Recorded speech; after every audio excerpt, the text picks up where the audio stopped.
And now, ladies and gentlemen, to receive the bronze medal, we have Nathaniel Parfait, number 706 of the Onaglinton Primary School.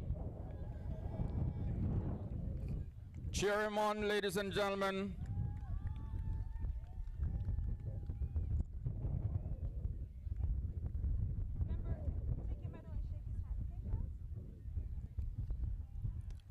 Ladies and gentlemen, the silver medal goes to none other than Bredney Verno, number 857 of the Richmond Hill Preparatory School.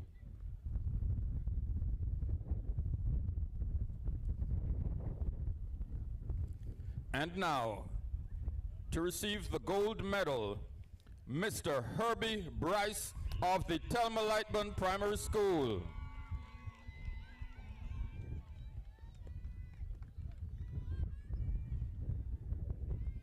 Give them a round of applause, ladies and gentlemen.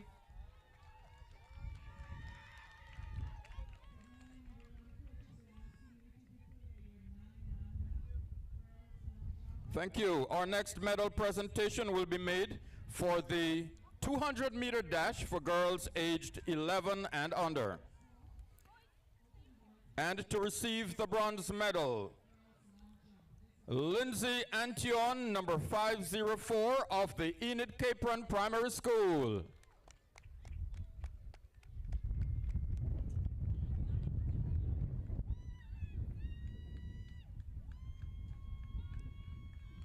The bronze medal, or rather the silver medal, goes to Valjanique Selver, number 479 of the Eliza Simons Primary School.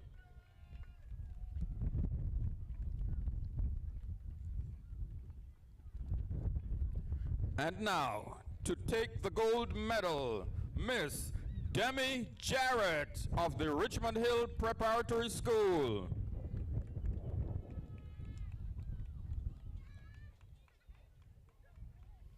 Medal presentations there for the girls 200-meter dash for girls 11 and under.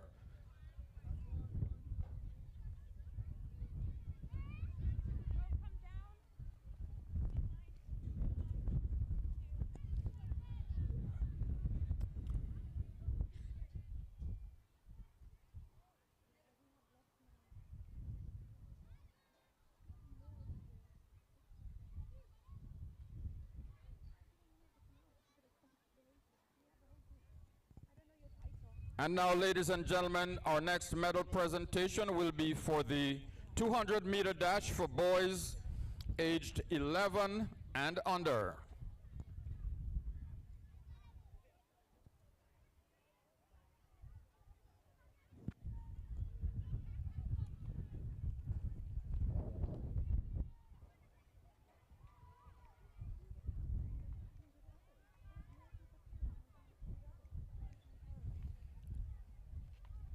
Ladies and gentlemen, to take the bronze medal from the Adelaide Omler Primary School, Mr. Roshano Cox Jr., number 350. No, number 3. Number 3.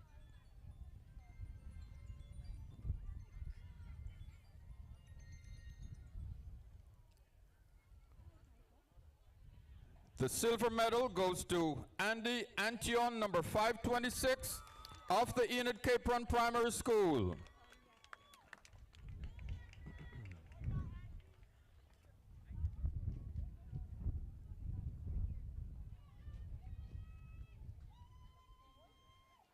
And put your hands together now, ladies and gentlemen, for Dante Jeremy Outen of the Osita Jolly Primary School as he takes the podium to receive his gold medal.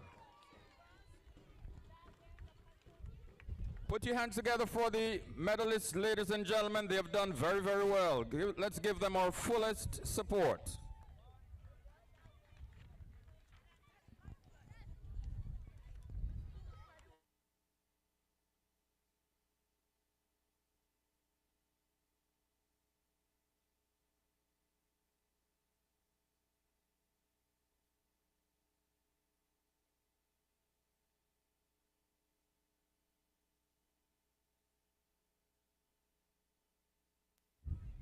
Mr. Bean, we're not finished with you yet, sir. Thank you. We're not finished with you as yet. We're asking you to take care of two more for us. Thank you. Ladies and gentlemen, our next medal presentation will be for the softball throw for girls aged 11 and under. Receiving the bronze medal, we have Desmeen Israel of the Onaglinton Primary School.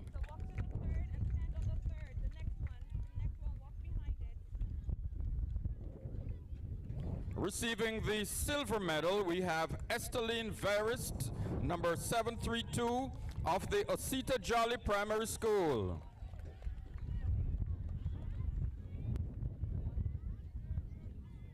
And taking the gold medal, Cleowolji Nozer, number 520 of the Enid Capron Primary School.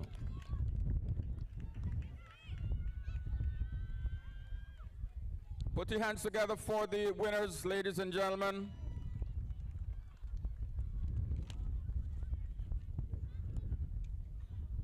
Our next medal presentation will be for the softball throw for boys 11 and under. Taking the bronze medal, Tony Rigby, number 539 of the Enid Capron Primary School.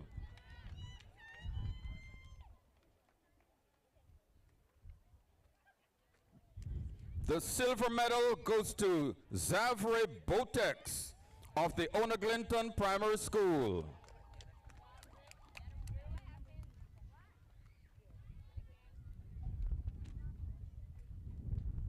And the gold medal will go to Dominique Gardner of the Onaglinton Primary School.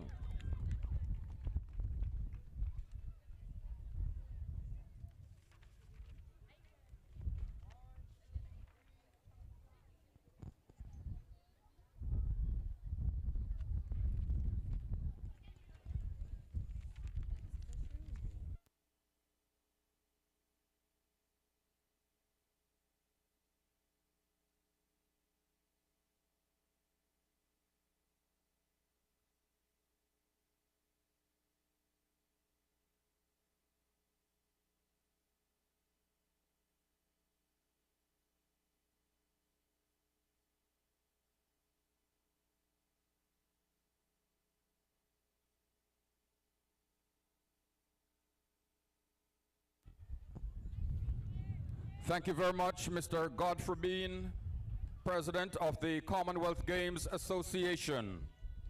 And now, ladies and gentlemen, to do the honors for our next medal presentations this morning, the Honorable Sharon Simons, MP, will be kind enough to assist us this morning.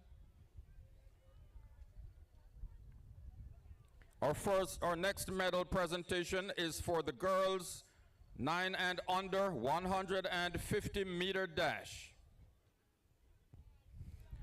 The bronze medal goes to Skecia Ann Etienne, number 558 of the Ayanthe Pratt Primary School.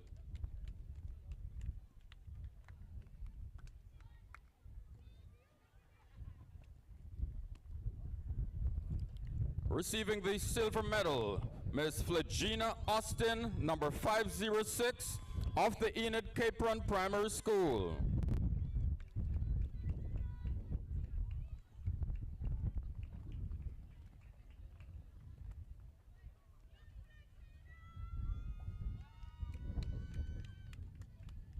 And now, ladies and gentlemen, to receive the gold medal, Miss Gianna Danielle Mills, number 724 of the Osita Jolly Primary School.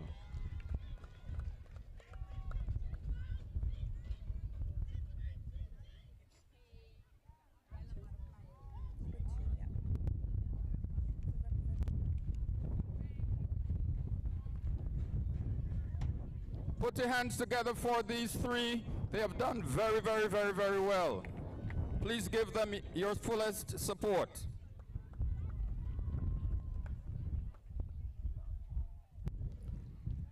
Our final medal presentation, our next medal presentation, is for the girls 200-meter dash for girls 13 and under.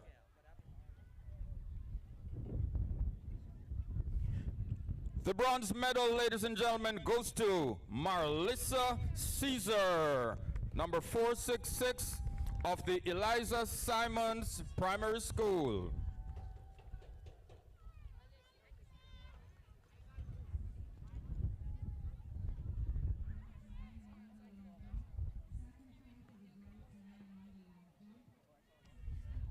The silver medal will go to Aaliyah Williams, number 940 of the Onaglinton Primary School.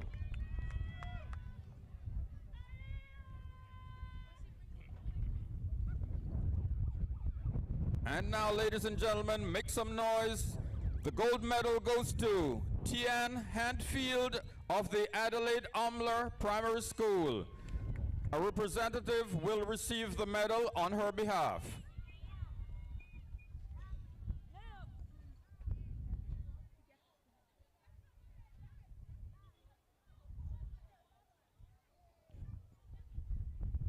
Put your hands together for these three ladies and gentlemen.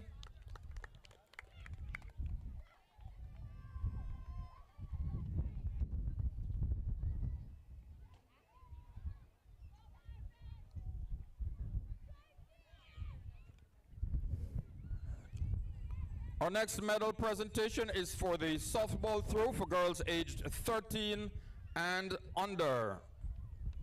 Honorable, we're going to ask you if you could please assist us a little further. Thank you. The bronze medal goes to Adriana Morley, number 624.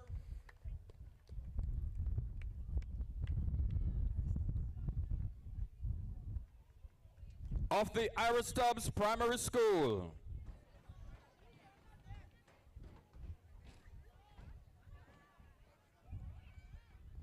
The silver medal, ladies and gentlemen, goes to Ariana Daniel, number 822 of the Richmond Hill Preparatory School.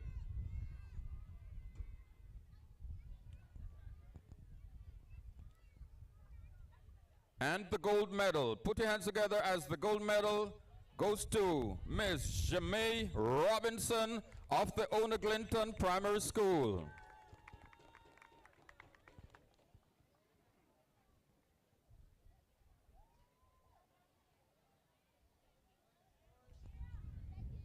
Give them a round of applause, ladies and gentlemen.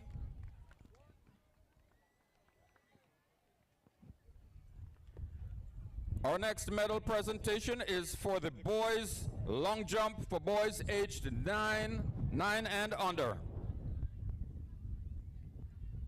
The bronze medal goes to Joel Sanchez, number 497 of the Eliza Simons Primary School.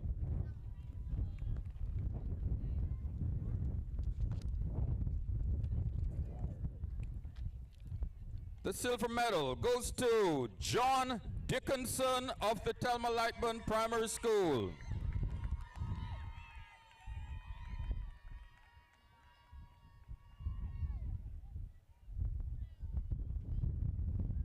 Put your hands together now, ladies and gentlemen, please, as Mr. Tadaki Anderson comes forward from the Adelaide Omler Primary School to receive the gold medal.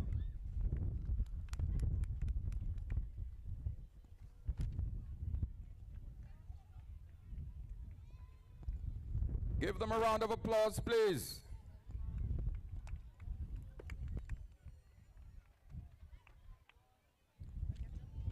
Our next medal presentation, thank you. Our next medal presentation will be for the boys long jump for boys aged 11 and under. Ladies and gentlemen, the bronze medal goes to Samuel Baptiste Lewis of the Osita Jolly Primary School.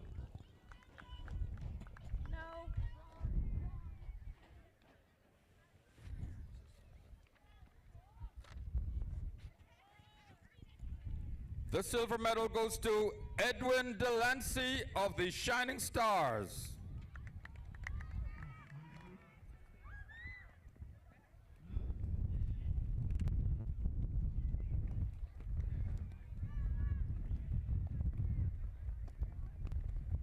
And now, the gold medal goes to Kenley Michelle of the Osita Jolly Primary School.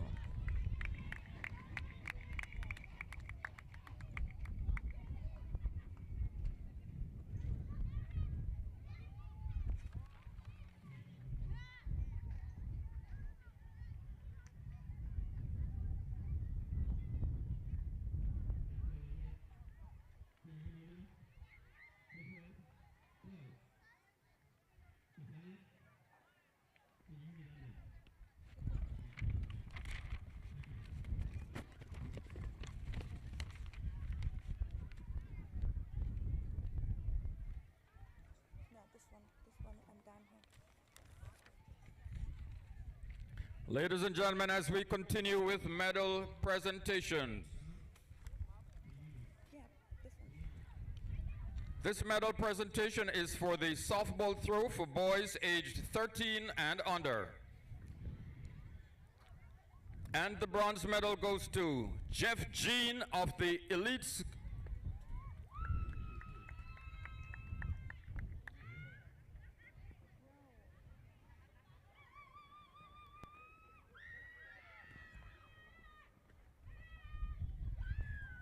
The silver medal goes to Kerwin Salmon of the Community Christian Academy.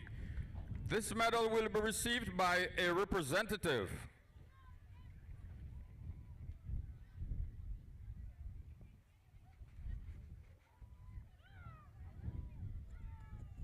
And the gold medal goes to none other than Marvin Dorska of the Community Christian Academy.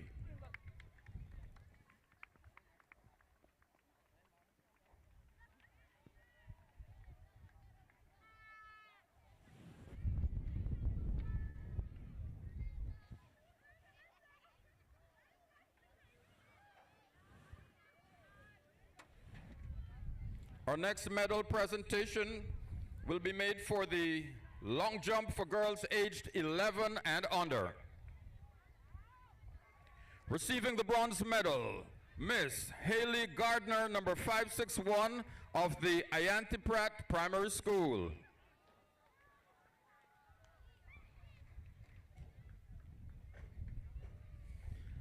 The silver medal goes to Trisha Moyes, number 912 of the Thelma Lightburn Primary School.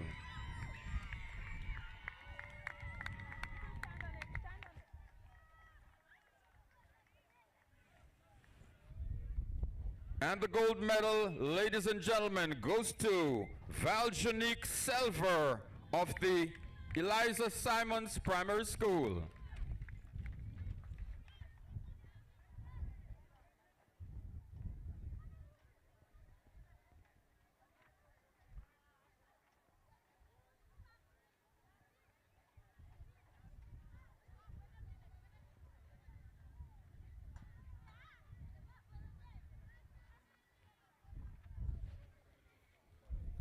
Ladies and gentlemen, our next medal presentation will be for the girls long jump for girls aged 13 and under.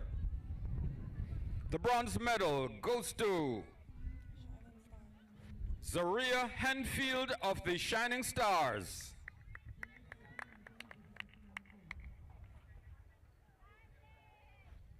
Receiving the silver medal, Stacey Lolo of the Enid Capron Primary School.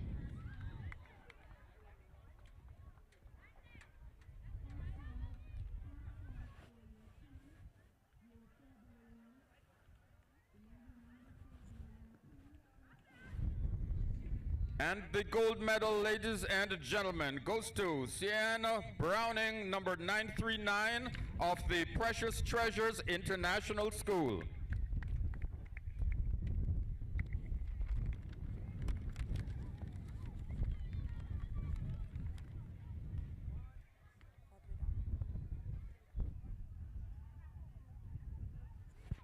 And now, ladies and gentlemen, our final medal presentation for this session will be made for the 200-meter dash for boys aged 13 and under. The bronze medal goes to Marvin Dorska, number 410 of the Community Christian Academy.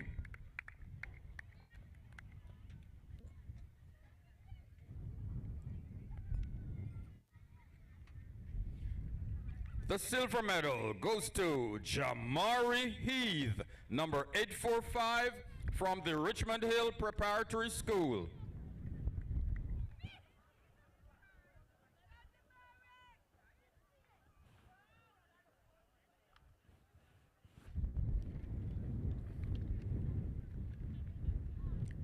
And the gold medal goes to Mr. Caleb Laurent, number 763 from the Precious Treasures International School.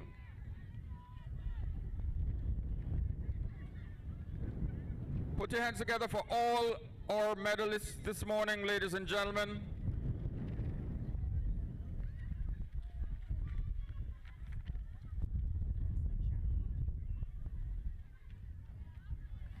Thank you very much, ladies and gentlemen. We would like to thank Honorable Simons for helping us out with these medal presentations. Thank you very much, ladies and gentlemen, for your attention.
Call room, please send the 400 meters runners. Once again, we're asking the call room to kindly send the 400-meter runners. Thank you.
Ladies and gentlemen, we'd like to thank the incredible sponsors who make the TCI School Sports and the Interprimary Track and Field Championships a success.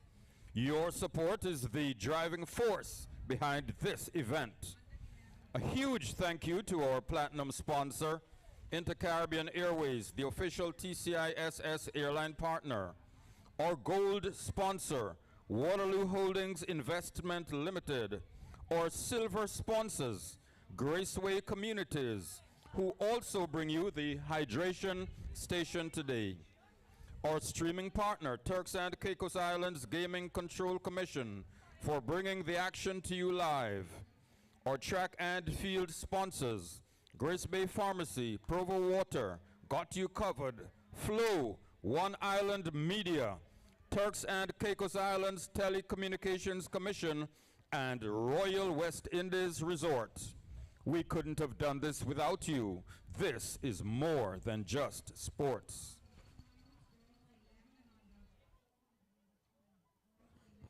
Okay, ladies and gentlemen, as you can see, we have marshalling out of some athletes, and that will be the long jump for girls 13 and under. These are the long jumps for girls 9 and under, sorry. 9 and under long jump for girls, and they are being marshaled out right in front of the stadium. That event should get on the way shortly. We're also looking out for some high jump for boys 13 and under. High jump for boys 13 and under. This event also should be marshaled out shortly, and also thereafter we should have the marshalling out of the 4x1 finals for the boys 9 and under, girls 9 and under as well. And then we'll continue with the 4x1 for the 11 and under boys and girls, and the 13 and under boys and girls. That's the 4x1 finals. Also, we have the 400 meters. The 400 meter finals to come. The 400 meter finals to come for the girls 11 and under. That's the finals of the 400 meters, and that'll be boys 11 and under, girls 13 and under, and boys 13 and under. That's 400 meters. So our final race of the day will be the mixed 800 medley for 13 and under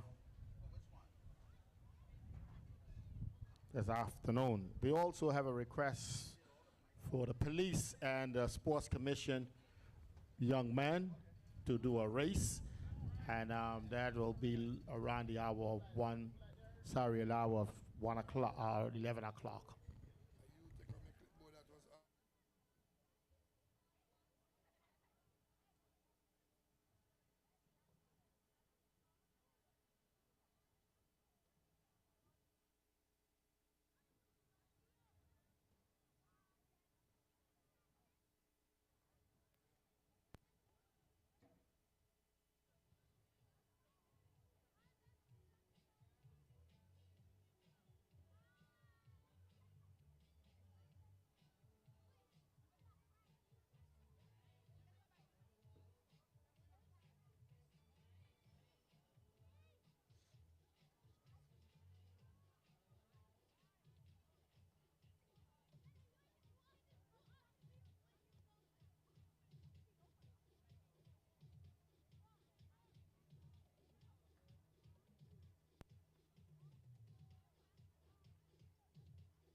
All right, ladies and gentlemen, boys and girls, we are about to get started with some track. And on track now is the girls on 9 and under for 400 finals. For the finals, so we will have the 11 and under for the finals.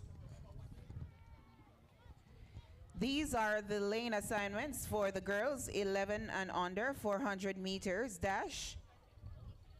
Kai O'Neill, number 405, running in lane 1 from the Community Christian Academy. In lane 2 is Angel Israel, number 514, from the Enid Capron Primary School. Running in lane 3 is Valjanique Selver, number 479, from the Eliza Simons Primary School. In lane 4 is Demai Jarrett, number 826, from the Richmond Hills Preparatory School. In lane 5 is Genove Rebelliad, number 477, from the Eliza Simons Primary School. Running in lane 6 is Haley Gardner, number 561, from the Ianthe Pratt Primary School. In lane 7 is Dasmine Israel, number 681, from the Ona Glinton Primary School. And running in lane 8 is Kira Brown Ellington, number 797, from the Provo Primary and Middle School. These are the lane assignments for the girls 11 and under 400 meters. In lane 1, Kai O'Neill. In lane 2, Angel Israel. In lane 3, Valjanique Salver. Lane 4, Demai Jarrett. Lane 5, Genove Rebelliard. Lane 6, Haley Gardner. Lane 7, Dasmine Israel. And in lane 8 is Kira Ellington Brown. Okay, thank you very much. And the athletes are on track. The starting blocks is ready to go. Girls 11 and under, 400 meter finals.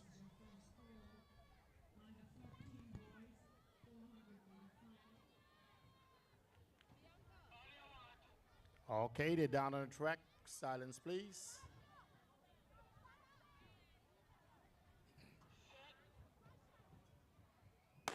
Okay, and they're off and running. Girls 11 and under for the 400 meter finals. And you got Community Christian Academy and Eliza Simons, Enid Capron. You have Richmond Hills, Enid Capron, Ianthe Pratt. You have Cedar Jolly and Pearl Primary Middle School. As you see them coming off, going into the back stretch. You're on the back stretch, and they are bunched up nicely. Miss Jarrett, she's out there, but along with a young lady from Enid Capron. As they're coming around the band, you can see them off the stretch into the band, and your young lady from Enid Capron still out in front. We're also with a Cedar Jolly coming around there, also coming around as well. And Una Glinton, as you see them coming off and coming into the straightaway, you have Enid Capron and Miss Jarrett. Enid Capron and Jarrett. Enid Capron and Miss Jarrett. Eliza Simons, I said. Eliza Simons and Jarrett. Eliza Simons and Jarrett. Eliza Simons and Jarrett. Eliza Simons and Jarrett. Eliza Simons and Jarrett just edge out at the finish line. Edge out at the finish line.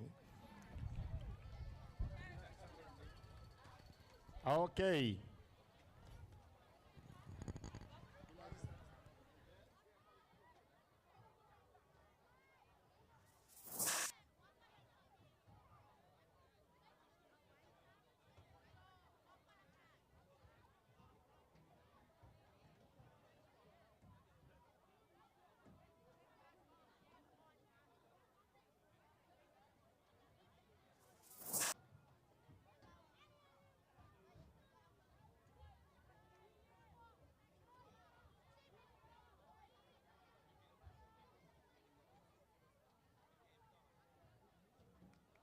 Day of inter-primary, thank you. Yeah.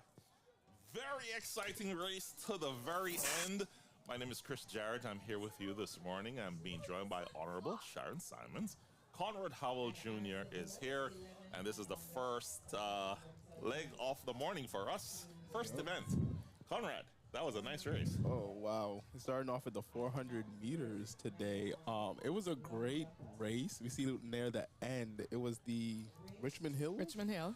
Oh, wow. Like, she came down. Like, Honorable was like, she got closing speed. She got closing speed. I didn't think she would be able to catch her at the I end. told you. And right at the line, just in the nick of time, she made her move. I watched that girl for the last 2 days, and I knew she had closing speed and right to the line, the Eliza Simons girl.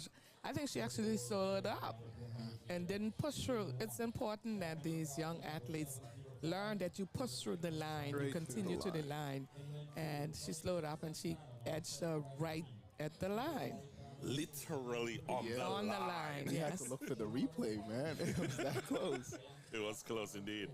So we are starting off with the 400 meters this morning. Boys 11 and under is next on the track. Philip Monroe is here. Godfrey Bean is also here. They're on the track. We're going to go down for the call of that one. Primary School. And in lane 6, Antonius Jolly, number 415, Community Christian Academy. In lane 7, Ashton Dormius, number 941, Richmond Hill Preparatory School. And in lane 8, Wendell Register, number 710, Ona Glinton Primary School. Those are the lane assignments for the boys 400-meter dash, boys aged 11 and under, the event on track. Okay, thank you very much. And now we are ready for this 400-meter finals for the boys 11 and under. They are on track, ready for the starters. They are down on the track. Quiet, please.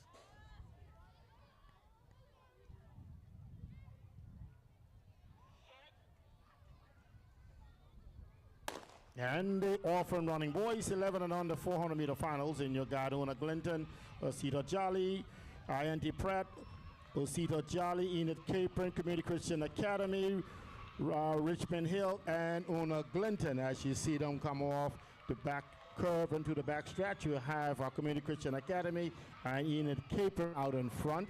And you have Ona Glinton right there behind them. And you have Osita Jolly now decided that he's going to get in the midst of things. As you can see, they're coming off the band and coming into the curve.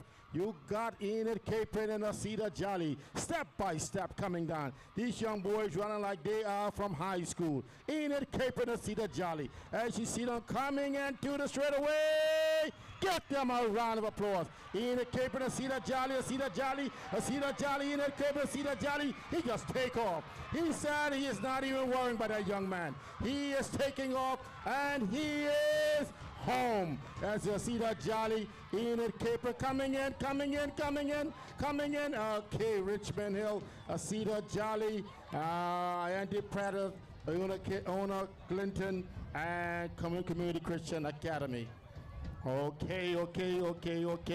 That was a fantastic race there by the boys 11 and under. They ran their heart out. Oh, I tell you, they ran. Okay, ladies and gentlemen, that was the boys 11 and under 400-meter finals. And now going on track will be the girls 13 and under. Girls 13 and under for the 400-meter finals. And we have the lane assignments, please. These are the lane assignments for the girls, the 13 and under, 400 meters. In lane 1, Shanae Pierre, number 521 from the Enid Capron Primary. In lane 2 is Williana Vargas, number 916 from the Thelma Lightbourne Primary. In lane 3 is Tessie Lolo, number 516 from the Enid Capron Primary. In lane 4 is Alea Williams, number 940 from the Osita Jolly Primary. In lane 5 is Adriana Morley, number 624 from the Iris Stubbs Primary. In lane 6 is Tiana Handfield, number 340 from the Adelaide Amler Primary. In lane 7 is Marlissa Caesar, number 466 from the Eliza Simons Primary. And running in lane 8 is Tamira Gardner, number 824 from the Richmond Hills Preparatory. So in lane 1, Shanae, Williana, Stacy, Alea Williams, Adriana Morley in lane 5, Tiana Hanfield in lane 6, Marlissa Caesar in lane 7 and Tamira Gardner in lane 8. These are the girls, the 13 and under 400 meters. Okay, thank you very much. And now we're ready to go at the starting blocks for the girls 13 and under 400 meter final. They are on track and we're getting ready with the starters.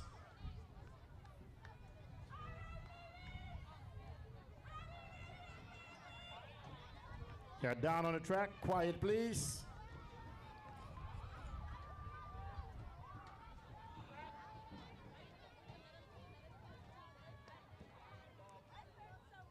Okay, we'll try that one again.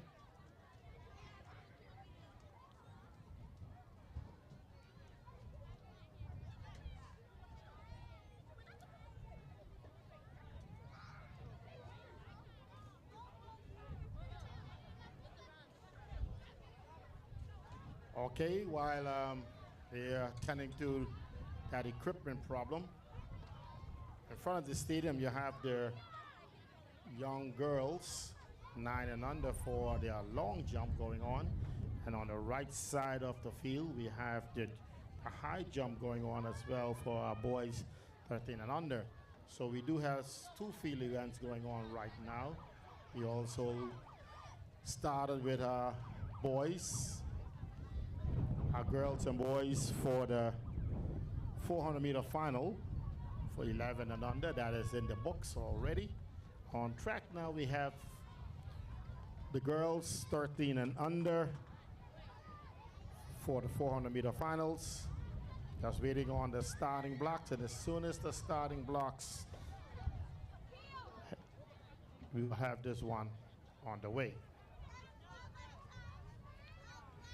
400 meter finals for girls 13 and under.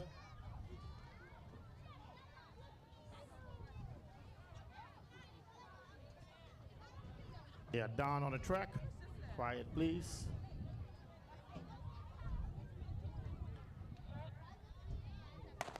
And the girls 13 and under 400 meter finals, and you have Enid Capron, Thelma Lipen, Enid Capron, Osita Jolly, Ira Stubbs, Adelaide Amler, Enid Capron, Eliza Simons, and Richmond Hill. As you can see them out on the backstretch there, you have Richmond Hill and Eliza Simons out there in front, and your Ira Stubbs also coming there, and also you have Una Clinton, as you see them coming now, coming off the backstretch into the band curve, and you're coming around. You have Una Clinton seems to make a kick. Also you have Richmond Hill, and you have Enid Capron as well. Also you have Eliza Simons. You have Ira Stubbs, and coming into the straightaway. And now Una Clinton is out in front. Una Clinton is out in front. Coming home, Una Clinton, and you got Eliza Simons right there. Enid Capron right there. Also, you have the young lady from Adelaide Amler. She is coming. She is coming. Adelaide Amler is coming. But you have Una Clinton, Adelaide Amler, and you got also Eliza Simons, Enid Capron, Thelma Lipon, Ira Stubbs, and Richmond Hill. These are the young girls, 13 and under, 13 and under. Young girls with 13 and under. 400 meter finals is in the books. And now going on track is the boys. 13 and under boys, 400 meter finals. They are on track. We're going to have the lane assignments call right now.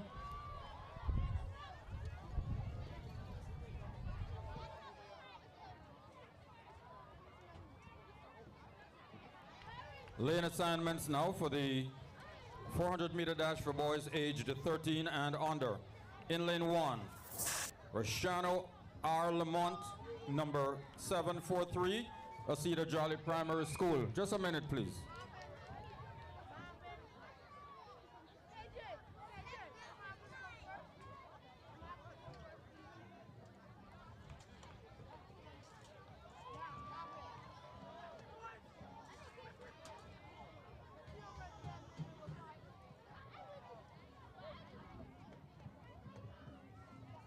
Okay, we'll get right back to the lane assignments as we just trying to clear up some stuff here.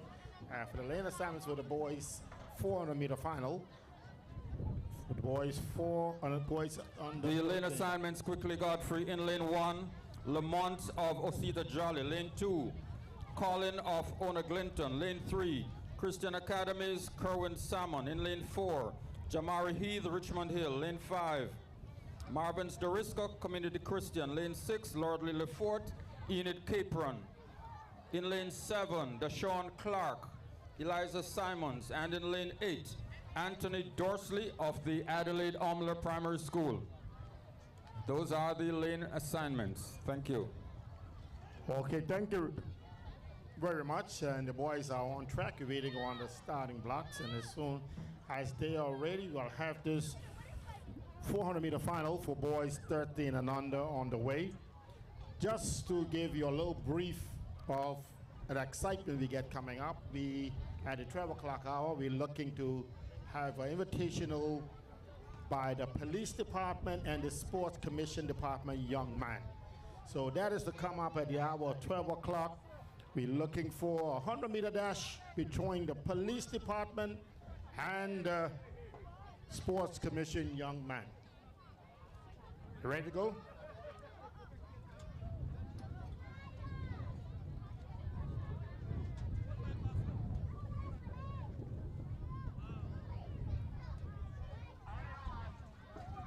Okay, they're down on track.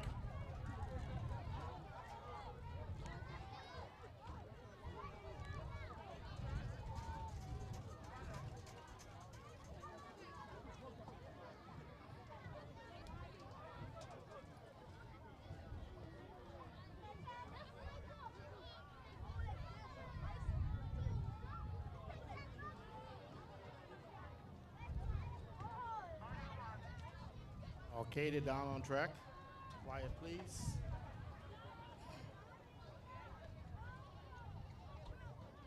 And they're off and running. These are boys 13 and under 400-meter finals. And you have Osita Jolly, Ona Glinton, Community Christian Academy, Richmond Hill, Community Christian Academy, Enid Capron, Eliza Simons, and Adelaide Omler. As you see them all on the back stretch, you have Eliza Simons out in front. Also, you have Adelaide Omler. Right there is Enid Capron. And you have Ona Glinton, Richmond Hill, and they're all on the back stretch, Community Christian Academy. And you also have Osita Jolly coming around off the backstretch into the curve. You still have Eliza Simons out in front. Ona Glinton decided to make a charge. Also Enid Capron and Community Christian Academy. He is now coming home. Coming off the curve, Ona Glinton. And Community Christian Academy is right behind him. Ona Glinton, Community Christian Academy. Ona Glinton, Community Christian Academy. Also, Eliza Simons is right there. But coming in is Ona Glinton, Community Christian Academy, 2 and 3. I have Eliza Simons, Richmond Hills, Thelma Lipe, all them coming in. Adelaide Omler. And that was the boys, the finals of the boys 13 and under, 400 meters. That is in the books. And now, ladies and gentlemen, as you feast your eyes on the right side of the field, we got some long jump going on. Some long jump going on the right side of the field. And there, this is for the boys, 13 and under. And in the front of the stadium, we have long jump going on for the young girls 9 and under. I see the stadium, it seems to be kind of packed right now. You know, it's the last day of track. Going on, like the Bermuda shorts down there at the track. That was kind of cool. I'm going to call those two the Bermuda brothers from now on. Just like, but overall, race-wise, that was a very exciting race. We had some predictions up in the booth. But we forgot about some athletes. Yeah, I forgot about the Ona Glinton athlete. I didn't realize he was in that race. And he came, took it for the win. And the Bermuda brothers also throughout the race, like we were like, okay, the Bermuda shorts guys. Well, they held back for a little bit, but then they came back in the end and got second and third. Yeah. We We need to explain to the listeners who the Bermuda brothers are. That's I think it's Provo Christian. It looks like the uniform. Yeah. Yes. But I'm so sorry. But I tell you. But it was a really great race. I was expecting Richmond Hill to come up. Somehow that did not transcend. As you said, Honorable, I think maybe he probably was He tired. was waiting for the finals and the other races that he got to run. So The 200 Yeah. and that's a So- possibility. Maybe he just had to fit into this race because his favorite races are the 2 and the 1. in the one, yes. yeah, the 400 is a very demanding race also, so I can understand why he wanna like lay low for this race, especially if he had run all the prelims, the heats, and finals for the other 2 events. That's a lot on your body, Yes. especially over the span of 3 days. Yes, so maybe it was a smart decision to just hold off during this race. It is a possibility. Yeah, the 400 we've been saying it's a sprint now. It's no longer a mid-distance race. It's a sprint. You have to be able to maintain your speed, the level of speed, straight around the track. Because you're trying to lay low, and before you look at it, before you turn around, they're sprinting up the field, and you're trying to catch up. I So think- it's literally a sprint race to me now. I think the strategy, the most common strategy I've heard for the 400 is you come out of the blocks hard, right? Like you're running a 200, you come out hard, you come off that curve, and on that back stretch, you just coast, right? Coast, coast, coast. Keep the knees high, keep the arms pumping, and you use that curve. When you get on that curve, you hit that lean, and when you come off the curve, you bounce. You get some sort of like slingshot off of it, and you coast. Knees high, arms pumping, you will be hurting, but you keep it pushing to the line, through the line, I should say. So, yeah, the 400 is a sprint, straight up sprint. I'm glad you said that. So help me out with something. I often see athletes with their head all the way up in the air. Is that a no or? That's a no. No. Okay. That's a no. It's not aerodynamic, for one. It's like, what are you doing? You're just like, anyway. I know in high school, I used to do this thing where like I would like move my head back and forth. I thought it would make me run faster. No, like that's wasted energy. It's not efficient. You want to have like a nice upright form, arms moving, driving through the track. Like when you're running at such high intensity, wasted movement takes a toll. Yes. You want to be as efficient as possible. The whole head moving, side yeah. swaying, that does not help the case. Especially in mechanics, no. Okay. So head straight, almost down, but straight. And so how do you want your arms to be? I've seen children running with fingers wide open. One was with a fist yesterday, Honorable, and then the others were more with all fingers together and moving think- as In terms of when you get down to the nitty gritty, like aerodynamics, you kind of want your hand to be like not in a fist because that's like drag, but like for the most part, you're just worried about arm drive because your arm drive will correlate to your leg drive, right?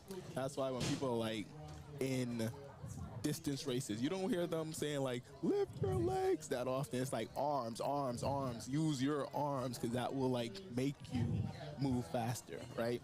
So in terms of like higher level, you will see some people like try and be as aerodynamic as possible. Remember, I think who was it? Michael, the sprinter, famous Johnson? Michael Yeah, Johnson. he had his little tight heights on and stuff. Like all that was to be more aerodynamic, shave off drag and whatnot. So like ideally having your fist ball, you're squeezing your fist too. That's energy.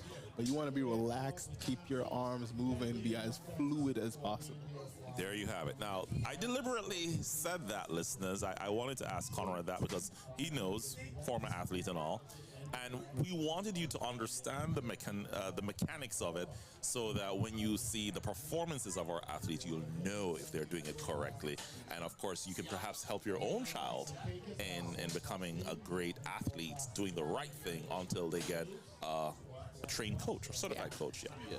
And most of these athletes, the young athletes you see, their mechanics are way off. They have most of them, you see them swinging their heads out of their heads too high. Left they're to swinging right, their heads, yeah. their body, their arms are flopping a little bit, like almost like they're swimming. The thing is, you have to get the basics and the mechanics down pat from when you're young. So it's important for the coaching to start now while they're at the age that they can grasp the coaching, get the mechanics down, so they can perform well. And I must say, now the Sports Commission has all of this in place, some of it in place now to help the athletes here in the Turks and Caicos. The investment that we see putting now, that is something that will help our athletes to grow. Speaking about helping our athletes to grow, I want to say top of the morning to Angelo Garland of the Sports Commission. He deals with strengthening of the athlete. And I wish we could clone Angelo because real talk, because Angelo is very versed in this area and he has helped teams like Clement Howell to do remarkably well. The TCIFA, that's the Football Association, for their athletes to do very, very well. And yeah, the strengthening and conditioning. And he's also going to Trinidad for Carifta with the Carifta team in helping them along. It is so important, his role in the Sports Commission, and I think if we could clone him, and I say that, and I'm sure some of you may even smile at why I'm saying that. It's simply because of the fact that we need more persons like him stationed in the other islands to help the athletes develop, so we can have a holistic crop of athletes going forward. Yeah, I totally agree with that.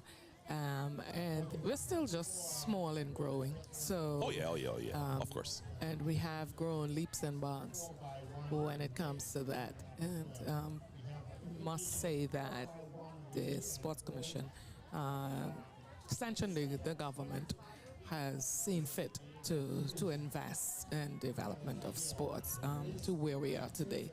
And I'm sure we're going to go further. Now it's down to the schools to take advantage of his knowledge to help their teams, whether it be track and field, football, softball, what Basketball. else is there? Yes, basketball. Those. If they take advantage of his knowledge, leaps and bounds. I think that's one of the reasons why Clement Howell was always unbeatable, because they took advantage of his strength and conditioning, and that's why they are. Well, I just gave away the secret, but I mean, that's why they're so good. I've been trying not to talk on Clement's this whole time. I'm like, I went through that. I know what happens. I'm just like, I'm not going to give away any of Ford's secrets. No. I mean, when you really look at it, we have seen leaps and bounds from Wesley Methodist, and I'm deviating a little bit here, from primary to high. But Yes. We've seen it with Wesley. We've seen it with now Richmond Hills in this event, British in last event. Yes. So there's some schools. Adelaide Almer all of a sudden is like, hey. So something is happening behind the scenes that we are perhaps unaware of. But when you look at it, in the end, the results says it all. Yep. What's that saying? If you fail to prepare, you prepare to fail. It's like, in some instances, yes, you can rely on talent, but a lot of the times it's like just watching, okay, for an example, shot put or tennis ball throw, right? You can go and say, oh, well, I could throw a rock far. Yes, right? But if you don't practice that movement, or at least have an understanding, when adversity then comes and you need just that little extra push, you may think, oh, I just need to throw myself at it harder. No, you probably just needed to like reach back a little further for a longer extension on your throw or stuff like that, right? For distance races, we see athletes go out running like, yes, they are fast, but they executed the race wrong. Like, this is their first time going out there. So I like to shout out Mr. Ford. He there's something like walkthrough or mock trials. Oh, it's like right. you have an understanding of what you're going to do before you go out and do it on the big stage, right? So you understand just where it hurts, where you need to adjust, what you need to think about, things like that. And then the strength and conditioning, then make sure that you are able to execute it. Because knowing what you have to do is one thing. Actually doing it and being prepared to do it is another thing. So shout out to Angelo. Shout out to all the coaches who have actual strategies and allow their athletes to then execute correctly. Because like I said, some kids can go out there with no strategy, no nothing, and just free ball it, right? Just go out there, execute. But other people require planning. This then brings back up the discussion of training versus talent. Yeah. For example, right now we're watching the high jump. Eliza Simons just cleared the bar. Now, bearing in mind, the bar isn't very far. But when you really look at it, look at the run up. Look at the run up. There you go. See, coming in. He sits And, with and, that. and look at that. That's Ona Glinton. That technique, Yep. that was unusual. Now, not many of us can do that, what he just did. But that jump was really good. White flag is up. So, and see, he's running across to his coach. I'm looking at him now. He's running across to his coach. He's getting some advice. So evidently that was a great jump for him, moving on in the high jump. We also have some long jump going on right in front of us, just below. These are the smaller athletes. And is this the board jump? No, this is the long jump. Board Okay. jump, finish with. Okay, Honorable. Okay. I don't want to see no more board jump. She has a passion about the board Yeah, I jump. don't want to see no more board What's jump. wrong with it? Not today. That's raw power right there. No run up, no nothing, just jump. Anyway. We had a whole joke about that yesterday. No more board jump. Yeah, let's leave that one right there. All right. I'm glad to see the weather actually holding up today. And I'm glad. It's still windy. I'm glad you mentioned that, Conrad. So we got the weather. I want to say top of the morning to Dr. Hamilton. She just sent it. Just Wow. like 10 seconds of you saying that. She just sent it to us. Nice timing. And so we're seeing a ridge extending from a strong high pressure system. It will remain across the Turks and Caicos Islands, promoting strong gusty breezes over the next few days. So it's going to be partly sunny today and breezy, then fair and breezy tonight. So for the athletes today, it's going to be a good day. Unlike yesterday when we had squalls in between, sun out, winds, different weather patterns all at the same time. But thank you, Dr. Hamilton, and of course Zoya and Dr. Hamilton's team from the Met Office will be in the afternoon news major, so you'll hear much more on the weather. I'll say one part. There will be showers on Sunday. I'll leave it right there. I'll leave it right there. I was planning to go to the beach, man. But regarding the weather, I totally forgot about the wind today in the 400. Like, we've been having a cross-sectional wind for the past 3 days, but it shifts sometimes into a headwind on the straightaway. So I'm like, this makes so much more sense. Like, some of the athletes we thought that would perform running into that headwind, especially after days of events, that's a task, man. Like, that is difficult. Yeah, you're right about that. I just wanted to say and correct something because people are really listening to us on the radio. Of course. And they were asking who are the twins. And I had to say, there are no twins. That's why I fixed it. That's why I fixed it quickly, because I figured somebody Who are would have the asked the twins that question. we're talking about? Yeah.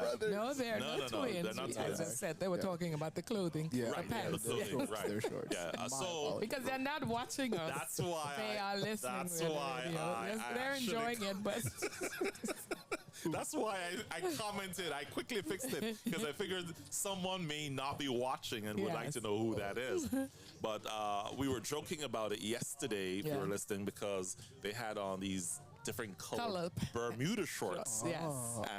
But it's the same school, and we just thought it was very unique to see them running with Bermuda shorts on. Yeah, like some athletes use their clothing or even their hair, like, to like personalize their style. I know there's this professional high jumper, I think from Italy. He shaves half of his face. So one side of his beard is like nice and groomed and kept, and the other side is just bald, right? And it makes for such good pictures when he's going over the bar. You see like, oh, a bearded guy. Wait, is that the same guy? He don't got a beard on this side. It's so nice. So I like to see more of that. I believe in the past here in Turks, there was someone who would wear like pink socks or rainbow socks. Yes. And rainbow as well. Yes, you're right. You're absolutely correct. Yeah, rainbow socks. Yeah. Mr. Baxter looking because he's always with rainbow socks on. I noticed that. Don't worry. Lord. See? I told you. Oh, boy.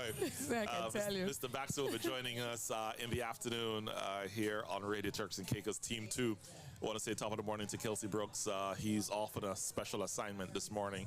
So we have this team here with you. And, of course, it's a short day today. So we don't expect to be here until 6 this evening. No, Yeah. should not. Yeah, that's the talk. Currently, at the moment, there is nothing happening on the track. And that was a 2.60 meters jump done by Jaira Musgrove from the Iris Stubbs Primary School. Coming up next is Jamaria Edwards from the Charles Hubert James Primary to do her third and final jump. That was a no jump. The red flag goes up.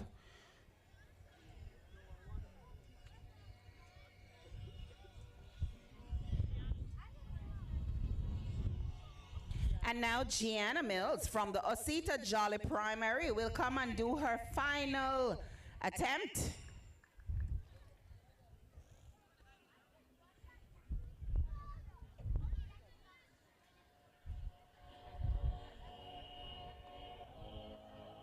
The white flag goes up.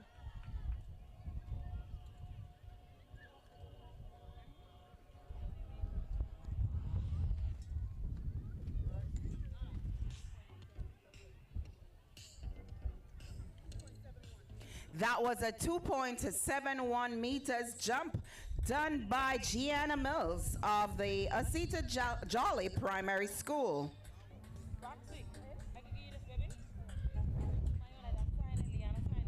Coming up next is Alina Gula from the Prova Primary and Middle School. And the white flag goes up. That was her third and final jump.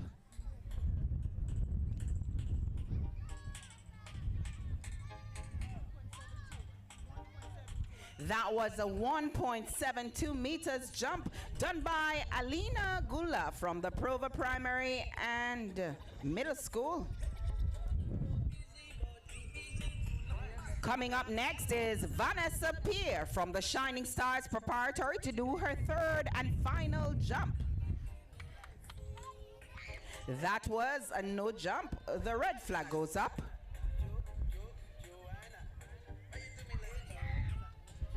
Coming up next from Eliza Simons Primary is Zara Williams to do her third and final jump.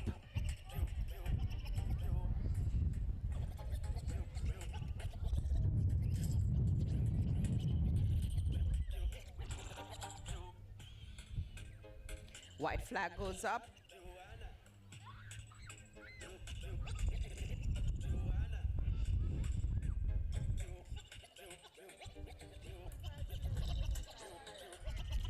That was a 2.50 meters jump done by Zara Williams of the Eliza Simons Primary School. Coming up next is Morgan Lightbourne from the Adelaide Amler Primary to do her third and final jump.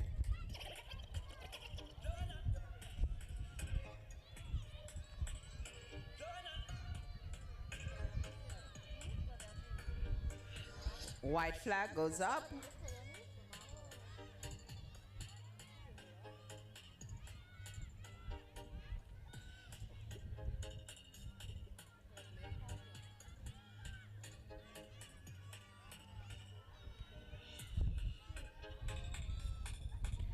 That's a 2.63 meters jump done by Morgan Lightbourne from the Adelaide Amler Primary. Coming up next from the Thelma Lightbourne Primary is Esther Felix to do her third and final attempt. That was a no jump. indicated by the red flag. And of course, coming from the Provo Christian School is Diana Guzman to do her third and final jump.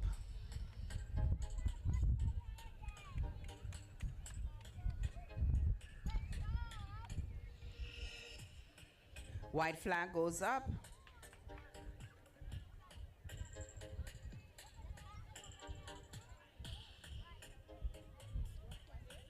That was a 1.87 meters jump done by Diana Guzman from the Provo Christian School. And that ends the girls' 9 and under long jump.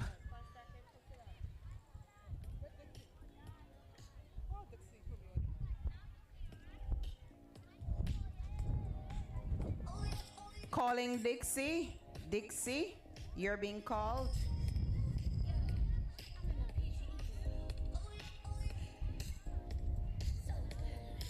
You're asked to come where I am standing. Dixie.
And now, the 13.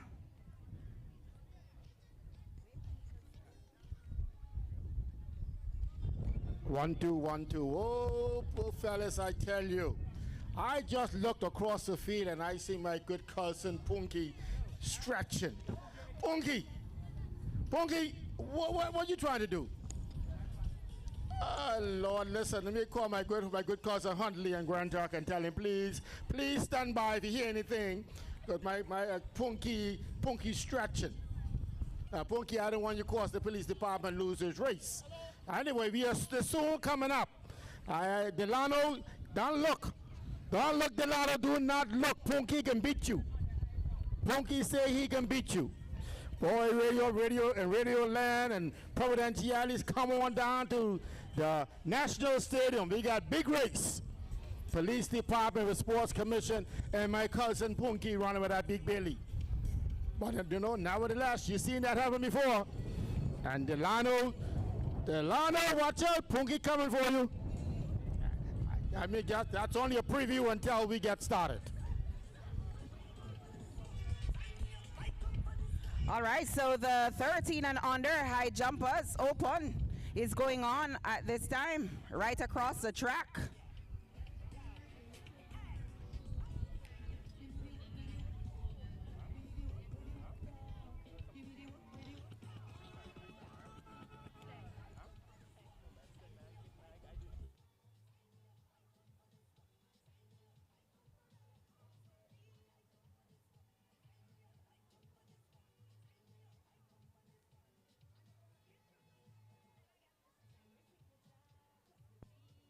That was a jump done by Mijonski Delisu from the Ona Glinton Primary. And the red flag went up, indicating a no jump.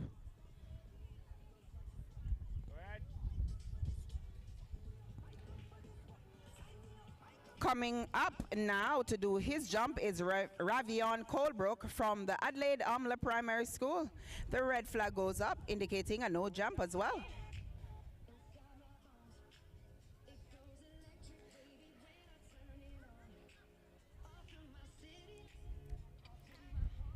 And now we have Jeremiah Outen from the Osita Jolly Primary School to do his jump. And of course, the red flag has gone up. That was a no jump.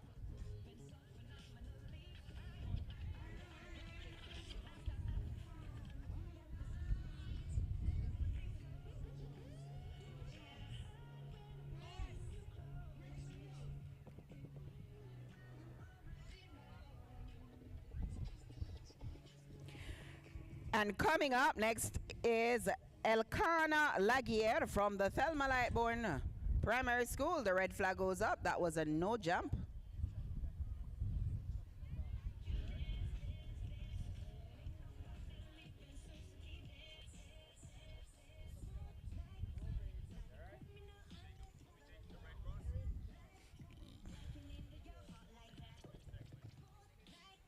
Coming up now is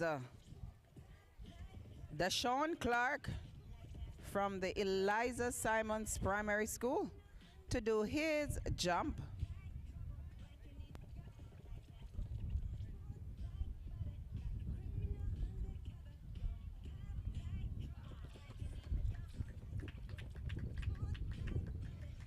And the white flag goes up.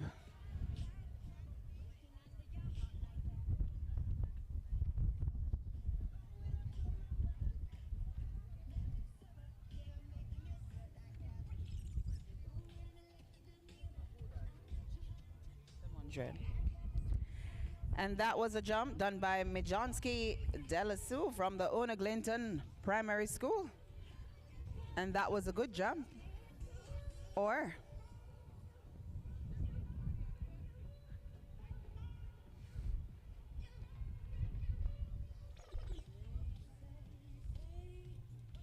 the long jumpers have now left the pit. I guess it wasn't much to be done. I believe they have decided on who the winner is. Oh my goodness! Just had an instance where a high jumper kicked the stand. Like he missed the bar and hit the stand. He's okay though. It was his feet that Yeah, he with his just feet. kicked it away. Yeah, But he's okay. He's okay. Very important knowing how to run and have a bed. I would pray all the schools would have a bed. Osita Jolly just attempted it, knocked the bar down as well. this actually brings a thought. I remember back in the day. I say back in the day like I'm a Yeah, old like you're person. old, yeah. But they would be like, oh, you only do field events if you're not a good athlete. No, that is not the case. These field events, all field events require like skill and repetition, like agility, power, speed, things like that, coordination for the most part. So I've had instances where like, you know, there are like rankings, self-imposed rankings to events. Like if you're a 400-meter runner, you're the coolest person to ever exist. Right. We've had some athletes be like, oh, it can't be that hard. They try it and almost hurt themselves. And we're like, no. You have to go out and do multiple reps, ideally like 100 reps per week, right? In order to like actually grow and whatnot. So that you need to fine tune movements, understand what works, understand physics, mechanics, all of that stuff. Correct. So, yeah. Now, you do another sport that no one does this side of the in Turks and Caicos, at least not that I know of.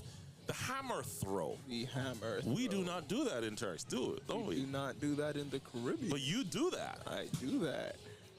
Yes. Hammer That's throw. remarkable. We got a legend right here next to us. A lot of people didn't know, but the reason why he's on our panel is because he has the experience. Yes. Yeah. I have dabbled in most events in track and field.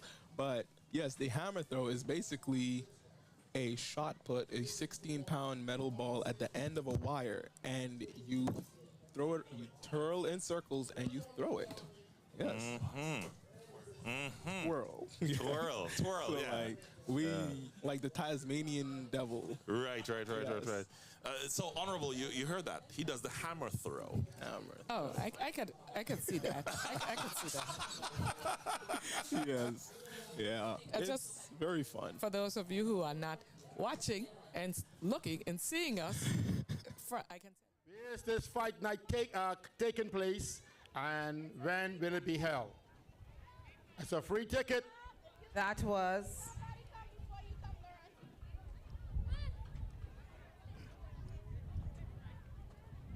Fight night. The fight night is happening when it's and the place, the venue where it's going to be held. I get two dates wrong, so I can say both, right? It's May 3rd or 5th at the April 3rd or 5th at the Gustavus Library Sports Complex. No? No, that's April 3rd, don't go on. April 5th at the Gustavus Library. okay. Thank you very much. You got that one right. Buy from Grand Tux so I can give it to somebody. Whatever you want to do with it. And this one here is one adult and one. Let me say you on the mic. I'm from Grand Turk, so I can give this ticket to somebody from Provo. Okay, okay. She's from Grand Turk, but she won that prize. Yes, what happened? You want a ticket? But you, child, that one gone. Anyway, got one more set of tickets, an adult ticket and a child. But now you have to answer this question for me. I have this one for you. It is not too difficult at all. I just announced that we are going to have a race between the police department young man and the sports commission young man. If any one of you could tell me the names of the 3 police officers, you all have this ticket. Now listen, you should be ashamed of yourself if you all know your police officers. We all should know our police officers' name or here in the Turks and Caicos Islands. So, give me the names of our 3 police officers who is about to run, and then I'll give you this ticket. You just saw them walk down this way, so don't tell me you don't know. Punky was stretching. I know everybody know him. I can call that name, but give me the other 3. Give me the other 3. Give me the other 3. I take out Punky because all y'all know Punky. And Punky was doing this here. I think Punky don't want to see no hospital, so you're trying to stretch. I know. You are an official. Officials are not in this. This is for the fans and the stands. You are a fan? I see you over there. No, you got a tag on. I can't give you that. And you're probably listening to me anyway when I talk. Anybody know? I gave you one. I gave you Punky.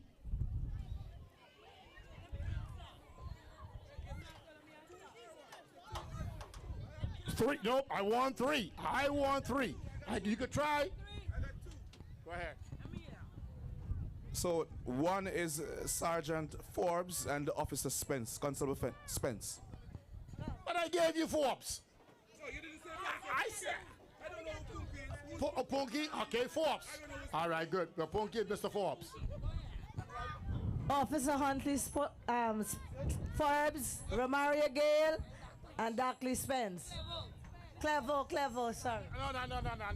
No, that's cheating. That is cheating. You can't be giving the names from an official. You see what I tell you? They listen to us. I'll almost give you that ticket. You can't have that. Now, she maybe got the names right, but she was given by an official. Yeah, you need 3. You need all 3. I only give you 3. Punky is Mr. Sergeant Huntley Forbes. Huntley Forbes is Punky. If you don't know. Anyway, I'm coming back to you because now we're ready for the race.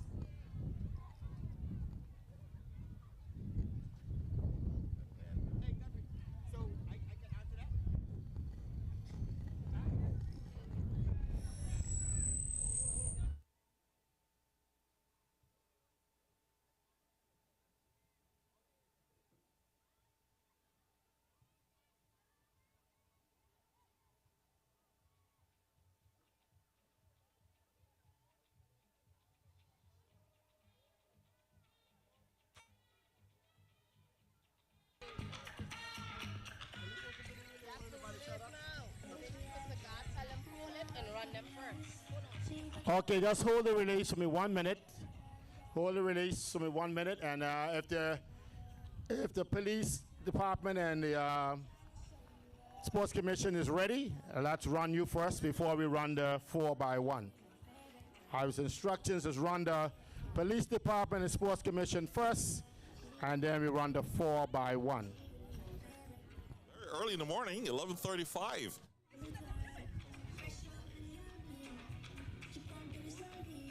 What they can do? Yeah, he said the invitational first. So tell them block 4.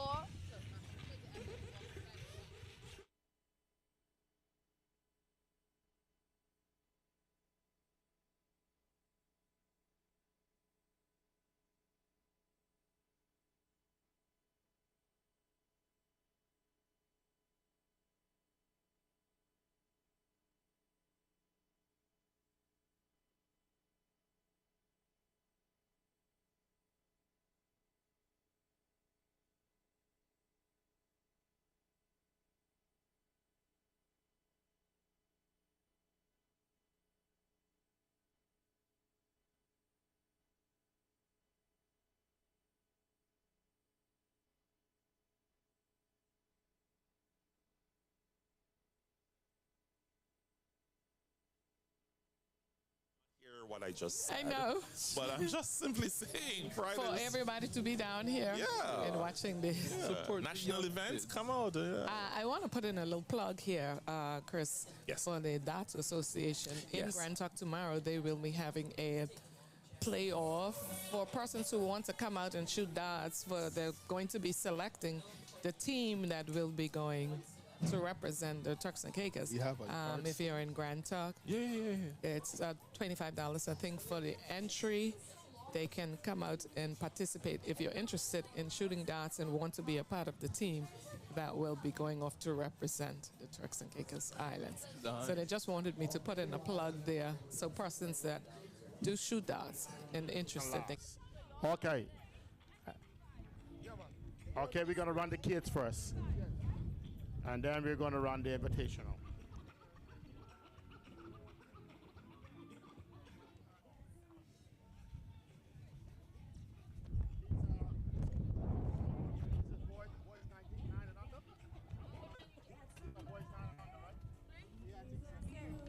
Okay, we're going to run. Yes. Okay, good. We're going to run the boys 9 and under. You have the lane assignments for the boys 9 and under. And then we're going to run the invitational, and then we'll continue with the others.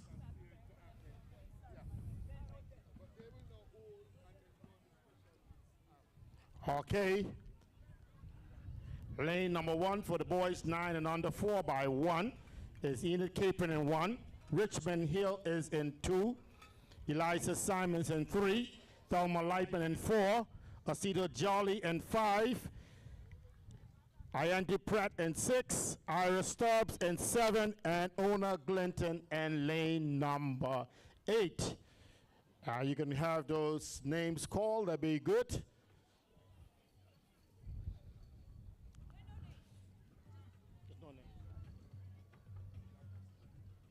Okay, block 2, 3, and 4. Just give me a white flag when you're ready.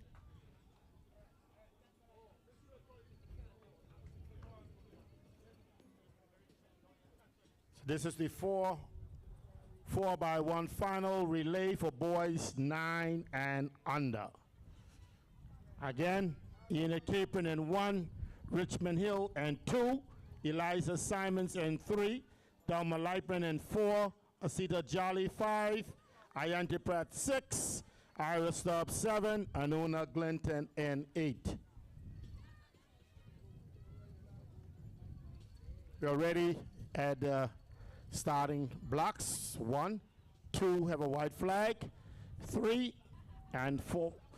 No, they are not ready yet.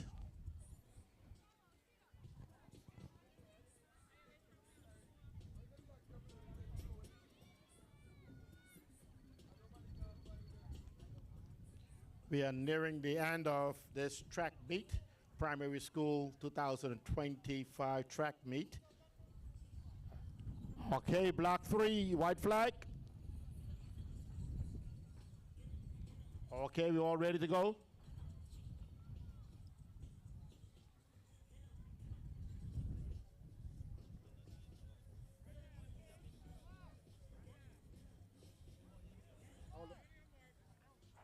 They're down on the track.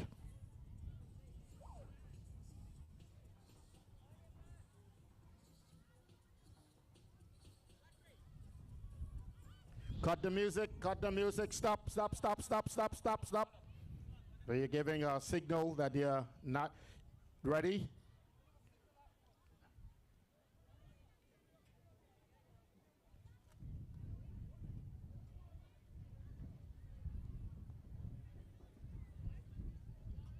No, no, they're not. Block 3 already.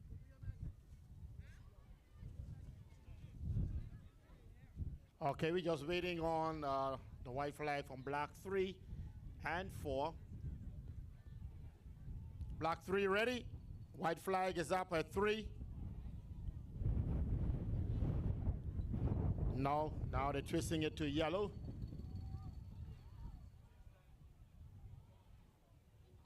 So as soon as block 3 is ready, we'll be ready. Again, the lane assignments is in Capron 1, Richmond Hill 2, Eliza Simons 3, Thelma Lipen and 4, Asita Jolly 5, Ayante Pratt 6, Iris Stubbs 7, and Una Glinton and 8.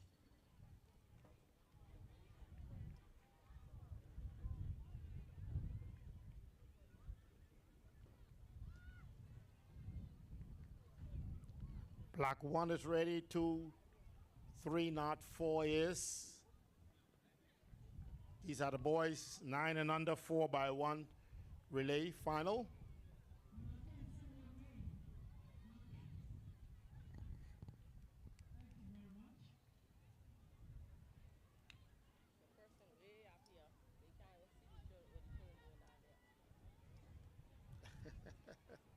Okay, now we're ready with 3. So one is ready, 2, 3, and 4.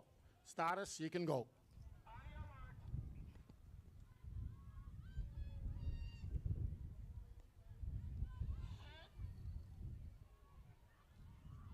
And they off and running. These are the boys 9 and under, 4 by 1 final relay in the Cape and Richmond Hill. Eliza Simons, Thelma Lipe Cedar Jolly, Ayante Pratt, Iris Stubbs, and Una Glinton. And the bat is passed to first. And it looked like Una Glinton.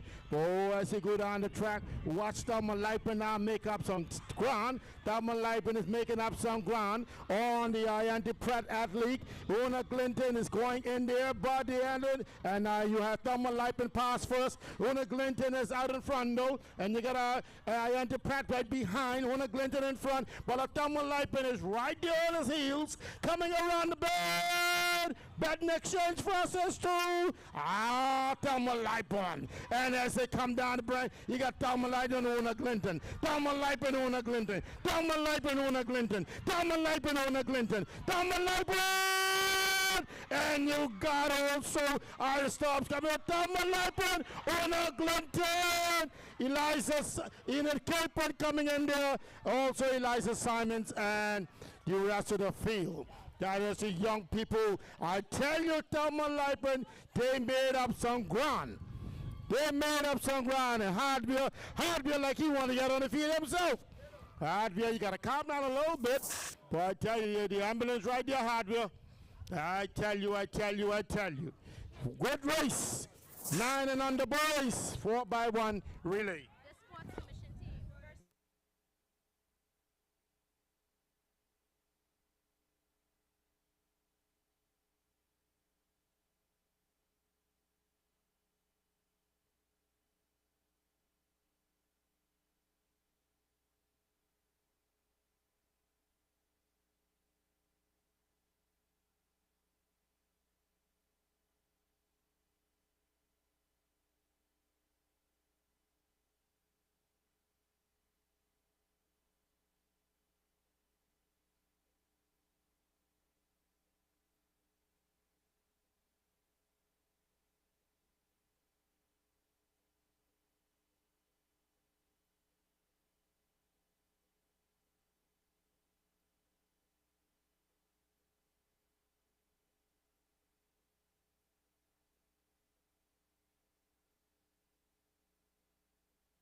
Okay.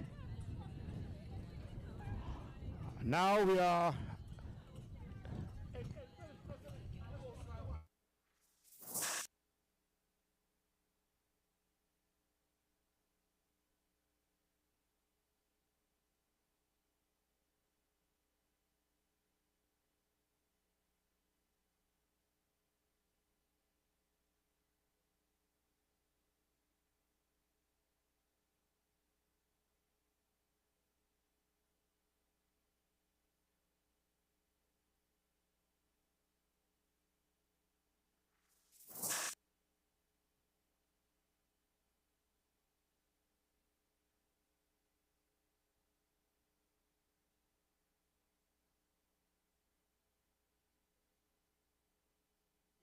You need to speak to IT. You need to now watch the police and the sports commission go at it. Data. 2 sports commission teams. Thank you. 2 sports commission teams. Get your data ready for the big race. The big race. The police is on the track. They're going to tell you or show you why we are the police. We can run. And the Sports Commission has nothing on us. Billy Forbes is also down there for the Sports Commission.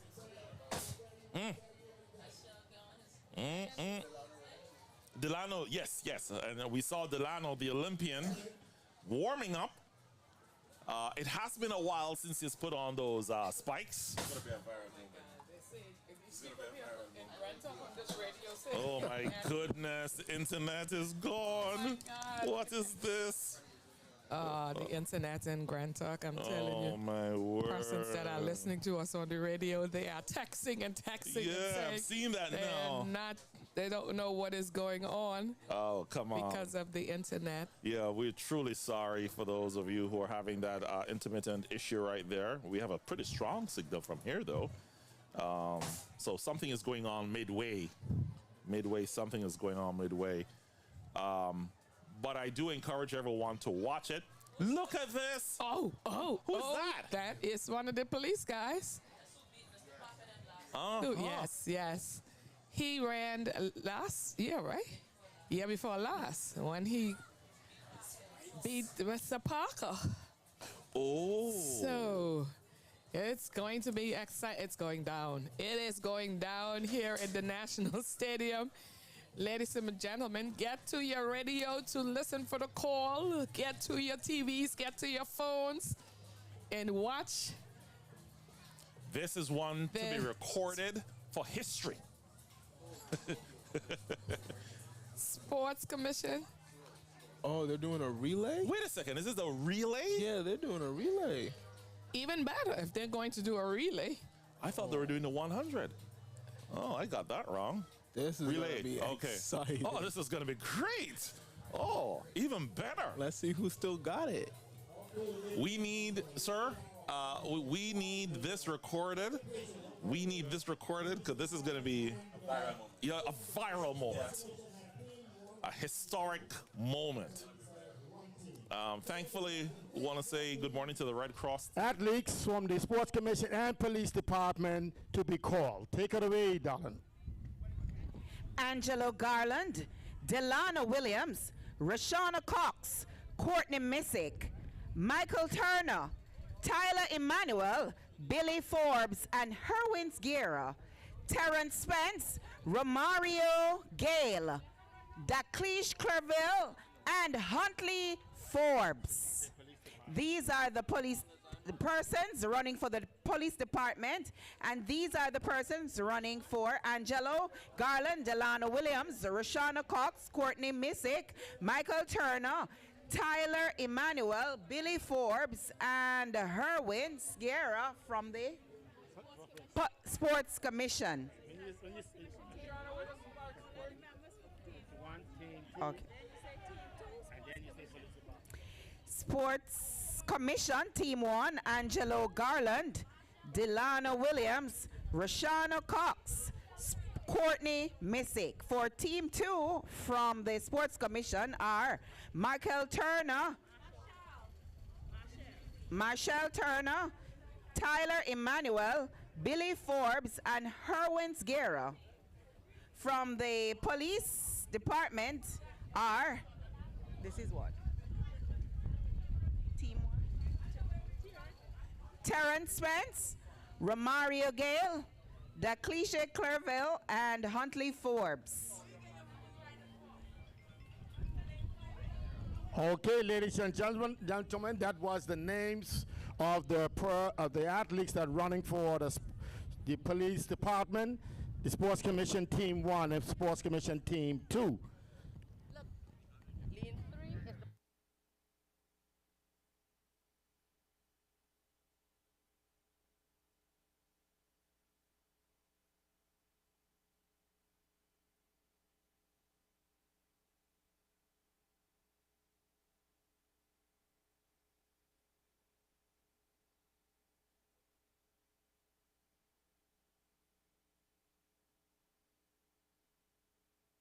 Okay, ladies and gentlemen, let's get the lane assignment sorted out. And lane number 3. Give it up, give it up, give it up for the police department. Give them a cheer, give the police department a cheer. And lane number 4. We have Sports Commission number 2. Give it up, give it up, give it up. And then lane number 1. We have, lane number 5. You have Sports Commission number 1. Give it up for Sports Commission number 1. Okay. You ready? Yeah, I'm ready. Okay. 2 is ready. 3. Block 3, are you ready? Block 3, are you ready? Block 4? Block 4 not ready yet.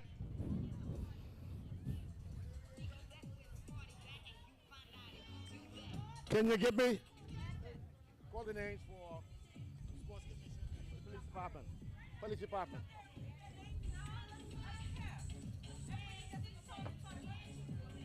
Police Department is in lane number 2. Lane number 3. Police Department is in lane number 3.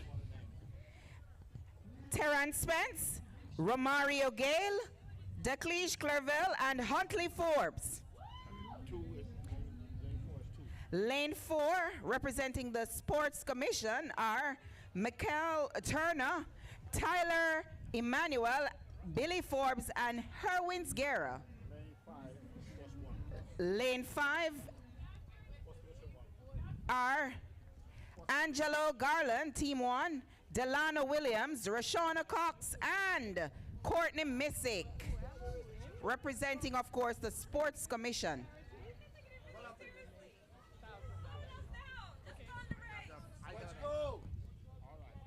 Okay, before we go, I got one more announcement.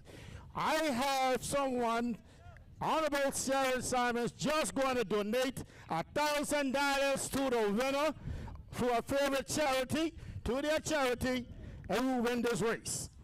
Honorable Sharon Simon is going to get a winner, the $1,000 to their favorite charity, whoever win this race. Let's go. Okay, they're not ready yet? They are not ready over there yet? No.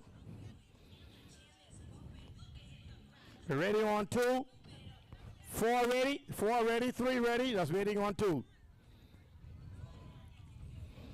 Okay, ready to go. Status. Let's go.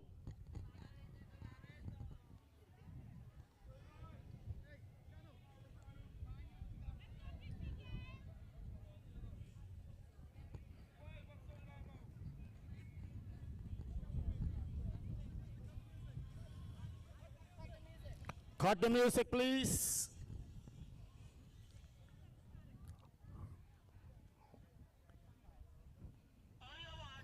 Okay, they're down on the track.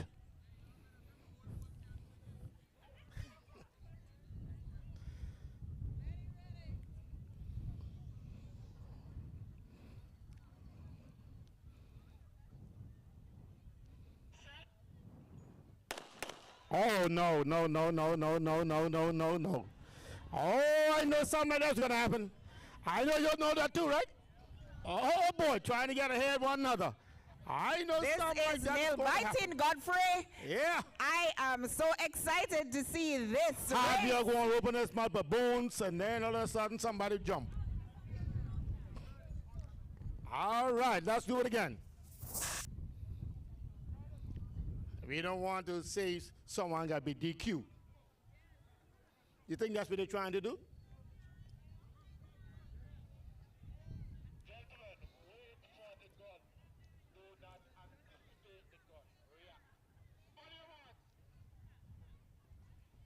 Okay, they're down in the track again.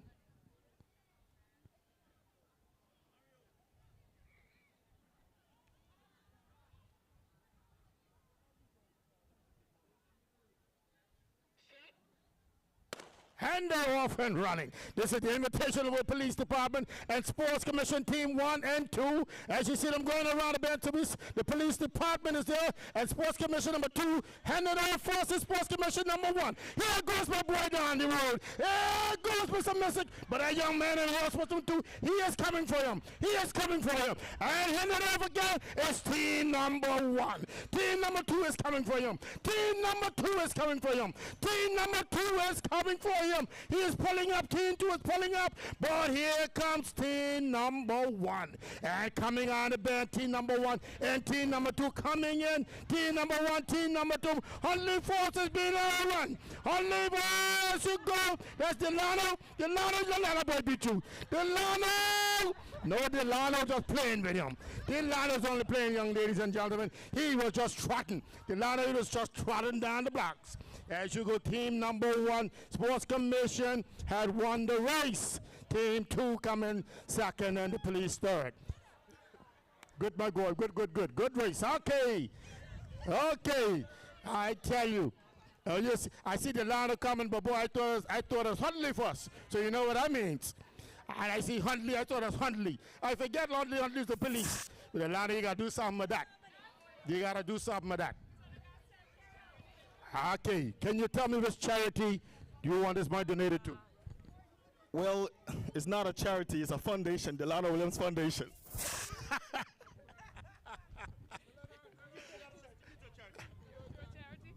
Okay, Sharon. Give it to a charity. Since we just recognized autism and we're going to be doing the walk tomorrow, I think that'll be a good thing to donate the $1,000 to the Foundation of the Autism. I don't know whoever is listening or whoever is watching. Just contact me. My phone number is 231-0130 so that I can arrange the funds. Thank you very much. That was very exciting.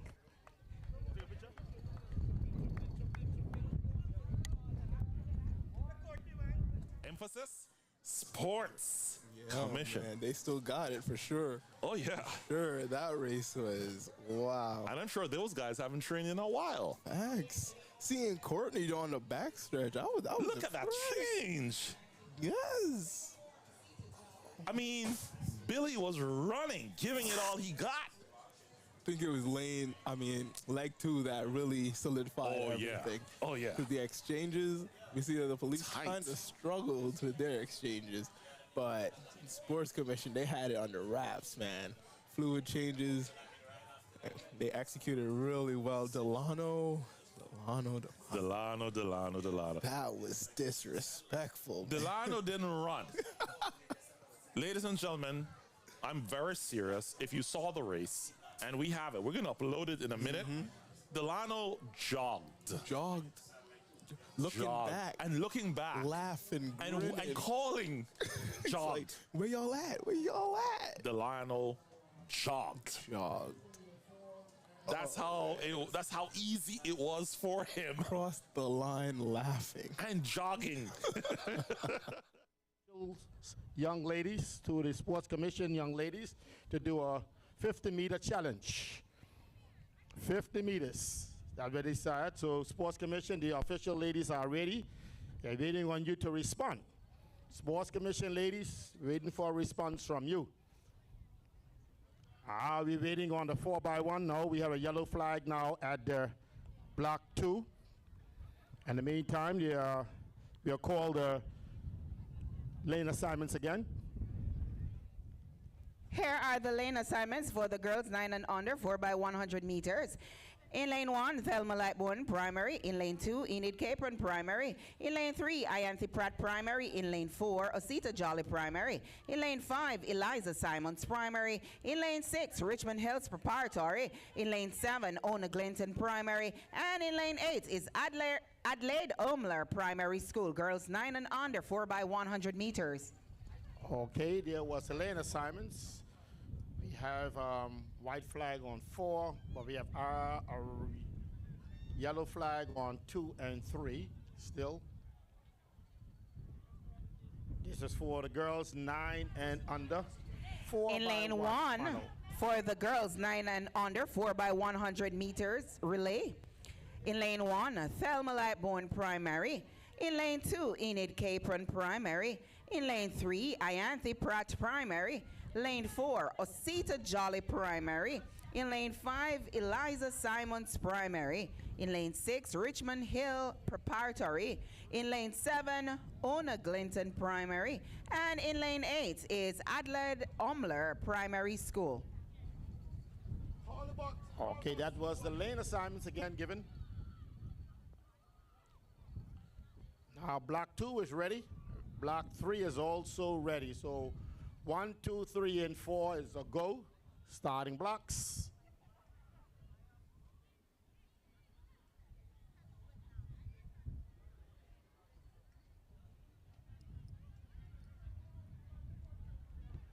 Okay, hold up, please. You still have a yellow flag on 3. Okay, it changed back to white. So 2, 3, and 4 white flags. White, yes, good. Good to go. Starting blocks.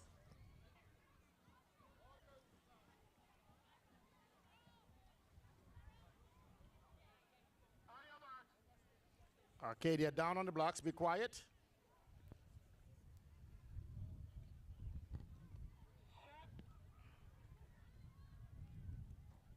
Okay, and these are girls 9 and under, 4 by 1 final relay. You got Thelma Lighting in the Capron, Ianthe Pratt, Cedar Jolly, Eliza Simons, Richmond Hill, Ona Glinton, and Adelaide Omler. As you see, the baton exchange will come to Ona Glinton first. Also, Thelma Lighton is gone as well as Eliza Simons. Also, you have Enid Capron, Adelaide Omler, and Ianthe Pratt. As you see them go for the exchange, still out in front is Ona Glinton, but Cedar Jolly just made up some ground. Cedar Jolly passes first. As I said, sorry, that's Ianthe Pratt passes first, but Cedar Jolly is out in front. No, as Ona Glinton out in front. Cedar Jolly right behind. Eliza Simons there, but you have Ianthe Pratt creeping up. Coming off first is Ona Glinton, but also watch a young lady from Cedar Jolly coming down the track here. Cedar Jolly and Ona Glinton. Cedar Jolly, Ona Glinton. Ona Glinton, Cedar Jolly. Ona Glinton, Cedar Jolly. Ona Glinton, Cedar Jolly. Ona Glinton, Cedar Jolly. Ianthe Pratt is coming. Ona Glinton is in, and you got Ianthe Pratt and Cedar Jolly. Some here challenging for second and third, and also you watch Richmond Hill is now coming in. These are the girls 9 and under. 9 and under for the 4 by 1 finals. The 4 by 1 finals, and you see them, they ran their heart out. They ran their heart out. I tell you, ladies and gentlemen, they run and they run and they run.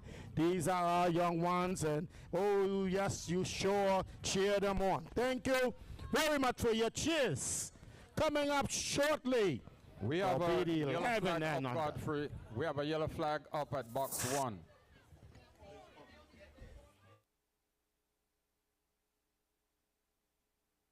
You got a flag up there in block 1, a flag in block 1. Block 2, sorry, block 2.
Okay, ladies and gentlemen, we now have the boys, 11 and under on the track.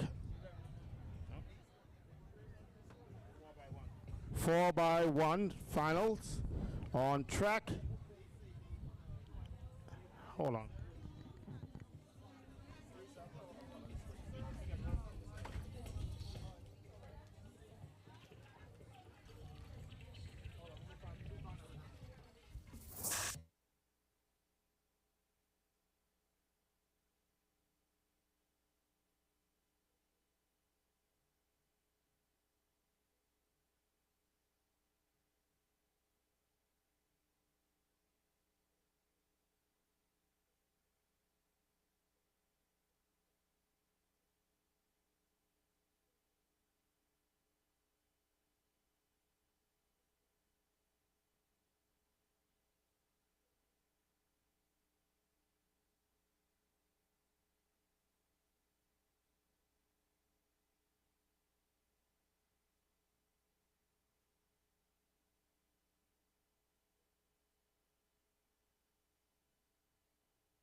Girl standing at the last leg could have watched that happen and then boom, Yes. felt defeated. Right. But I love that the team finished the race. They did. They regardless. did. She got up and she still ran and continued and finished the race. But a simple mistake like that, even in a relay, if you're the best of team, and we talk about it all the time. We know in the Olympics it happened to the U.S. team a couple of times where they messed up on, when they're professional athletes, and they messed up on the baton exchange, which is critical when it comes to running a relay. It could make you win or lose. The seconds with passing the baton can make you win or lose a race. Because you go off, like, let's say Chris is coming to me, run at full speed. Okay, my goal is to take off as fast as I can, right? Before I get to my top speed, because we measured our steps, we practiced, he will be there. I will hear him say, reach. I'll stick my hand back, grab the baton, and keep it pushing. Now Without looking. Without looking. Because you looking back, you can't run at full speed while looking back, because it's like not efficient. So these little things add on, like they shave off time. Because here, if the runner doesn't move, the person approaching has to slow down and then give you the baton, and that's just not as efficient. I got a very important question to ask you, but I'm seeing the white flag up. I'll ask you now, and then we'll get the response afterwards. How much steps should you be moving, because it's a science, how much steps should you be moving off on before that baton reaches you? We'll talk about that when we come back. Let's hold it. Well, so God forbid, looks like they have the next crop of athletes ready. White flags appear. Hold on, please. We're not ready here yet. We're not ready.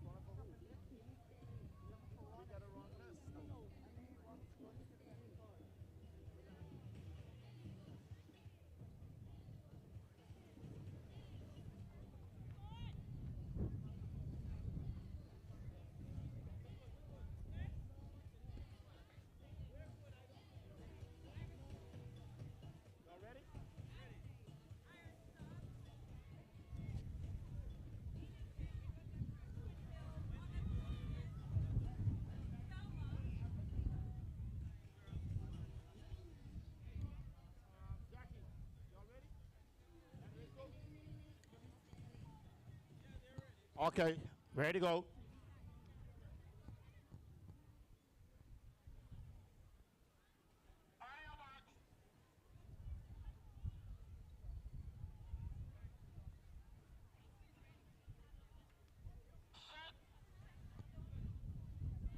And they off and running, as you can see. We had Adley Amlis inside Iris Stubbs, and you have Cedar Jolly, who's Una Capron is in there. Also, you have Una Glinton, and you have Cedar Jolly take off first. And also, you have Thelma Lipen also is inside there coming down. And watch these young fellas as they go off the back. And Cedar Jolly handed first, Thelma Lipen handed second. And you have Capron, Cedar, and you have Una Glinton, and you have Adelaide Amler, and Iris Stubbs. Coming around the bend is Osita Jolly and Thelma Liborn coming around the bend, and can't be sure who that is there, but coming in is Cedar Jolly, Enid Capron, Cedar Jolly, Enid Capron, Cedar Jolly, Enid Capron is coming, Enid Capron is coming. As you're coming on in, yes, he is Crawley, Enid Capron and Cedar Jolly coming on in, Thelma Lipon, and also on Glinton. Yes, that was the boys 11 and under.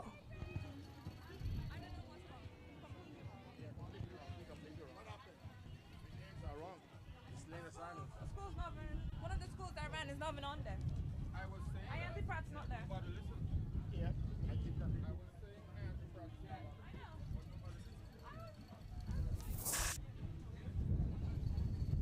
Okay, ladies and gentlemen. You want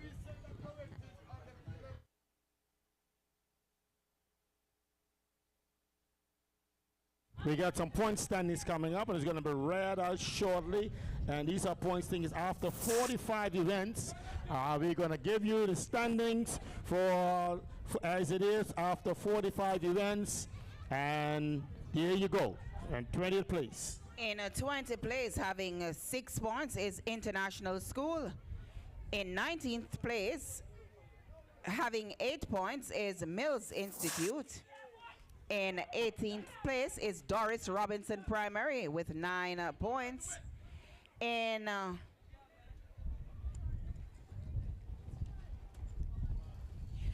tying in 16th place are Wesley Methodist and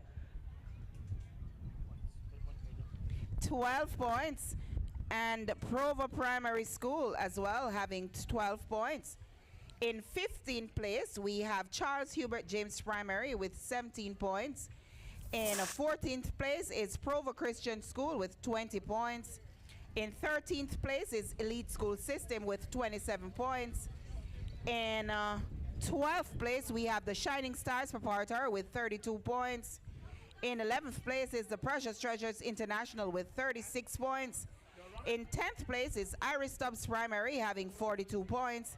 In 9th place is Community Christian Academy with 67 points. In 8th place is the Ianthe Pratt Primary School with 84 points. In 7th place is the Adelaide Amler Primary School with 98 points.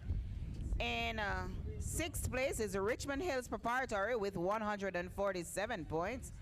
In 5th place is the Thelma Lightbourne Primary with 147.5 points. In 4th place is the Eliza Simons Primary School with 167.5 points. In 3rd place, we have the Osita Jolly Primary School with 181 points. And in 2nd place, we have Ona Glinton Primary School with 229 points. And of course, in 1st place so far, after 45 events, having 244 points, is none other than the school that is located in 5 Keys, the great Enid Capron Primary School. Okay, ladies and gentlemen, thank you. And on track now we have for the girls 11 and under. And in lane number 1, we got Community Christian Academy. And lane number 2, we got Enid Capron. And lane number 3, we got Adelaide Amler. Lane 4, Una Glinton. Lane 5, Dalmore Primary School. Lane 6, Eliza Simons. Lane 7, you have Iante Pratt. And lane 8, you got Richmond Hill. 1, 2, 3, and 4. They're all white flags. Ready to go, starters? These are girls 11 and under, 4x1 finals.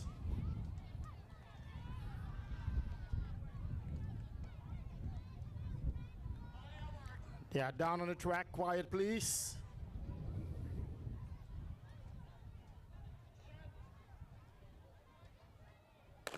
And they off and running girls, 11 and under, 4x1 finals. As you can see, they take off blistering out there.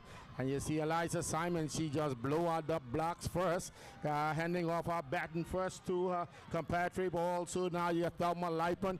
She decided that she want to go watch that young lady from Richmond Hill. She now she begin to put on the afterburners. The young lady from Richmond Hill, but Eliza Simons is right there with her. And the batoners go to Richmond Hill first, and then Eliza Simons. As you see them coming around the band, coming around. Eliza Simons out in front, Richmond Hill, and look like is Thelma Lipen to me, and then you have Una Glinton.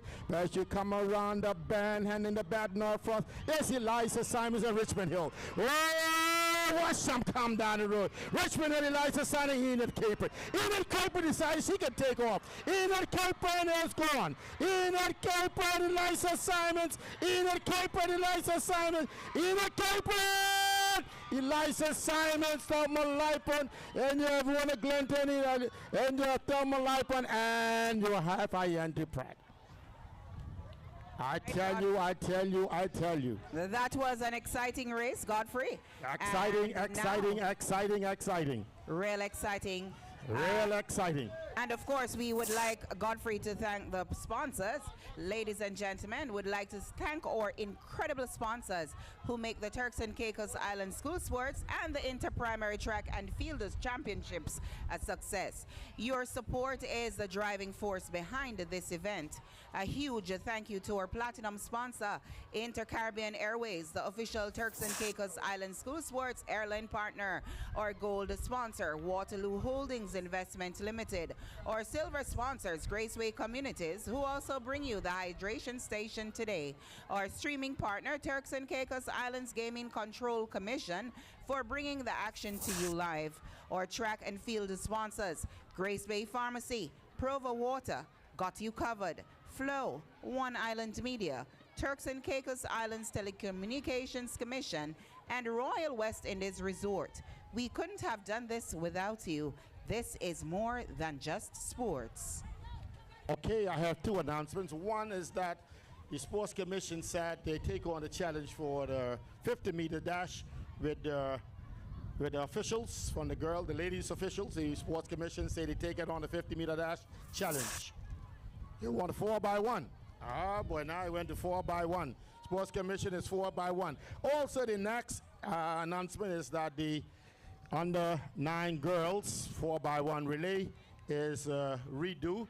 We have to do that one over again. There's the under 9 girls 4x1 relay. They're still telling me that you have to do that again.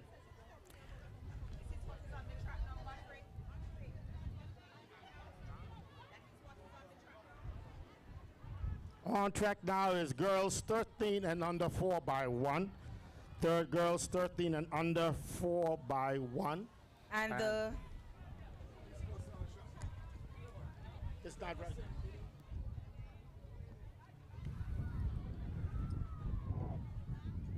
Thirteen girls 4x1 finals is on track. Okay, we have Thelma Lipen in 1. Asita Jolly is in 2. Iante Pratt is in 3. Adelaide Amla is in 4. Una Glinton in 5. Lane 6 is open. Enid Capron is in 7. And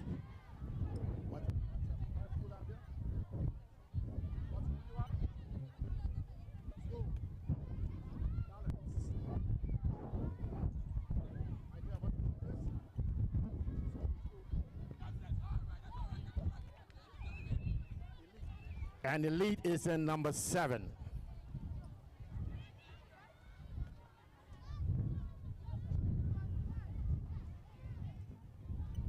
Okay, we have Thelma Lightman in 1, Asita Jolly in 2, Ayanta Pratt in 3, Adelaide Amla in 4, Una Glinton in 5, lane 6 open, Enid Capron in 7, and Elite in lane number 8.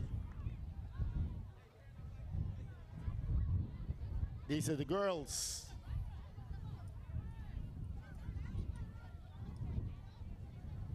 Four by one. Finals.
Okay, we're going to call the lane assignments again. Thelma Lightman is in 1, Asita Jolly in 2, Ayanda Pratt is in 3, we have Adelaide Amla in 4, 5 is Una Glinton, lane 6 is open, lane 7 is Enid Capron, and lane 8 is Elite High School.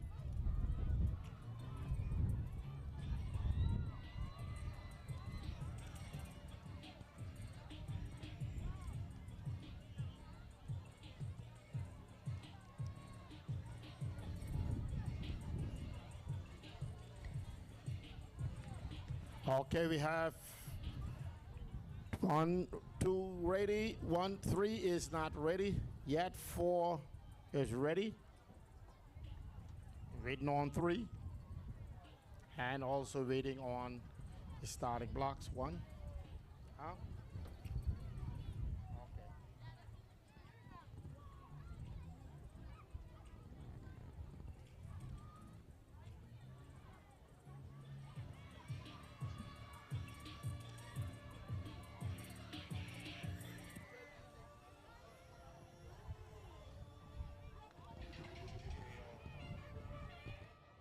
Ten. Ah, here it is. Don't take my word for it. Just arrived in lane number 7. So here we go. Thelma Lightman in 1. Lane number 6, Richmond Hill in 6. Sorry, Richmond Hill gonna be in 6. Okay. Thelma Lightman is in 1, Asita Jolly in 2, Ayanta Pratt and 3, Adelaide Amla in 4, Una Glint 1, 2, 1, 2. Una Glinton in 5, Richmond Hill in 6. You have Enid Capron in 7 and Elite in number 8. 2, white flag, 3, white flag, 4, white flag. Starting blocks, are you ready?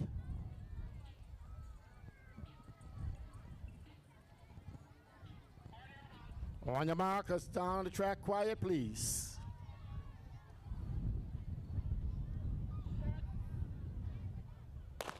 These are girls, 13 and under, 4 by 1 relay finals. As you see them blast at the blocks, And that's a young lady from Enid Capron. Enid Capron making a statement right off the bat. Enid Capron making a statement right off the bat. As you see her going on, the lead is right there with them. Oh, watch that young lady from Richmond Hill. Whoa, she is blasting down off the burners. Richmond Hill got some speed. Going down there, Enid Capron out in front. Richmond Hill pass first, and then the other one, Glinton and Elite. Coming around the bend, Enid Capron. Oh, Enid Capron, but she's going to be run down. Enid Capron getting run from my own Glinton, and she's getting run down from Elite. And coming around the bend, coming in there, Elite High School, Una Glinton. Una Glinton coming down with Elite High School. Una Glinton, Elite High School. And you watch Enid Capron, but you know she's not in here. And Una Glinton, Una Glinton. Una Glinton, no catching Una Glinton. Una Glinton is in. Oh, watch Enid Capron. She just power on her body for second place. And also you have INT Pratt. Enid Capron on that third leg. I don't know what happened on that third leg, but oh, I tell you, you got some good runners on 1, 2, 3, and 4 for Una Glinton. They never let up. But Una Glinton, I tell you, that's a good race. But Enid Capron, you got some very good runners. Third leg, I don't know what happened on that leg, but also Richmond Hill. That young lady in Richmond Hill on that second leg, I thought for a minute watching Usain Bolt, that young girl could run. She put on the afterburners and overtake everyone. I tell you, thank you very much. Girls, 13 and under, 4x1 finals. Okay. We got our boys here waiting. But invitation had been accepted for the Sports Commission ladies and officials. It looked like they want to get a police involved, but I don't think the police come out here ready for this. 50-meter dash invitational.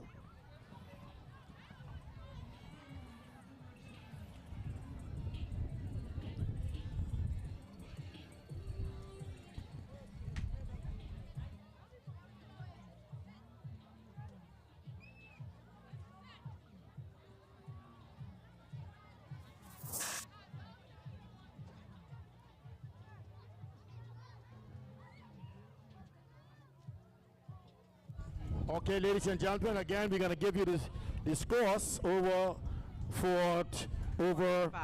45 events. So here is the scores for over 45 events.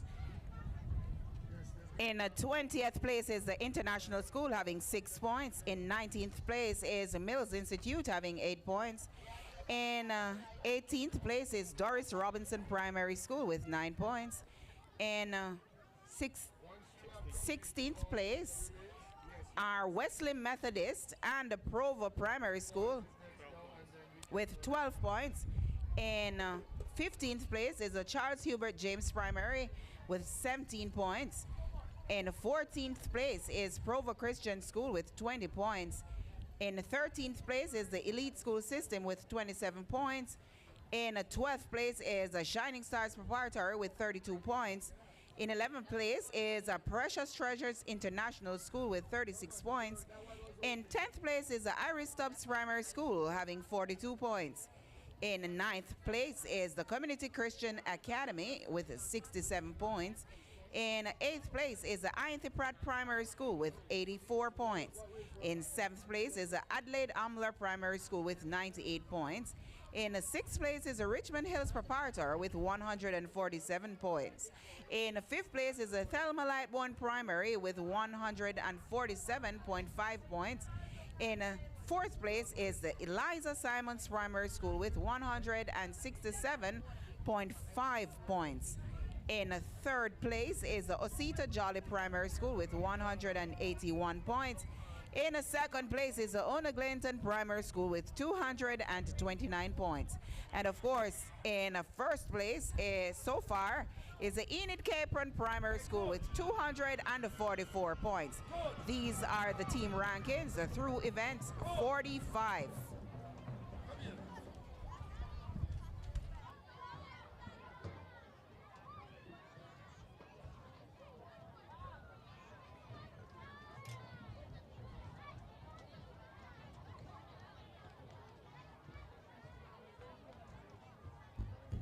Okay, ladies and gentlemen, that was the point standings after 45 events.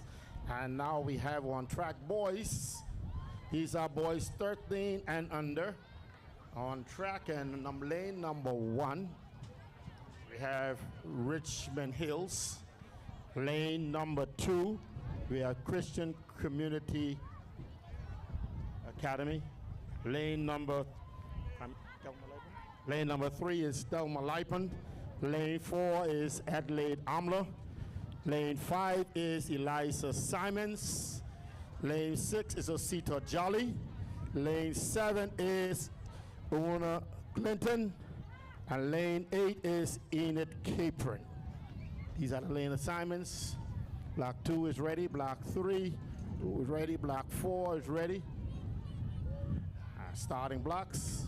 All white flags. You could take it away. Quiet, please. They're done.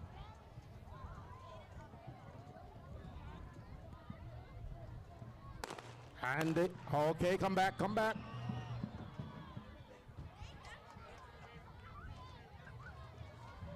Okay.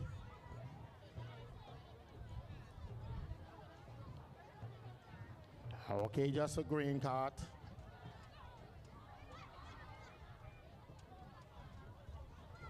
Okay, in the meantime, while we just wait on the officials.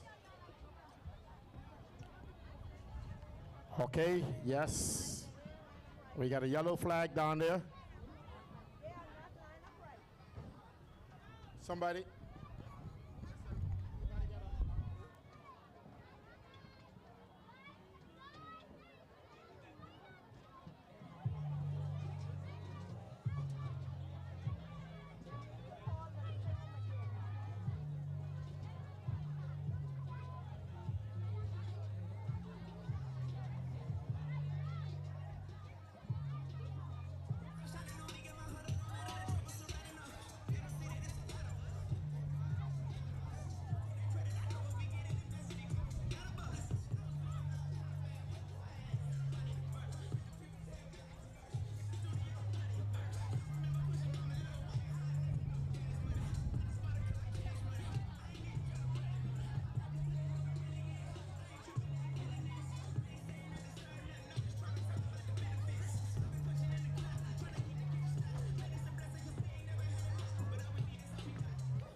Hey, hey, hey. You got Richmond Hill down here. That's Richmond Hill. Richmond Hill here.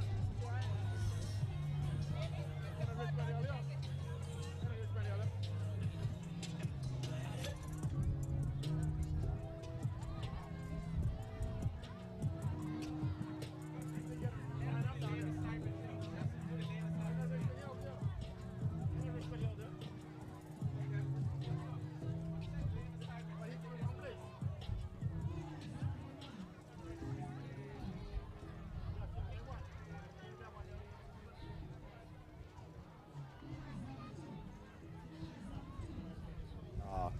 Full score for the inter-primary event here at the National Stadium. In number 10th position, Ira Stubbs Primary School with 42 points. Uh-oh. Okay, they switched on me for a second, so let me go to my shot instead. Okay, so Ira Stubbs Primary School with 42 points. In number 9th position, Community Christian Academy with 67 points. Ah, bless you, thank you. Adelaide Almer. Oh, let me come down. Let me come back down. Let me come back down. Let's start over. Ira Stubbs Primary with 42 points. In 9th, Community Christian Academy with 67 points. In 8th position, Ayanti Pratt Primary with 84.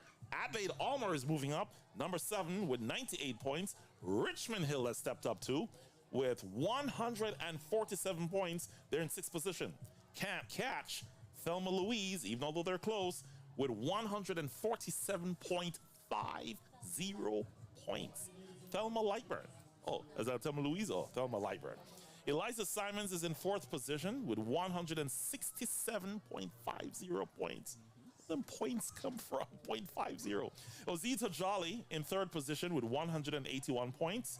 And in second position, Ona Glinton, 229 at the very top of the pile. Enid Capron Primary School, 244 points. This is after 25 events.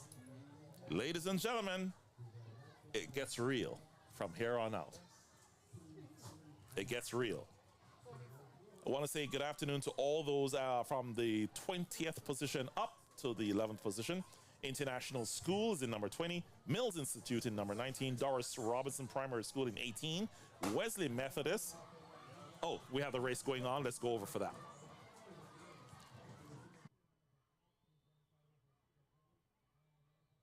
Making up some ground on their first competitors, and all you see Enid Capron out in front. All you see is Una Glinda, Eliza Simons has taken off, Aceda Jolly is taken off, Richmond Hill is taken off. Watch them go down that back stretch. Richmond Hill, Aceda Jolly, Eliza Simons, and you see them gone. And they all bunch up down there. Boy, watch this race coming around. They all bunch up, and you got Una Glinda, Aceda Jolly, Una Glinda overtaken, Community Christian Academy. It's also in the midst of things coming. Oh Lord, Ona Glendon fell down on the track. Coming down the blend, and you got Community Christian Academy. Community Christian Academy is coming in there. Community Christian Academy. Ona Glendon trying to make up stuff. Ona Glendon trying to make up. Ona Glendon trying to make up. But it was not meant to be. He fell down. Oh, watch Community Christian Academy and Richmond Hill. They made up some ground. Coming down. I tell you, that was the boys 13 and under 4x1 final. And it did not disappoint. Okay. If you're ready for the 50 meters for the Sports Commission and the officials, the ladies from the Sports Commission and the ladies for the officials. And in the meantime, you're gonna wait on the rerun of the girls 9 and under. Huh? Oh, the police also join as well. Okay, my favorite police officers. Watch them down the fence. I tell you. So we got three races. One race, 50 meters, and in this race we have the police team just joined. They got the officials underneath this tent or wherever they may be or on the stadium. And Sports Commission. I would say, you guys, if you're ready, let's get it on. Let's do it. Officials, choose your team.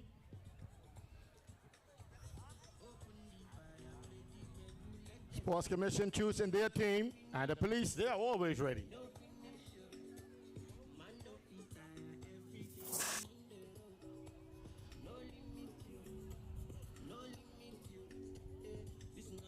I want to say thank you to you and the fans. Oh, Lord, you fans, the stadium is full of you.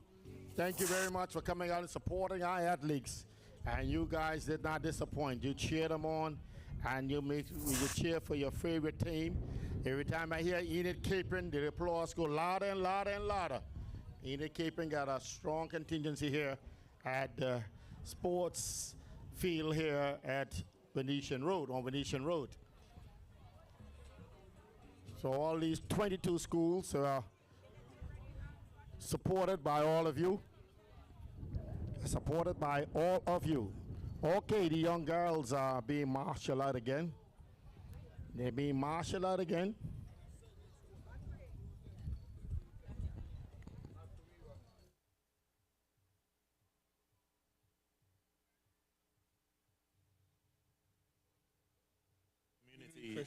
Community Christian? Okay. So that's the burgundy top. Community Christian. Yes. Okay. They won that one. Wow.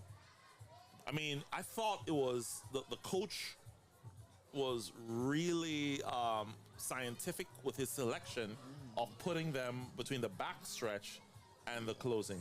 Yes. That was really a good idea. I think the third leg was also strong as well. Yep. Yeah. You know, so I don't know, I can't recall who started the race for them, but they executed really well, closing that out. And so, ladies and gentlemen, if you're watching, you'll see the points standing on the board. And so we want to say a special thanks to the TC3As and, of course, the Sports Commission for the inter-primary event after 45 events. Enid Capron is at the very top with 244 points. Ona Glinton is in second place with 229. Ozita Jolly is third with 181. Eliza Simons, primary, 167.5. Thelma Lightburn Primary School is in fifth position with 147.50. Just the point difference of 50 separates Richmond Hill from Thelma Lightburn Primary, and I tell you, it's just that close.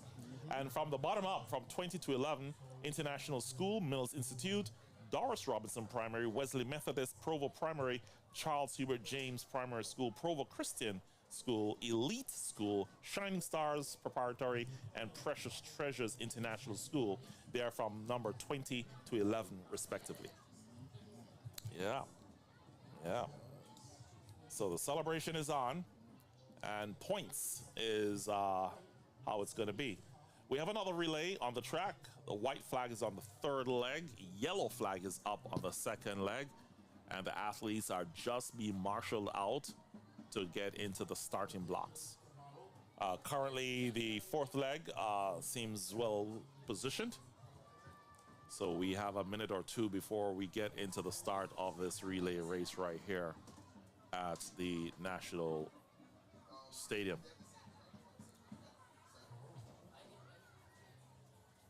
The fans are out, the umbrellas are out, the cheering is going on. And the Junkanoo guys are drumming. The party is in the stands and the celebration has already begun, and we haven't yet gotten to the final part of the day. Still early. Still early. All right, so lane assignments are coming up. And so let's go down to Godfrey for that. Lane number 3, INT Pratt.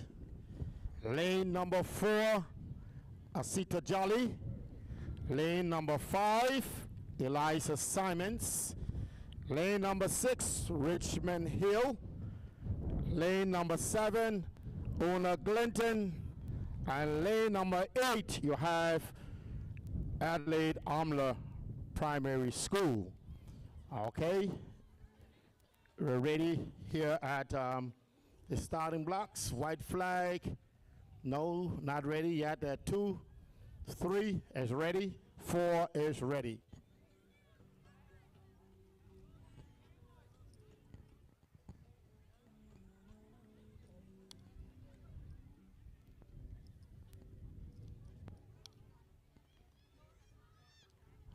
Okay, we still waiting 2. As soon as 2 is ready, we will be ready.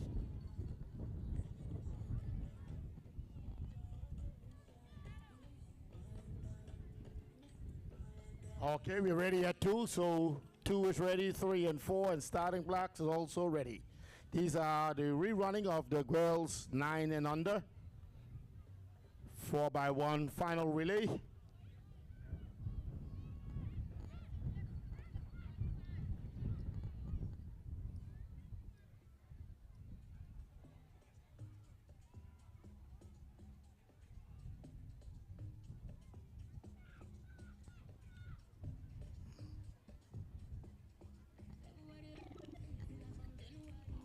Okay, cut music, cut the music. They're down in the blocks. Quiet, please.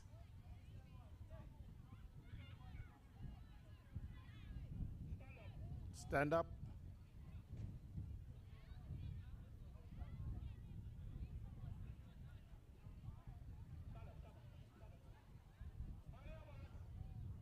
Okay, they're down in the blocks. Quiet, please.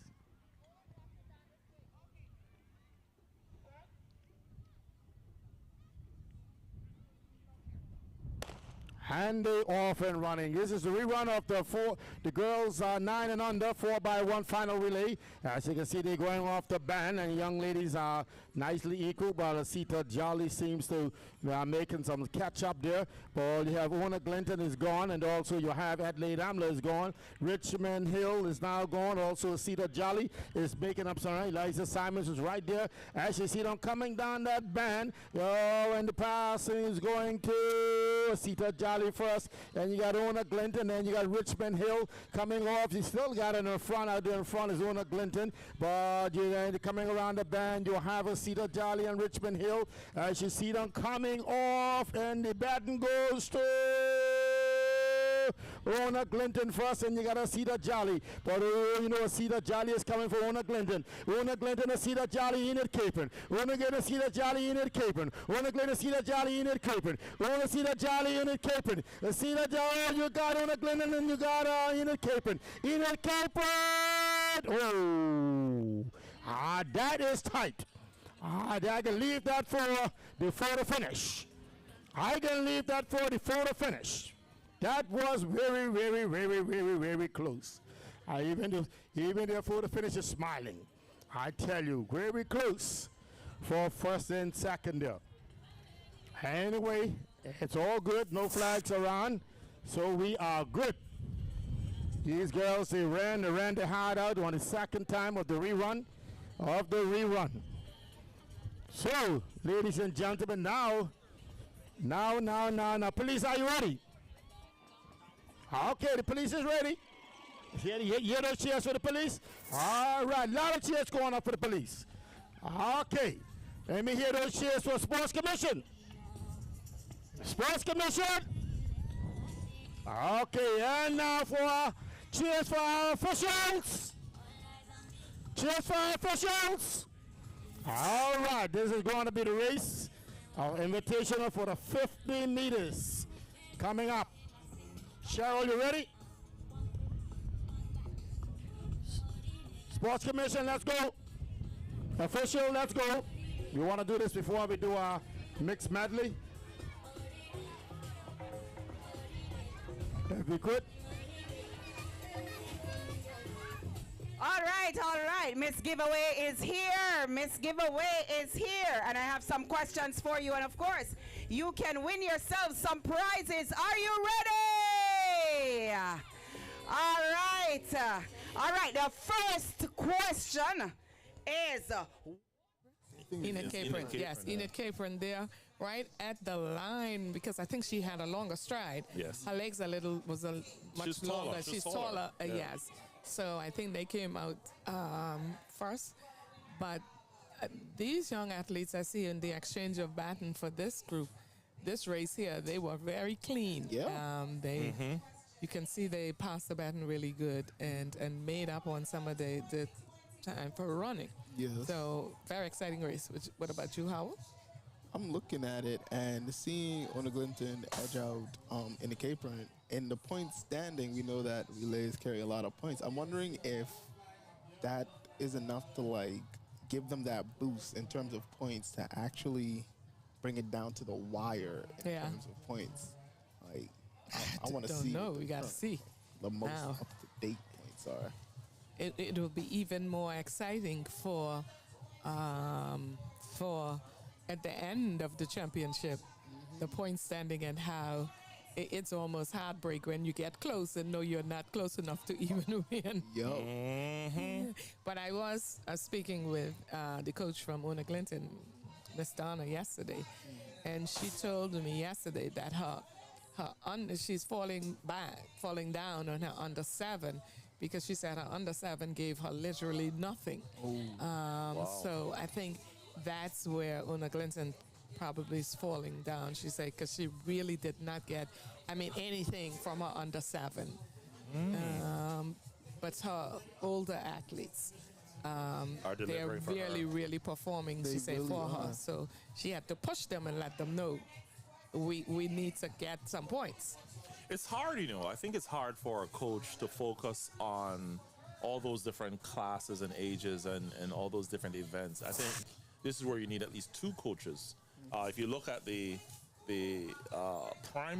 high school, you have at least 2 supporting aid for the coach. So one could focus on field events, next one could focus on sprints, next one could focus on strengthening, however they do it. But the point is, if she is falling down, she perhaps needs some support. Yeah, well, the under 7 is the Tiny tots. Tiny tots. Yeah. What do you get out of them? How far can you push them? I don't know. I don't know. You could only expect them to, do so much for you and perform in their areas and what they do. Right. And they're the ones that do the stand-up board jump and you have a 7-year-old maybe a ball throw. So, but anyway, that she told me yesterday that's where I think she was falling back when it comes to points. Right. Okay, so we're seeing right now, not too far off, seeing a few events happening here at the National Stadium. It looks as if they paused for a minute. Maybe it's for lunch. And so it's not a bad thing that we are able to have that here at the National Stadium. We're just want to say top of the afternoon to the Honorable Erwin J. Saunders. He is just stepping into the booth. I think this will be his first time on the microphones at Sports Watch. Honorable, welcome. Special welcome to Sports Watch and the live coverage. Thank you very much, Director Jarrett. I'm a little bit disappointed that this is the first time you've got me on Sports Watch. I have to come to the games for you to be inviting me on Sports Watch. I would like to think your excuse is that you've been watching me, commenting on me on Sports Watch. well, you know better. You know how we roll. But it is a pleasure to have you at this historic moment, and this will not be your last. Thank you very much. I see eyes looking at me funny. I just want you to know that, for those who are looking at me funny, that in school, I was a defensive back. And a pretty good defensive back at that. So, and in Turks and Caicos, I played basketball. Ooh, Chris, we gotta get him on Sports Watch. But Chris, listen, he always tried to convince me about that, and I said to him, no. I do not believe it. And I'm the son of Norman Sanders. I play tennis. Ooh. And cricket. Ooh. So, but anyway, today was a good day. I've seen that these kids are very, very well trained and very well coached.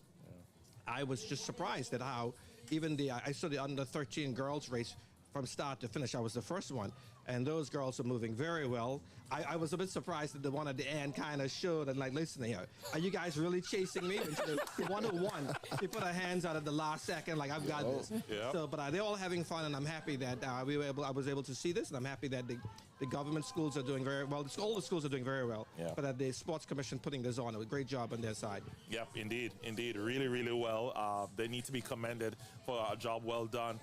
You missed a very important race earlier on between the Sports Commission and the police. I think Delano told me that when I was walking here, and he said I missed the race. And yeah, you did. It's on TikTok. It's on TikTok, so you can watch it. And who won? Delano. I was thinking Delano won. Yeah. And the humiliating part about it was he jogged. He Yes. jogged the whole way, waiting for the police to catch up. Yeah. So it's a good thing. It's a good thing I wasn't here for that, because I think they probably would have tried to talk me into embarrassing myself. Oh, wow. Well, Honorable, guess what? You are here for an incredible moment, because the officials are going to run. And the community police officers. So you're here for this historic one. Let's go down to God forbid for this race.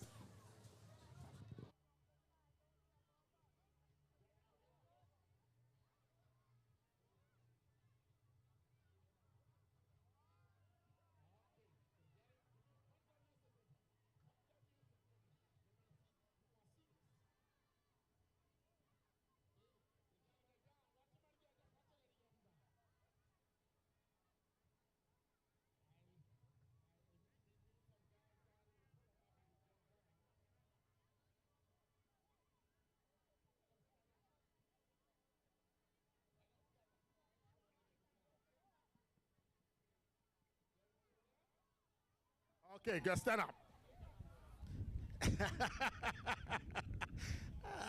Get down on the track. Come on, get down on the track. Get down on the track. You girls can do this. Okay. Ready to go. Boy, and they're gone. Watch this race. Watch this race. Watch this race. Watch this race. Watch this race. Dixie come across the line. Sports Commission come across second. I tell you, what a wonderful race. Thank you, girls. Thank you very much. It was lots and lots of fun. Lots and lots of fun. Now I can let you all know that I already got a race lined up for the 2026 Inter-High School Track and Field Meet. I have a race lined up. You guys be amazing to know who will run next year. Horse-Based Life 2026 Inter-High School race. 50-meter dash. 50-meter dash. I'm looking for some sponsors for that race. You know, there's a year, more than a little bit of a year out. And you can imagine we got a race already for the Inter-High School 2026 50-meter dash. If you want to see that, you got to be here. Right, Mr. Forbes? You got to be here. They are getting in shape from now. They're in the gym. So, ladies and gentlemen, we're coming to the end of our 2026 primary school track and field meet. We still got another race to go. 25. We still got one more race to go, and that will be being marshaled out real shortly. And in the meantime, we just want to say it was a wonderful time here. I enjoyed myself, and I know if I did, you did, because you were cheering in the stands for your fans, and you're standing on your feet. The officials, they were enjoying themselves, so they take part in the race. We had we had the police department take part in 2 races. Lord, this young lady from the police department, she didn't, from the sports commission. Why didn't you enter the race? Hello? Why didn't you enter the race? I was late. You scared of Cheryl? Yeah, I know you scared of Cheryl. That's all right. You want to do it over? Let's do it over. You want to redo? Ah, boy. You hear that? Cheryl, you are the champ for sports commission. The champ for sports commission. Okay, ladies and gentlemen, ready for a mixed medley soon. We'll be coming out. Thank you very much. All right, continuing my giveaways. Name 2 boxing coaches. 2 boxing coaches. 2 boxing coaches. Even if you give us the first names. Nobody wants to try?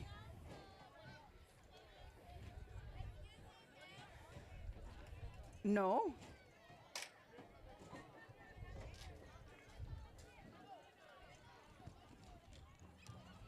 All right, let me ask another question. Who has won the inter-primary championships for 3 consecutive years?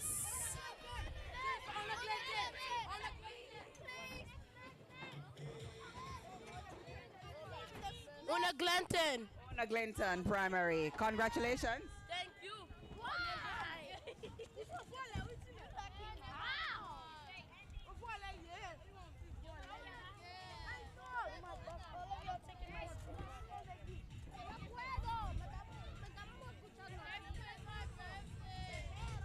Who won the 2024-2025 Inter-High Basketball Championships?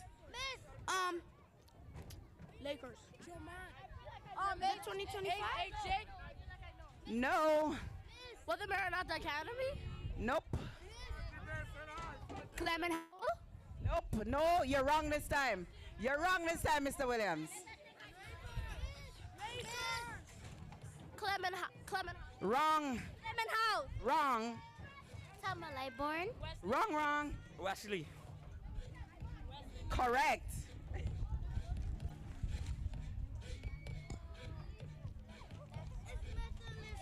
Right, and I have one more gift left.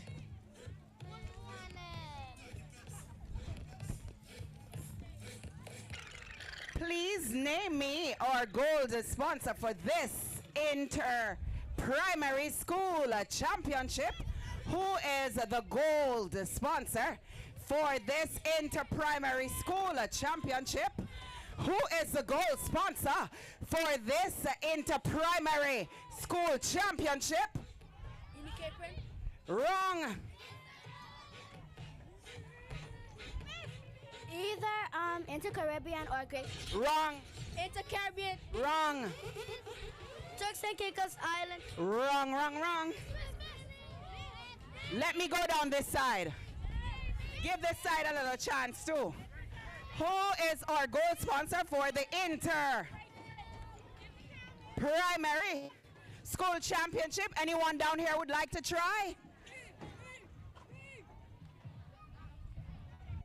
Inter-Caribbean. Wrong. Anyone wants to try down here? Anyone wants to try? Wrong. You want to try?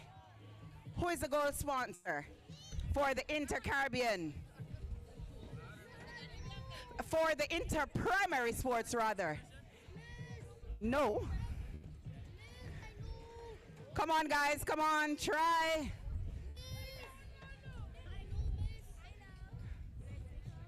Wrong. Inter-Caribbean. Wrong. Wrong. Turks and Caicos. Wrong. Is it Smith? Who? Smith? No, wrong. Anybody else wants to try? Who is our goal sponsor for the inter-primary school championship? Inter-Caribbean. Wrong. Inter-Caribbean. You're saying the same thing and I keep saying wrong. Wrong. Hello? Wrong. Waterloo, come for your gift, sir. Congratulations, come for your gift. Waterloo Holdings Investments Limited. Come for your gift, sir. Thank you so much. Congratulations to all the winners. Yes, yes, sir. Yes, sir. Hi, Mama. How you doing? No. You're wrong. You're wrong. All right, guys. Thank you so very much. Continue to enjoy the rest of the afternoon, the events that are coming up shortly.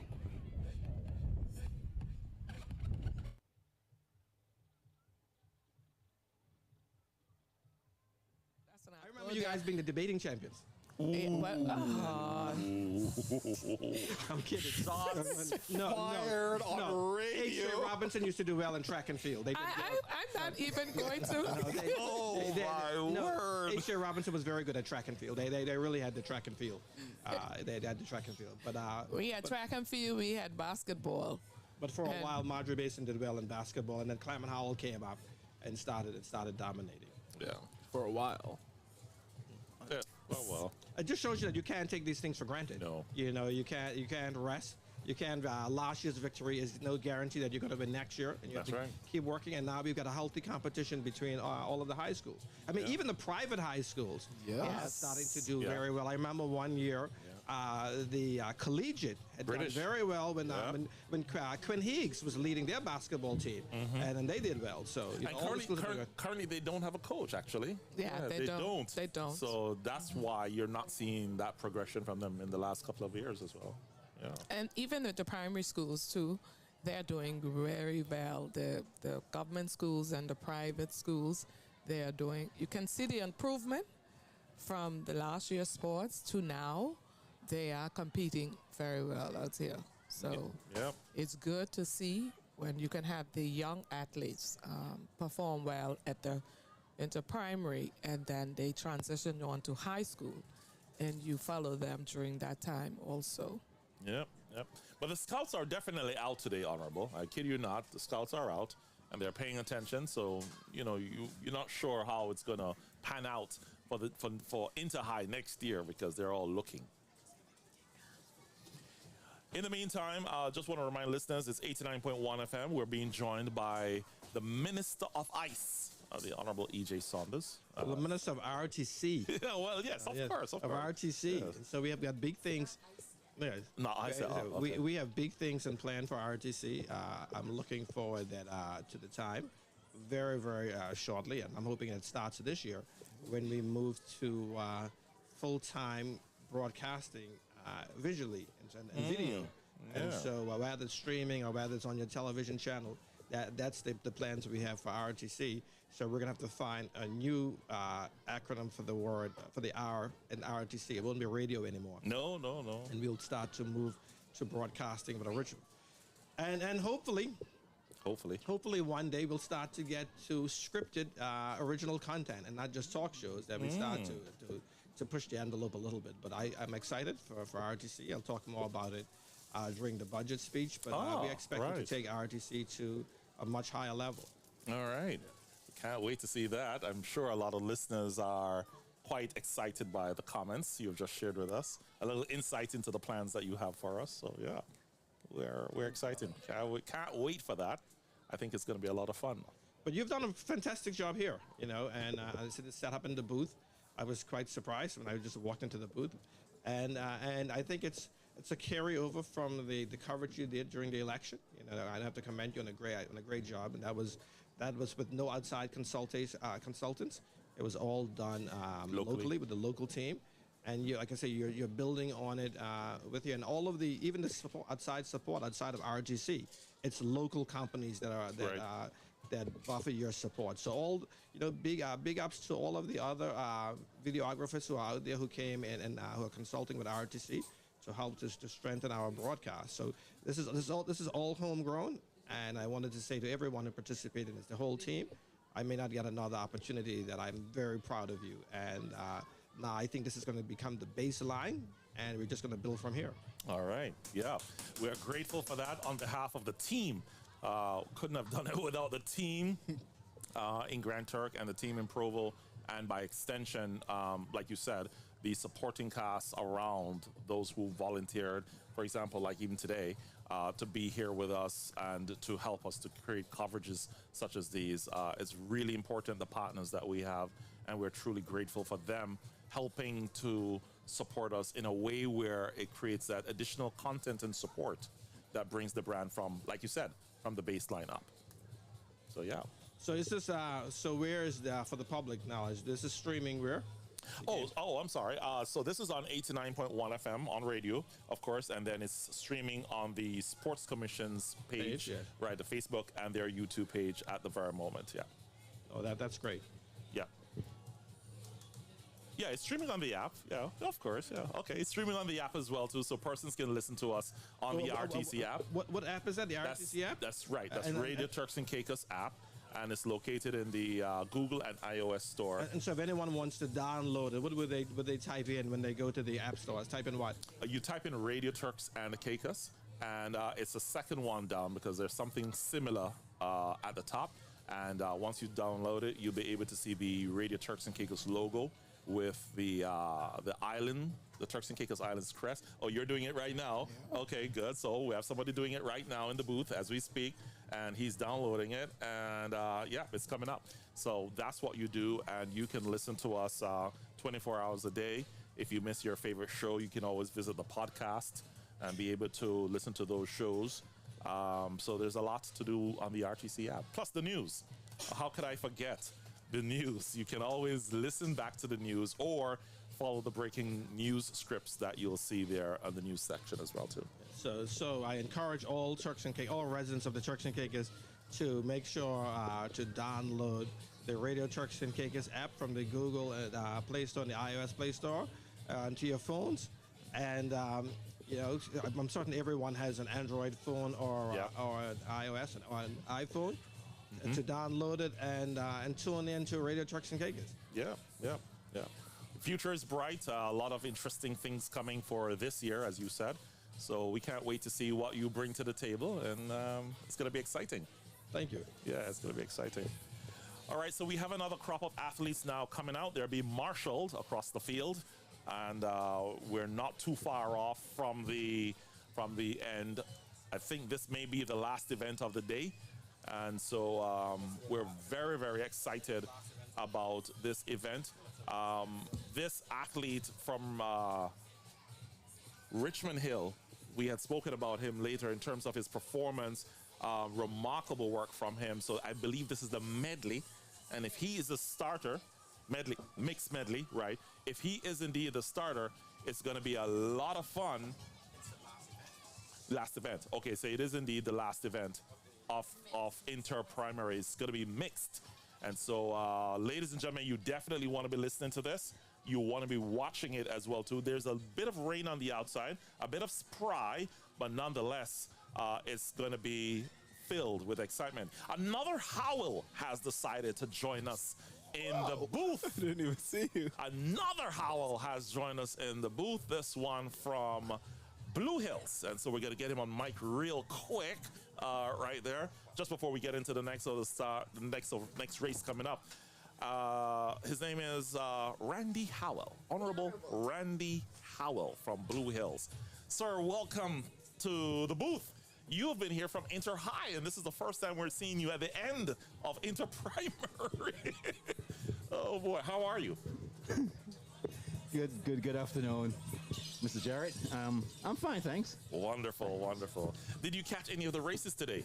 No, sir, not as yet. I've just arrived. Oh, wow. So you're catching the last just race. trying to find my way around, familiarize myself with the different schools, the different tents.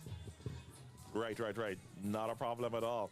So the different schools from Inter-Primary taking part event in this year's Inter-Primary 2025.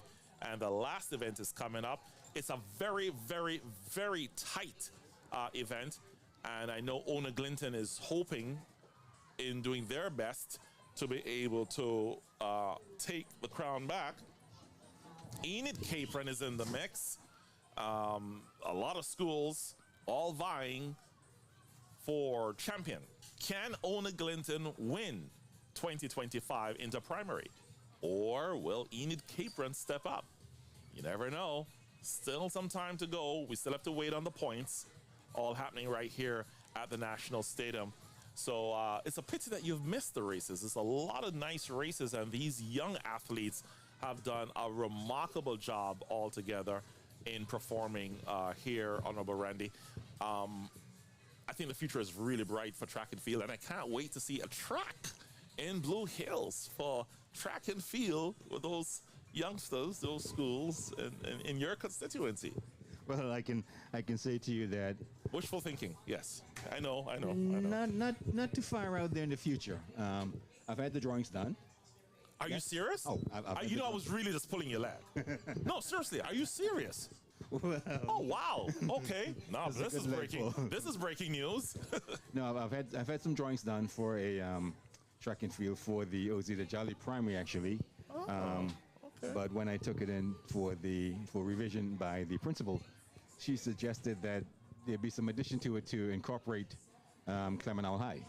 So, you know, it's not too far-fetched. Wow. Okay. I won't give it away. Let me not look at my crystal ball, because some people may say I'm seeing it. I did not know. I was really pulling your leg. But that's big news. Yeah, it started when I visited the primary school for a specific occasion, but I was pulled aside and a teacher began to speak of how they needed some activity for the kids during break time, during lunchtime. Right. She suggested something that will allow them to play games such as hopscotch. Right. So something more than just a green field. Right. Okay. But you know, my mind just went right out over there. the horizon. Oh yeah. You know, and nice. Good so for you. we had a drawing done with it started with a 200-meter track because it's primary school kids. Right. So it will evolve. It haven't evolved this yet, but it will. It will. To a larger one, so that it can be used by the Clemenau High. All right. I like the sounds of that. There's a court. Basketball for half court? basketball and half with 2 hopscotch. Okay. You know, on there. It should have, well, from the drawings, it has a cafeteria. It has a pool. A pool? You said a pool? A pool. A swimming pool? A pool. But Blue Hills is by the sea. Oh, okay. You know, we grew up, you know, with the ocean just a few steps away from our doorsteps. Right. And so, you know, we need to learn how to swim. I agree. I completely agree. Okay. So we throw all that together. I'm just finalizing it, and then I'll make my pitch to the ministry that's responsible. All right. Well, I think the entire country would want to support that idea. That's a nice idea. I'm hoping that they all, get behind me and, push this forward so we can see this in the near future. Right. Okay. Fantastic. Good things are happening. Good things are indeed happening. And so we wish you all the very, very best, sir. I'm sure the schools around your constituency will thoroughly enjoy it. But right now we have white flags up for the start of the final event of the day. The third leg has the white flags up as well as the second leg. I believe the fourth leg is also ready. So let's get ready for the mixed medley. We're going to take it down to Godfrey Bean. He is ready with the start of the race.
And that was our final track and field event for today. And of course, we are going to have our shot put Carifta qualifying event taking place shortly.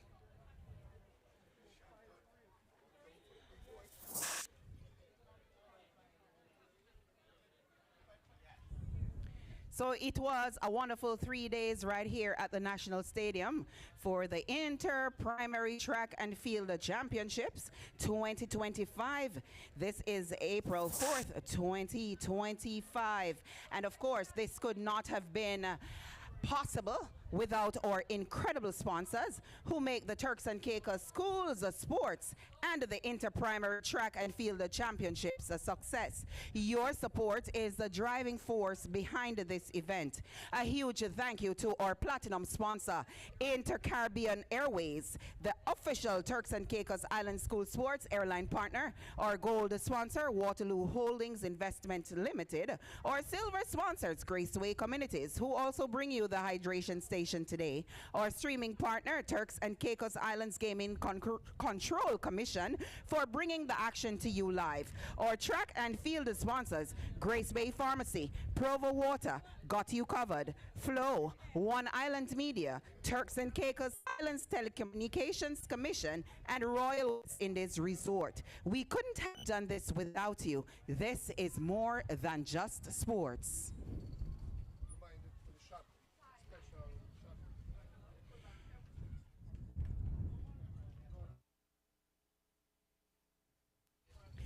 And reminding you, ladies and gentlemen, that there will be a special shot put qualifying event for Carifta that will take place shortly. And then we will have some medal presentations for you coming up later as well.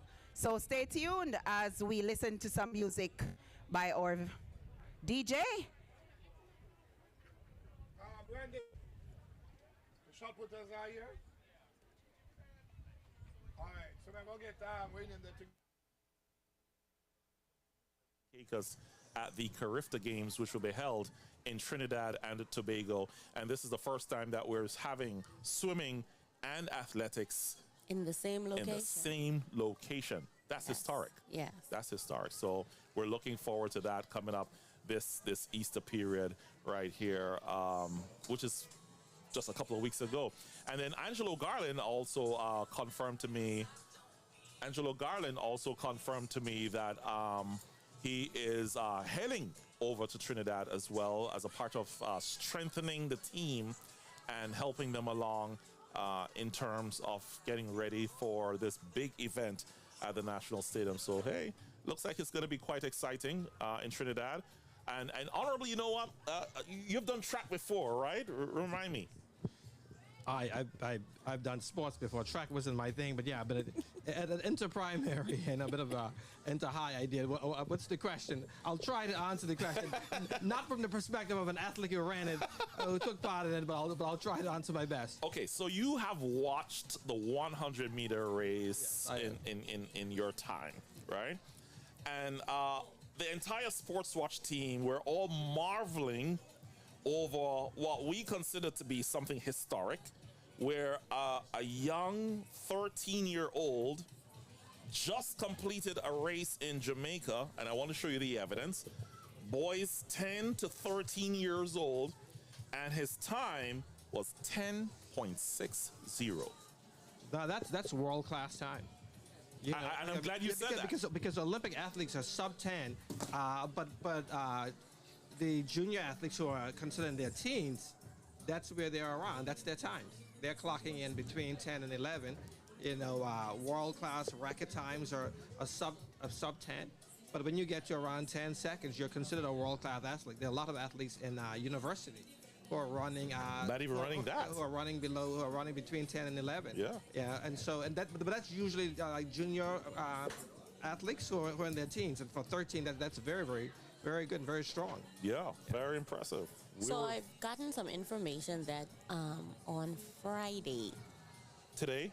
No, this will be all right. Next Friday, I'm assuming. Nandina? Next Friday? The information just coming through? Or now? Oh, right now. Okay, right now, today, we have some important races that we're running. The under-17 boys 100, under-20 boys 100, and under-17 boys 3,000. And this is just to assist with Carifta game qualifiers for the team selection. Nice. So we have a few more events to go, and this is all for Carifta coming up. So Carifta trials. This is good. Carifta trials. So what I would say, Director Jared, is that with your question earlier, I think what we are starting to see is that there are a few athletes around the world, one in Australia, who, and I think there's at least one other. So there's like two athletes now that people are saying are starting to look like they could break or equal Usain Bolt's world Record. records. Mm. This young kid from Jamaica is coming on, so there's at least 3 or 4 athletes. Oh, they canceled races? Okay. So there's at least 3 or 4 athletes globally that are starting to peak and show that they have the ability. I think what it shows is that the coaching has gotten better. The science around athletics have gotten better. You know, we know with the better diets, the tracks are becoming more favorable. The athletic wear, you know, the shoes and all those sorts of things are becoming better and favoring the athletes. So I think we're going to see some great things with track and field going forward. Nice. I was actually hoping that we would have gotten Honorable Rachel Taylor up here. I was hoping because I was interested in asking her about the idea of Carifta coming back to the Turks and Caicos, taking into account that in 3 days from now, back in 2007, that's when we had Carifta here at the National Stadium. 3 days from now would be April 7th. 2007. 2007 was when we had Carifta here as we culminate into primary today. Yeah. Honorable Taylor isn't here, and I certainly don't want to speak for her because the Sports Commission comes under her. Right. I think in order to get Carifta here, it'll be a number of things, including having the budget for it. Thing we don't just want to be able to host Carifta, we want to be able to host Carifta and with a heightened experience where when persons come to it, they feel that this is one of the best Carifta games they've ever come to. I don't know if we're just there yet. I think it was a great thing when the Turks and Caicos did it at that time, but we were trying to punch greater than our weight.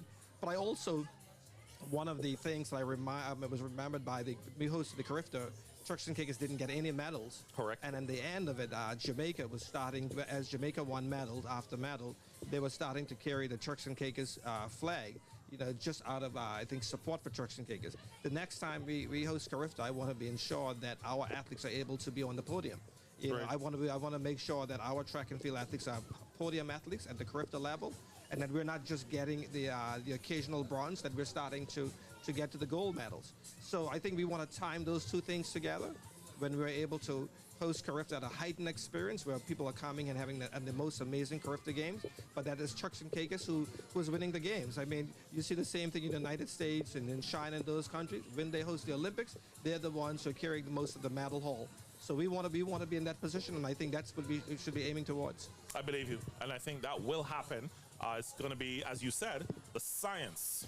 We're beginning to understand the science of it, and once we have that coupled with all the gear and the supporting cast, that will assist us in being able to win and take medals home, and I'm looking forward to that happening in the not too distant future. I'm glad that the TC3As has somewhat allowed schools to become clubs, like track clubs, so that they will be able to now start developing their meets and stuff. And then going back to what Honorable Randy said, the fact that schools, as an example, and I'm sure you're starting off with your constituency, schools like Clement Howell, maybe Maranatha, and some of the other primary schools in your constituency will now be able to have a track. Now, jumping over... But, Chris, there's a difference because Provo schools on a whole have access to the National Stadium. Because they have access. Whereas Honorable EJ can tell you, Grand Turk and South Caicos children... I was coming to that. You know... I was coming to that. I mean, we have the parade ground, yes, but it's not a full-size track. Right. I was coming to that to say South Caicos needs to have a track. North Caicos as well. North Caicos. And then, of course, Grand Turk needs to have a track. I know, I don't want to get into the mechanics of it because I'm sure things are changing by the minute. But some time back, I know that there were some talks around putting something together in Grand Turk. Well, hopefully that will come to fruition in the not too far distant future. I mean, I know the government's going to work very closely, and thank you for that, with the Sports Commission. When we got elected in 2021, I was the Minister for Sports for a couple of months. Because I was Minister of Health and came under Health. Right. And one of the things I spoke with the Sports Commission about was a plan for podium athletes. When it went from Health, when sports went from under Health, it went under Education. I think that they carry that plan. So there is a plan to ensure that we're having podium athletes. And as we start to see that plan develop, I'm certain our government, will continue to be able to put the capital behind it, the funding behind it, to make sure that our schools have better facilities. So it's going to go hand in hand. You know, like I said, we are going to continue to fund the schools, but start to develop, giving them the facilities and the tools that they need. But we also want to make sure that those investments are producing world-class athletes. One of the things that I had said to Director Jared from the Sports Commission, that what I wanted to see and what I'd still like to see is that every year we have Turks and Caicos high school graduates going to college abroad and participating at sports at a collegiate level every year. So every year we could say, hey, this person has signed to go with the University of Florida. This person has signed to go with Penn State or whatever the track, Stanford University or whatever. Right. Has a great track and field program. So we know where our athletes are going. But then every 4 years, we have athletes who are going to world games. So whether it's the World Championships, whether it's the Olympic Championships, but then every year we have athletes going from high school to collegiate on sports type scholarships. And then every 4 years we have our athletes going to major events and medaling at them. So that's the plan. The plan is to see our athletes go from strength to strength, and at least every 4 years we see a Turks and Caicos Islander on the podium at a major event. And the government will continue to fund that to make sure that our schools and our athletic programs at the Sports Commission level are fully funded. All right. I'll let you go back to the kids who are starting to assemble right now. Yes, I was just about to say that.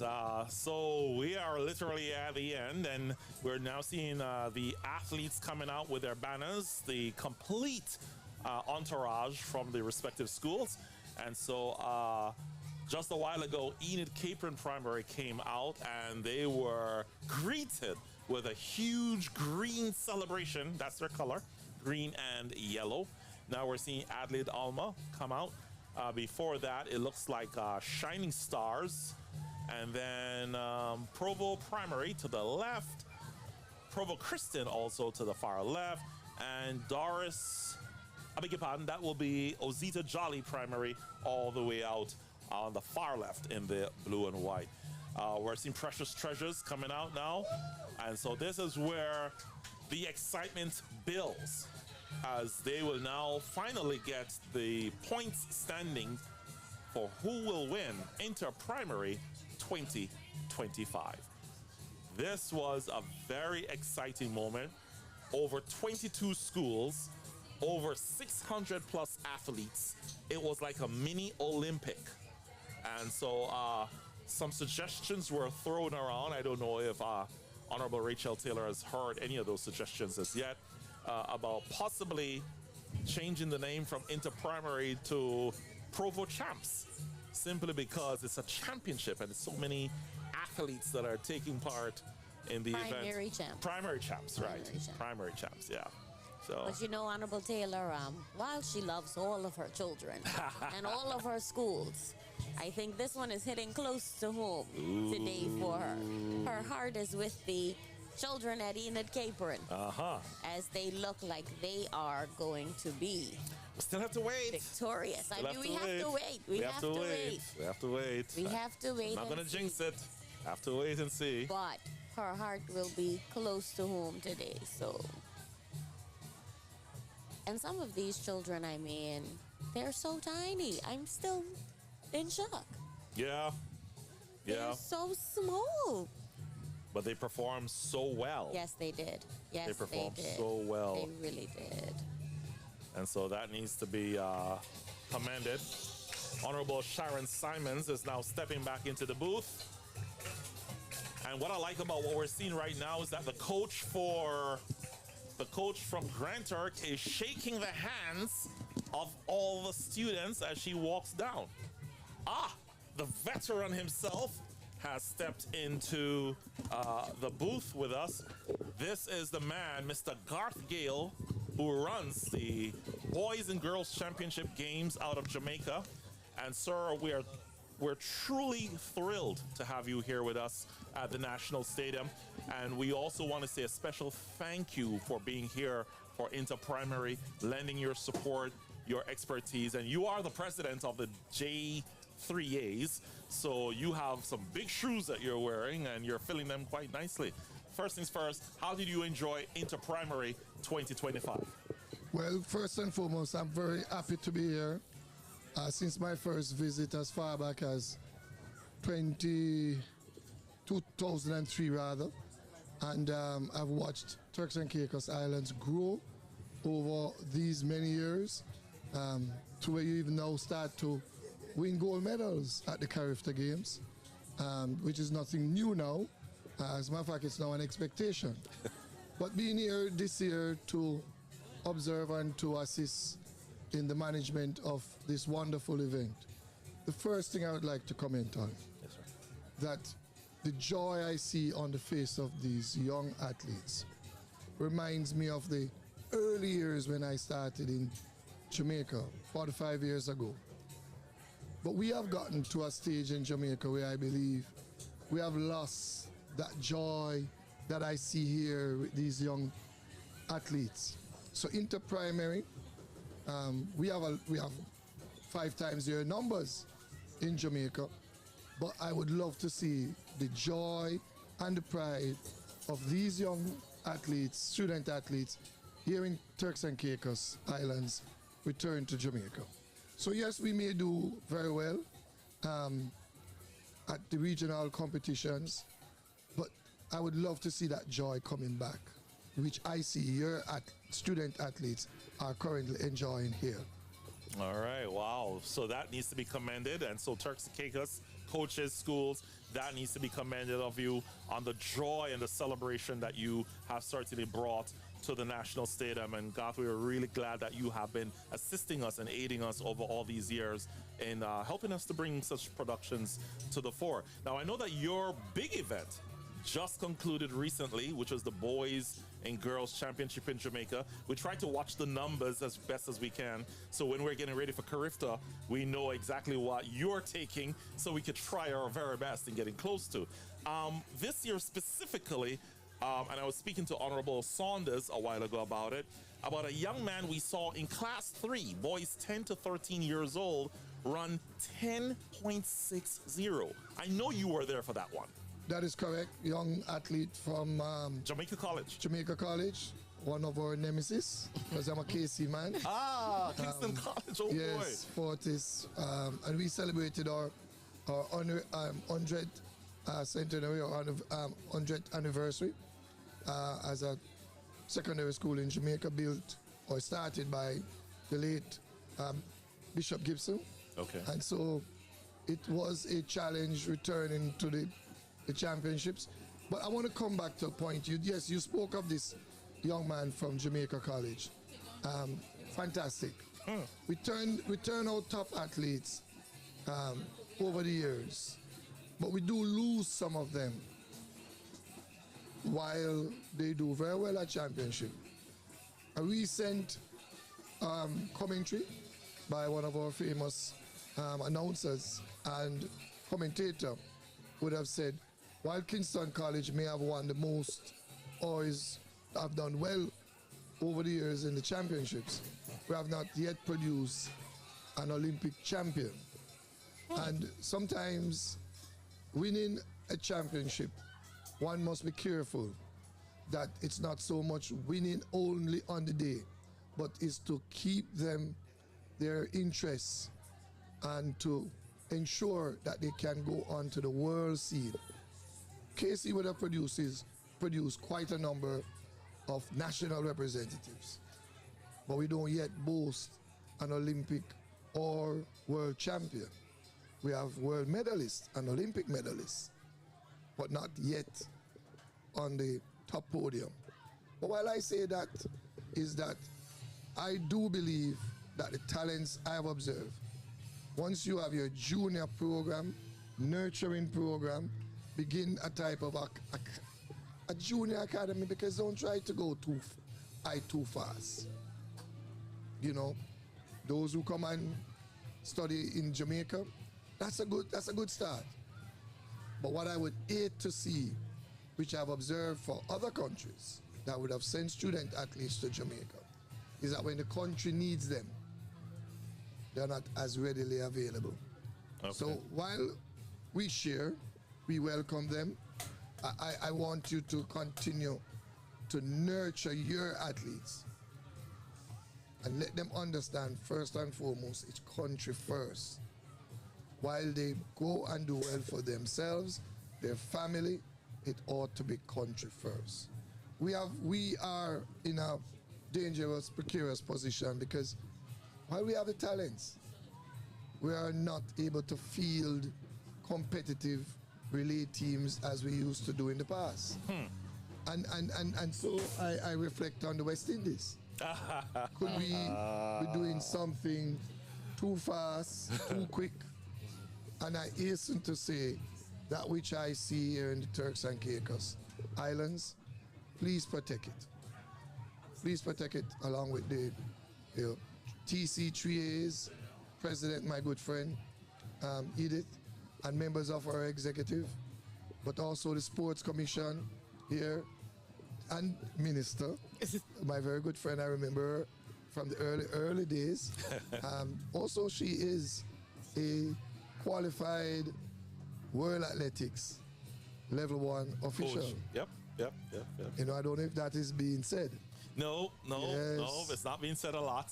She needs to be commended for that. She would have been one of the early recipients of training course that I would have come here and conduct. And so to see her now as minister, or rather as MP. As MP, warms my heart.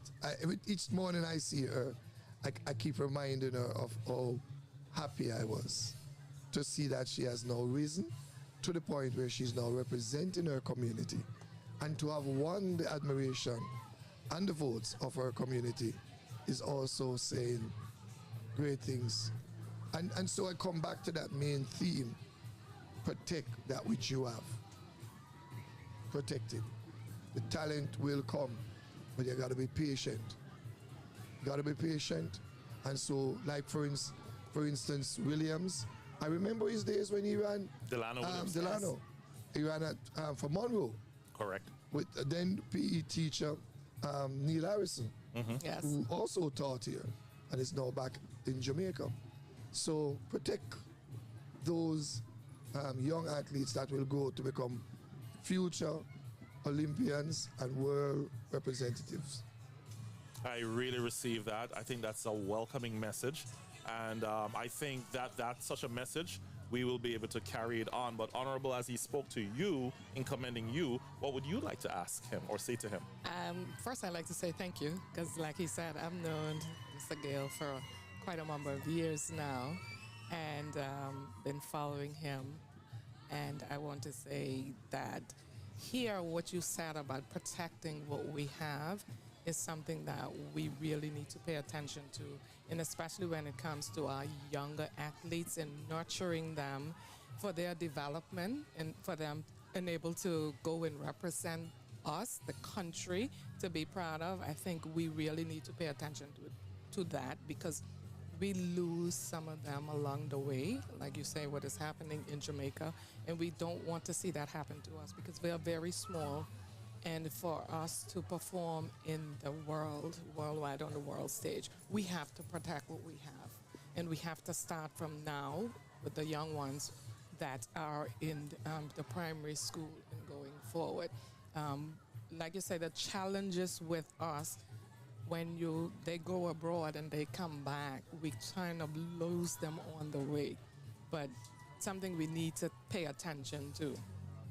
Most definitely, and I once you follow a particular path and not being too anxious to, they will deliver. And you have a lot of talented coaches and teachers that are here.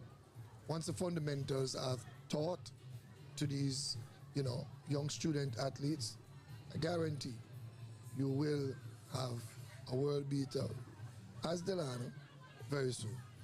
All right. I like the sounds of that. Very positive. Very. Very, very positive. Well, Garth, we truly want to thank you once again for being here. There's so much we could talk to you about, and we could talk to you for a long time, because there's so much information and history. But right about now, we're going to take it down in a second back to the stands. The trophies are out, and we're now seeing the Minister for Sports. She is on the track at the moment, and so it seems as if they believe, some schools are believing they're the champions, as Honorable Rachel Taylor makes her way gingerly across the track, meeting and greeting all the schools, shaking the hands of the athletes. That's what we're seeing right now.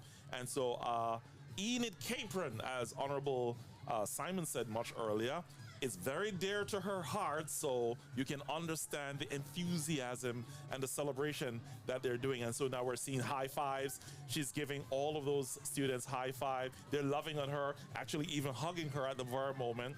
And so it's a sign of love. It's a sign of appreciation and respect for all that she has done for that school and is continuing to do on a wider scale for the education system. So this is a really beautiful moment. If you're not here to see it, it is so heartwarming to watch Honorable make her way across Enid Capron. Now she has to pass, but she's looking at the banner. She's inspecting the banner. She's still speaking to some of the students. She's still hugging. And then she's going to make her way over in a minute from now to Shining Stars. So she makes her way over to Shining Stars, and she's walking over and greeting all the schools before we get into the presentation. 3 big trophies are on the table. Who will take Inter-Primary 2025? Still, unbeknownst to us, we're still in the dark, still waiting for the final scores. Who will be champion boy? Who will be champion girl, Honorable? I don't know, Chris, but I'm anxiously waiting to see if Ona Glinton caught up, because we know the relays carry a lot of points. So it's going to be exciting down on the field. Yep. To see who has come out the victor. Yeah, the Honorable Saunders is saying his batters. Oh, wow. Honorable Saunders says he believes if the math and the science and the tech is right. And he is that kind of a guy. He is that guy. He believes it's Irish Stubbs. You know, I'm only joking now. Well, I mean, I don't know. Your calculations could be slightly off today. My heart is fine. That's what my heart is on. Just for everyone to know before they start saying, because I am a politician, I wouldn't want the other schools to think I'm against them. Iris Stubbs is my grandmother. She's the mother. She's the mother of my father. So the school is named after her. So and that's the primary school I went to. So that's why. But I know that Iris Stubbs was not in the point count close enough to be able to pull it off at the end. But whoever it is who won, they're well deserving. Indeed. Really well deserving. A lot of hard work, a lot of fight, a lot of sweat. We saw some tears. We saw some tears as well too. And so today is the day of celebrating sports. Today is the day when we say a very big thank you to all those that really made a difference in sports. We're now seeing the director for sports, Mr. Jared Forbes. He is now making his way down. He's now moving across. We're now seeing some members from the TC3As also down, along with some members from the sports division. They're going over the clipboard, so I'm not sure if that's where the scores are. While they are looking at that, we're still seeing Honorable Rachel Taylor making her way over. Still meeting schools. She's at Ayanti Pratt at the moment. And she's speaking to some of the students there. Not sure if that's a selfie I see going up. Can't be sure. But she is speaking, shaking hands, giving high fives to Ayanti Pratt. And now she moves over to the final school on the track, Richmond Hill. And she is meeting the athletes, shaking some hands, a couple of high fives, and she's speaking to one specific athlete at the moment. Oh, perfect. Our cameras are down. We have eyesight. And so she's speaking to athlete 842, 941. And so she just pretty much asking a question. Athlete is responding. Looking quite shy, if I should say so. And there we have it. And she's now making her way back, counting, I guess, all the schools that are on the track.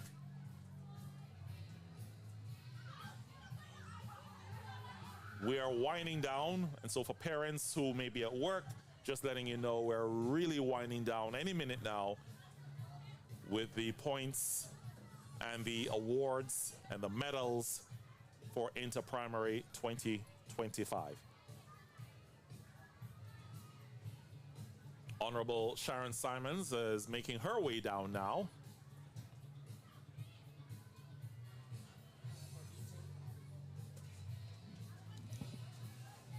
And so I think they'll be joining the athletes on the track.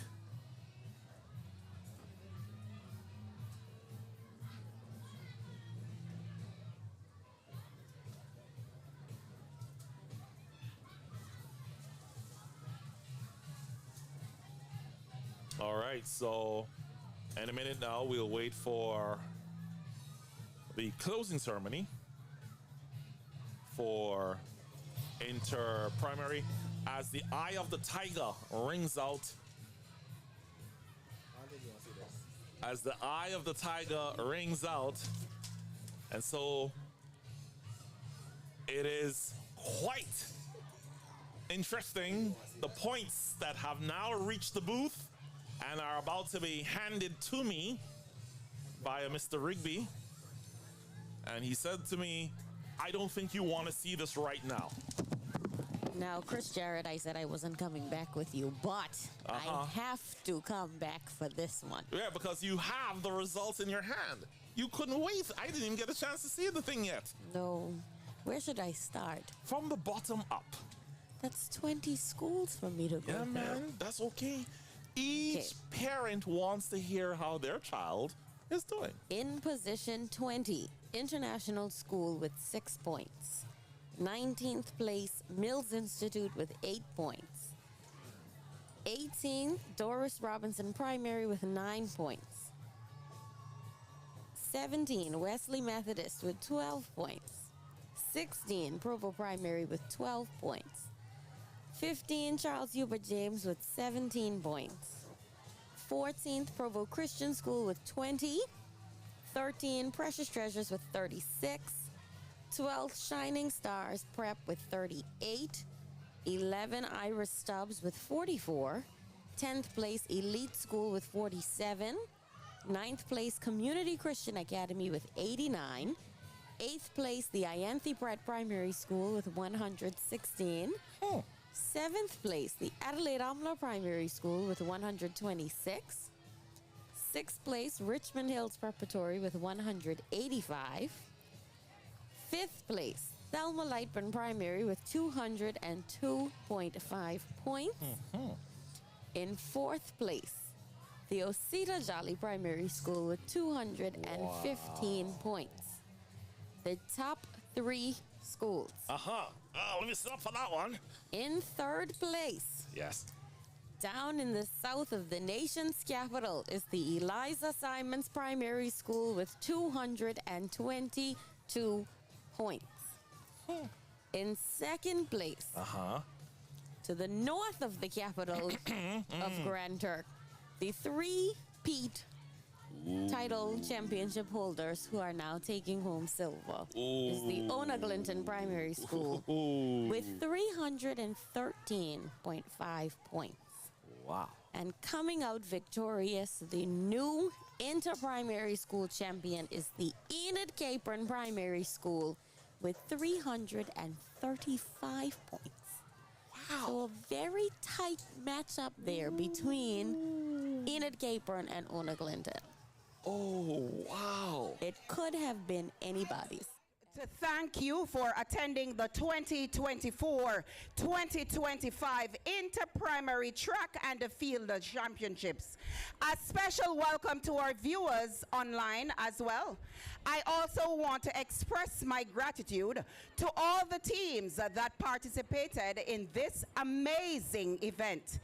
A heartfelt thank you to the parents and teachers, the Turks and Caicos Amateur Athletic Association, the staff and members of the Sports Commission, Primary Healthcare, Red Cross, the Turks and Caicos Police Force, the cadets, the Turks and Caicos Regiment, Kishel's Cleaning, Presidential and Shore Security, and most importantly, our sponsors. Without you, this event wouldn't be possible. This championship is more than just sports. It represents dedication, perseverance, and the bright future of our young athletes. But before we begin, ladies and gentlemen, I'd like to acknowledge our special invited guests joining us here today. We are honored to have the presence of the Honorable Minister of Education, Youth, Sports, and Culture, of course, Mrs. Rachel Taylor.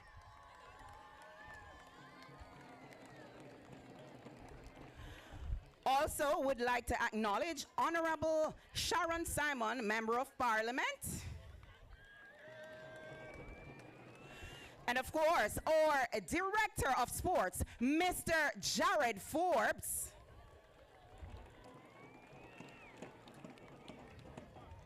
The President of the TC3As, Miss Edith Skippins.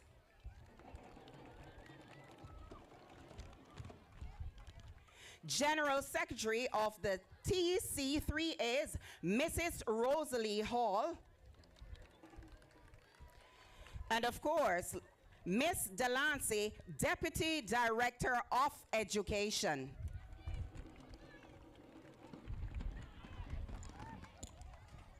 And now, I would like to invite Mrs. Rosalie, the General Secretary for the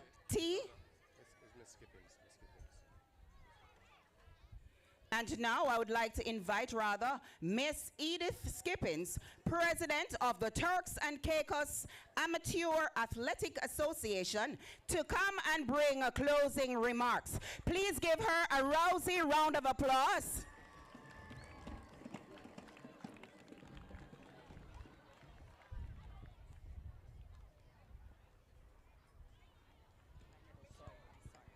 Good evening. Good evening, parents, coaches, our officials, all of our athletes here from the 22 schools. Job well done. We have come to the end of our 2025 Inter-Primary School Championships. I know everyone is anticipating and hoping that some of the results will change, but the results are the results. Thank you all for coming out and then celebrating with our kids, your kids, here over the last 3 days. It has been exciting, and the kids has done their utmost best. We will also be having another meet early in June to determine the kids from these championships that will be going to represent Turks and Caicos at the NACAC All-Age Championship. So to each and every one of you that is vying for any of those positions, I said, from now, congratulations. Thank you, and thank you. Turks and Caicos, let's hear you! Turks and Caicos! Thank you! Thank you, Ms. Skippins, for such an electrifying remarks. All right, and now I'll invite next Mr. Jared Forbes, Director of the Turks and Caicos Sports Commission, to bring closing remarks as well. Good afternoon, everyone. I definitely want to congratulate the athletes for such an amazing 3 days. It was exciting. Thank you to the fans who came out every day and enjoyed the weather, supporting our young athletes. It was very exciting, and I want to say that you guys made us proud. You made the country proud. I know you made your parents proud. You made your coaches and your schools proud. It was a tough 3 days for me because I didn't know who to cheer for. I spent some time in Ona Clinton Primary School as a student. I also went to Eliza Simon's Primary School, and I went to Adelaide Omna Primary School. So I had a rough time today deciding who to cheer for. But nonetheless, it was an amazing event, and I want to thank you guys for a job well done. Thank you. Thank you, Mr. Forbes, for bringing remarks. And now I'll invite the Honorable Sharon Simons to come and bring closing remarks as well. Please make her welcome. Give her a rousing round of applause.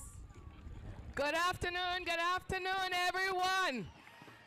It has been my pleasure down here for the last 3 days here watching the young athletes perform so well during this meet. I want to say congratulations to all the schools, all the coaches, all the TC3As, the officials, the sports commission, for everyone that played a part in making this event a success. Now we know there only has to be one winner, and there's always going to be one winner, but you guys are all winners to us. And we appreciate what you have done for us over the last 3 days here down at the National Stadium in putting on a show and performing. Once again, congratulations to everyone, and have an enjoyable weekend and be safe. Thank you. Thank you, Honorable Simons. And now we'll invite, and I want you to put your hands together and welcome our very own, the Honorable Mrs. Rachel Taylor, Minister of Education, Sports, and Culture. If at first you don't succeed, try and try again. But I wanted to say that I am so elated to be here to celebrate with you. Many of you may not have received a medal, but you know what? It's all right. I was saying to one of the smaller schools, do not compare yourself against the other bigger schools. Once you've done your best, that is all that matters. So ladies and gentlemen, let us put our hands together and make some noise for our students.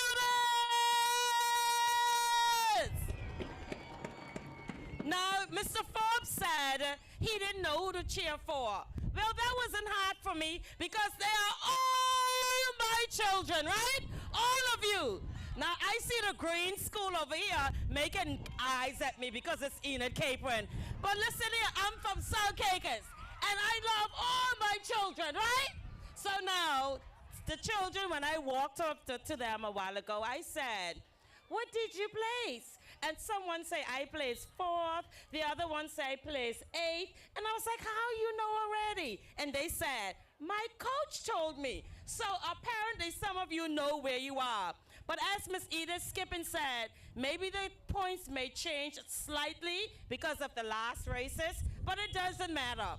I just want to wish you all the best, and I will continue to do all with my power as Minister of Sports to make sure we build out our sporting facilities throughout the Turks and Caicos Islands so that it can be fair to each and every one of our athletes. So listen, students, you're going home for the weekend. Some of you may not receive the kind of scores that you were anticipating. Always remember, remind yourself, if at first you don't succeed, what are you going to do? Try and try. Try and try again. Congratulations and all the best. Now, I honestly don't know who won, but you know who won? Who won? I don't know who won. I don't know. Whoever won, all the best to you. And of course, as I walk back to I just want to take this opportunity to say a special thanks to the Director of Sports Commission, and of course to the President of TC3A, as well as to Mr. Godfrey from Commonwealth team, and all our officials who made today's possible. But then, of course, it could not have been that productive without our sponsors throughout the Turks and Caicos Islands. So on behalf of the government of the Turks and Caicos Islands, we salute you, and today we wish all of you all the best. Congratulations.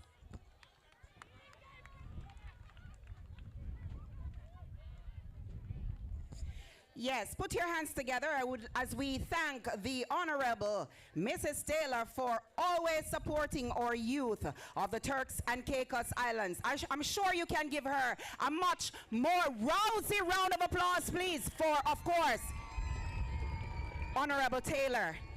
And now, before I know you're on your toes and you are awaiting the results, but before we announce the winners for the Inter-Primary Schools Championships, we will now go into our medal presentations. And of course, we'll do some individual medal presentations, and then after we'll do the relay medal presentations, and then the general presentations.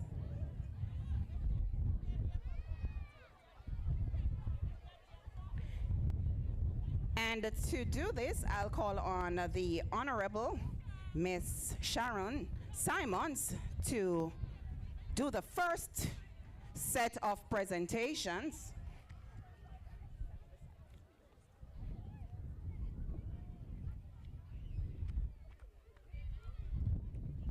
And we'll begin with the girls 11 and under, 400 meters. In a third place, securing the bronze medal, is Haley Gardner from the Ianthe Pratt School.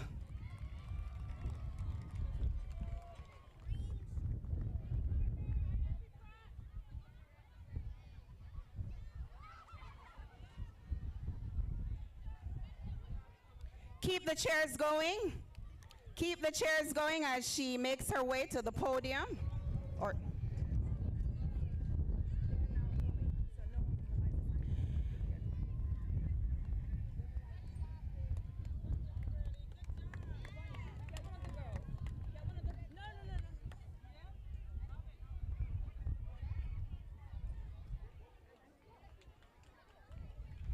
And securing the silver place is Genova Rebelliard from the Eliza Simons Primary, and we'll call on a representative to collect on her behalf.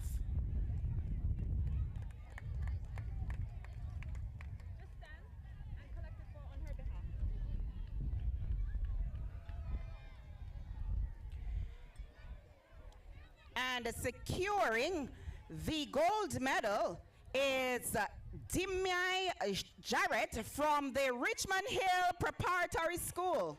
Demai Jarrett from the Richmond Hill Preparatory School.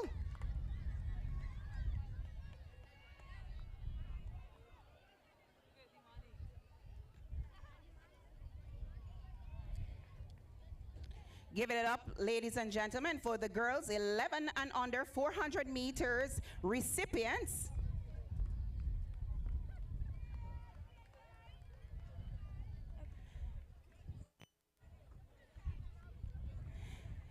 And next we have the boys, the 11 and under 400 meters. Securing the bronze medal is Ashton Dormias from the Richmond Hill Preparatory School.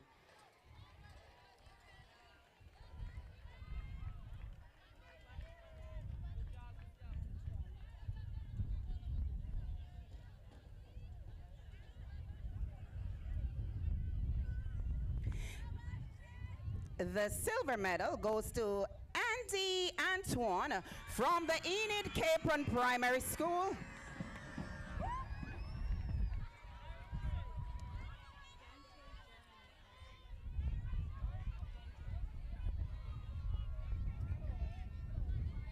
And of course, the gold medal goes to Dante Jeremy Oughton from the Osita Jolly Primary School.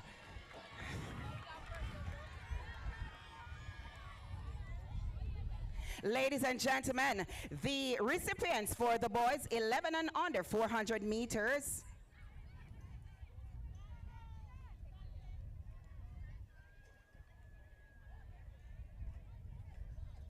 And now we'll move on to the girls, the 13 and under 400 meters. Securing the bronze medal from the Eliza Simons, and we'll have a representative.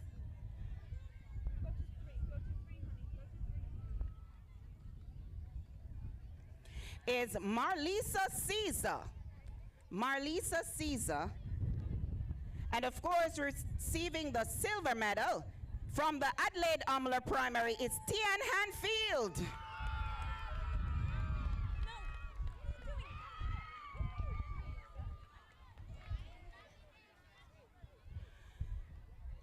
And securing the gold medal from the Ona Clinton Primary School is Alea Williams.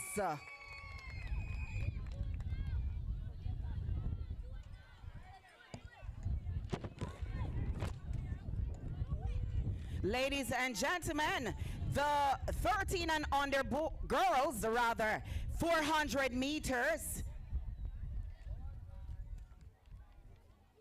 And then we'll move on to the 13 and under boys 400 meters dash.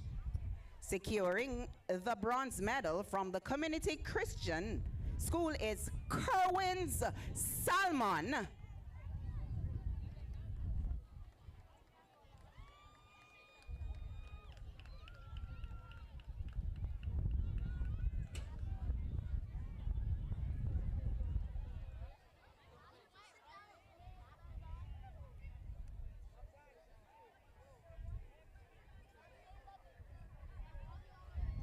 Next, securing the silver medal from the Community Christian Academy as well is Marvin's Doriskar.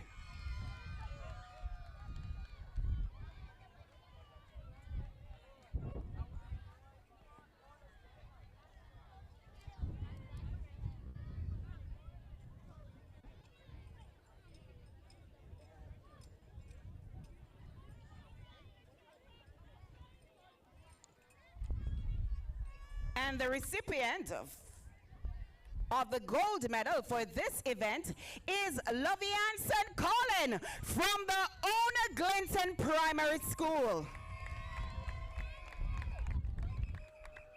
Ladies and gentlemen, the recipients for the boys 13 and under 400 meters.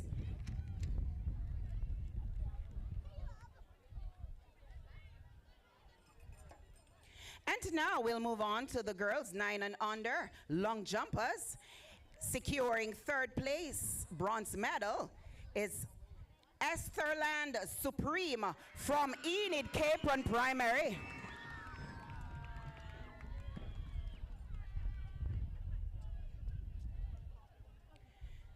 Then securing the silver medal is Irene's Stahl from the Ona Glinton Primary School.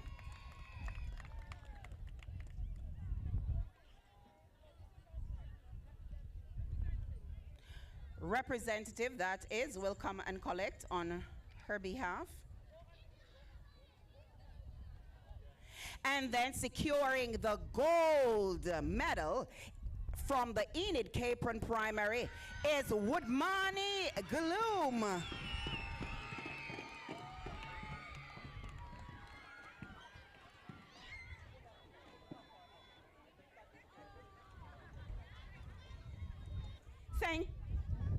Thank you, Honorable Simons, for doing the first set of presentations for us. And now we'll invite our director, Mr. Jared Forbes, to come and do the next medal presentations for us. And now we'll move right into the 13 and under boys, high jumpers, open. Securing the bronze medal is Shane Smith from the Thelma Lightbourne Primary School. And of course, also securing silver as well is Enid Capron, Marcos Skippins. So that was a tie. So there is no third place. Only second place, so both of you will stand.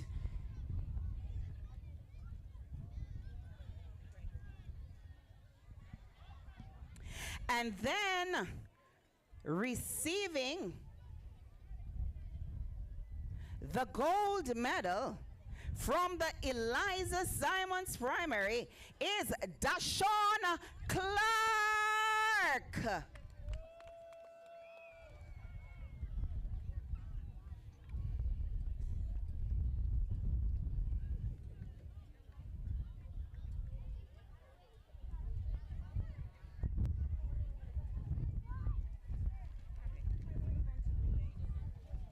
All right, and now we'll move on to the relays, the relay presentations. For the girls 9 and under, 4 by 100 meters.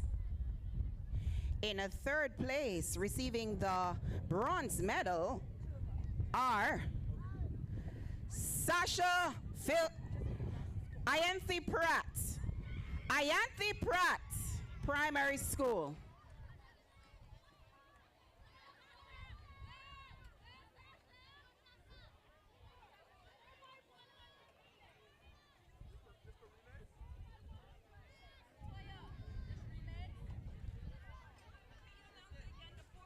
It's the 4 by 100 meters relays for the girls 9 and under.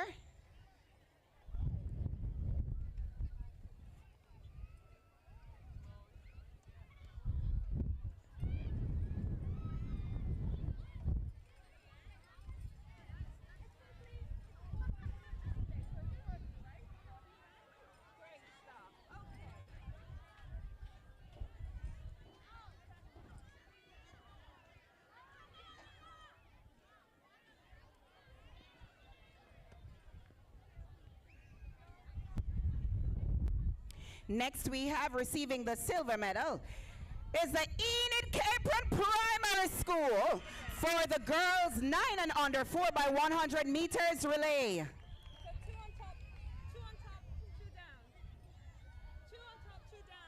Congratulations, guys.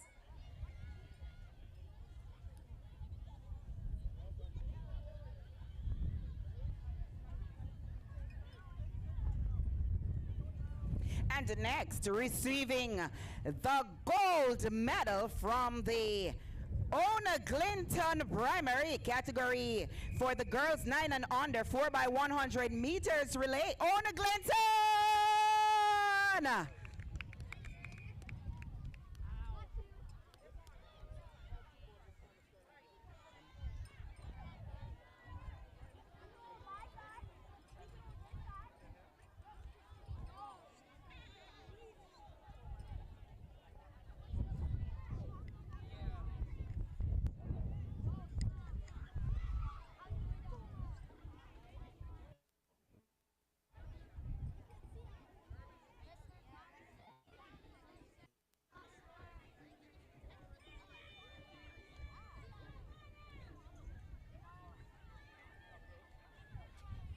And now we'll have the medal presentations for the boys 9 and under 4 by 100 meters relay.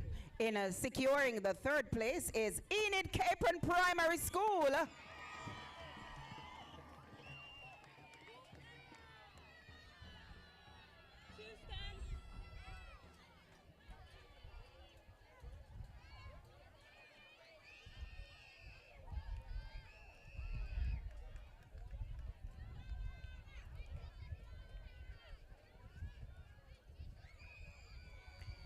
Securing second place and receiving the silver medals are the recipients from the Ona Clinton Primary School.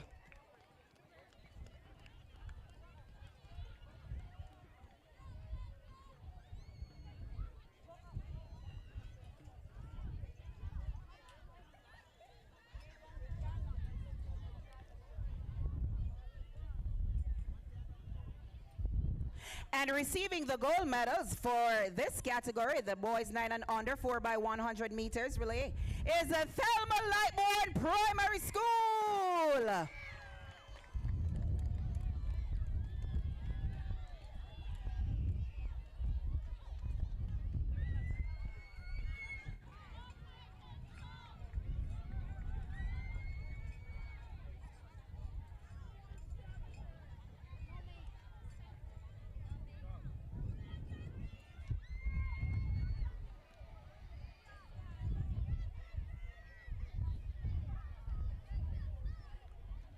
And now we'll move on to the girls 11 and under 4 by 100 meters relay. In third place, receiving the bronze medal, are the recipients from the Ona Clinton Primary School.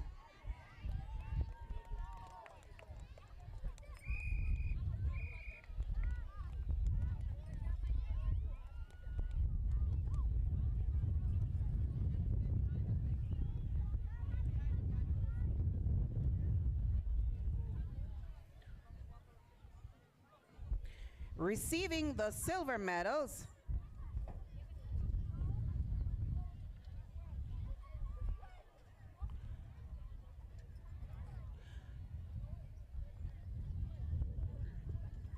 are the recipients from the Eliza Simons Primary School.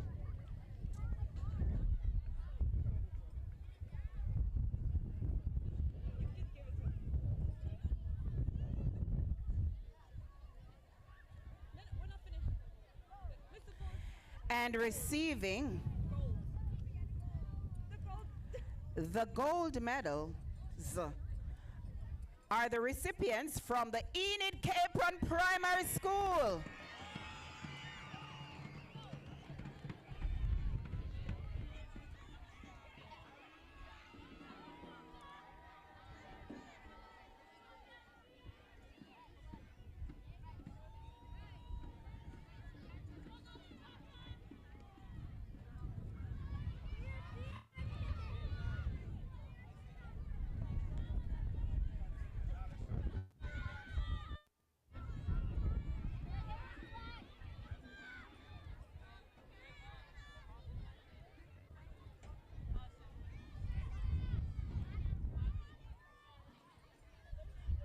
And now, we will invite the recipients for the boys 11 and under 4x100 meters relay. In third place, receiving the bronze medals, are the recipients from the Thelma Lightbourne Primary School.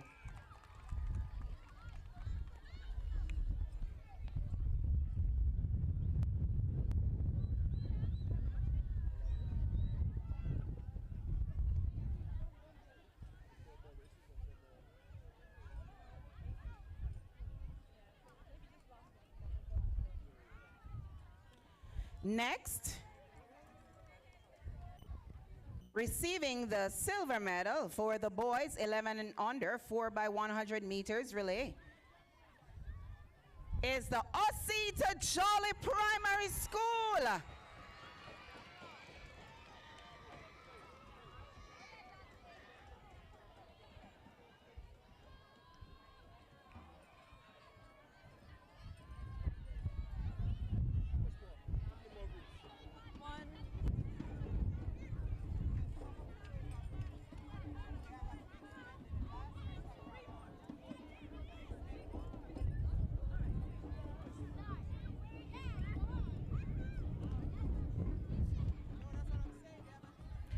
And receiving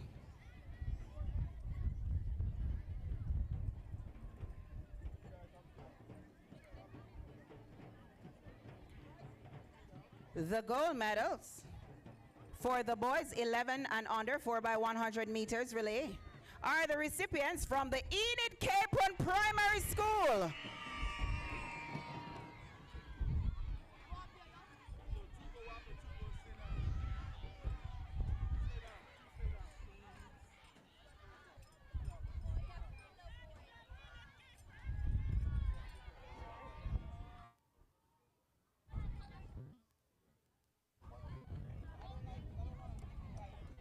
And we'll say thank you to our director, Mr. Jared Forbes, as well as Miss Delancey, Deputy Director of Education, for making the second presentations for us, medal presentations, that is.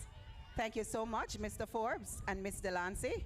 And now we'll invite our very honorable Mrs. Rachel Taylor to come and do the final presentations for us.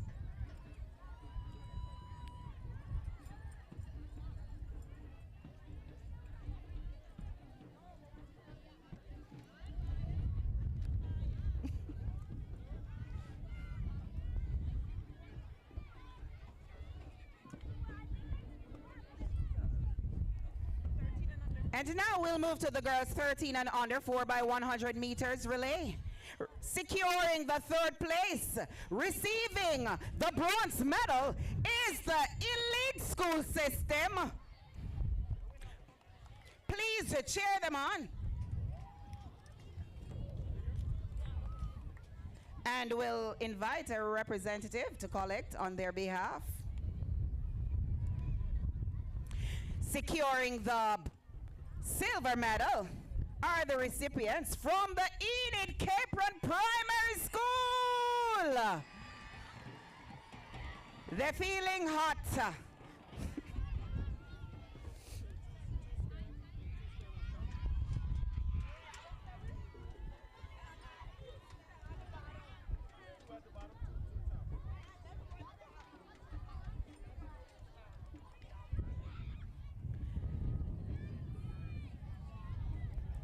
And then receiving the gold medals for the girls 13 and under 4x100 meters relay are the recipients from the Ona Glinton Primary School.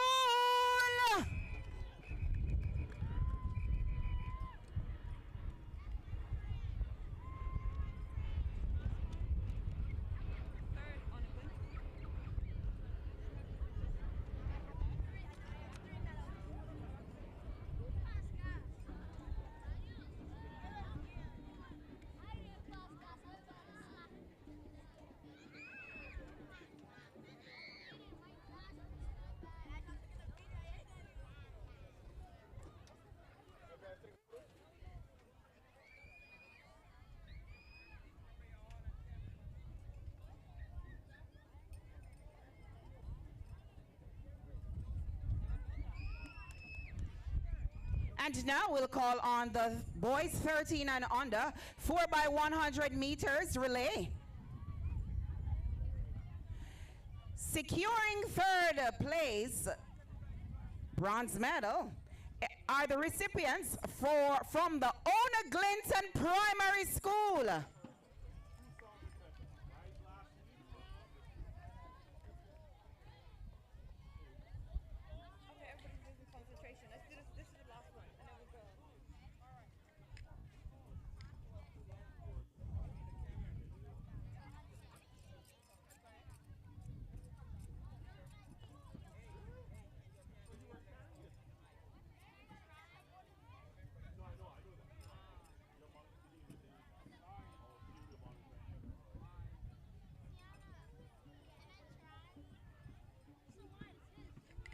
Securing the silver medals are the recipients from the Thelma Lightbourne Primary School.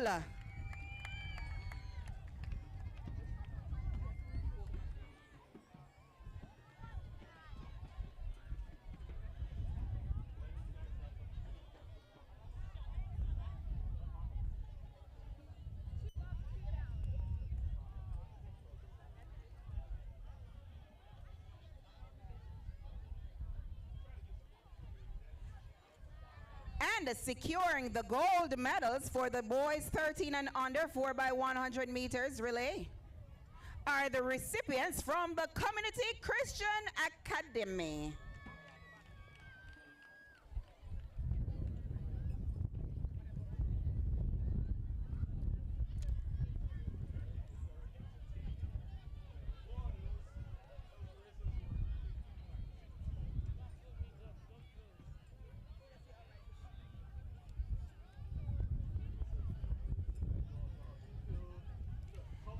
And we'd like to thank the Honorable Mrs. Rachel Taylor for doing these presentations for us, and also Mr. Jared Forbes.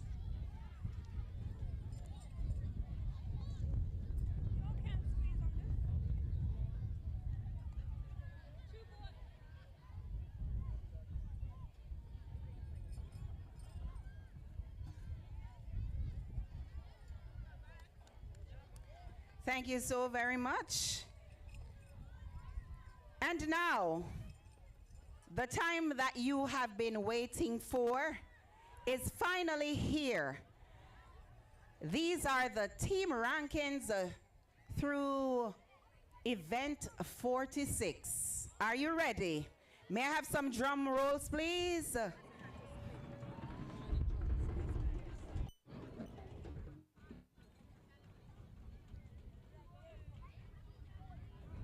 All right, and the top 10 schools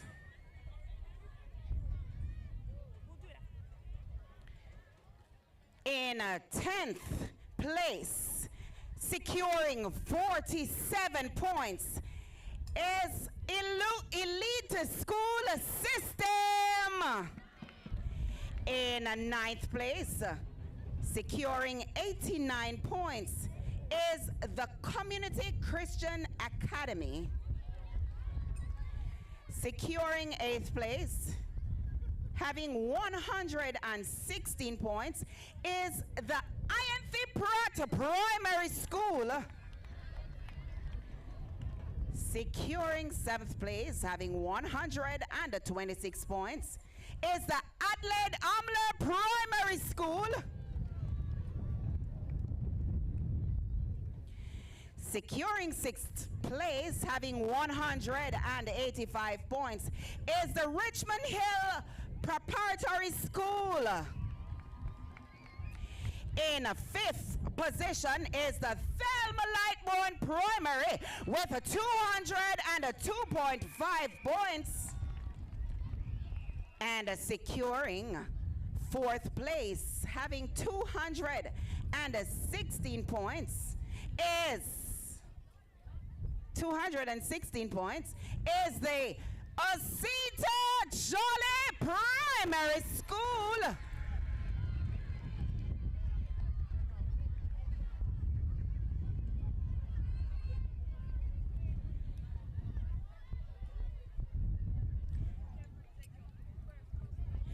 And securing the 3rd place, having 222.5 points, is the Eliza Simons Primary School.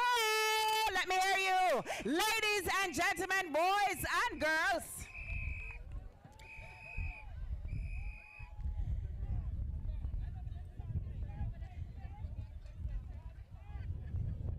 Some drum rolls, please. Drum rolls, please. Whom do you think is in 2nd place? Whom do you think is in 2nd place? Do you see your winners? All right, securing 2nd place for the 2025 Inter-Primary Championships is the, drum roll, having 312 points, is the Ona Clinton Primary School.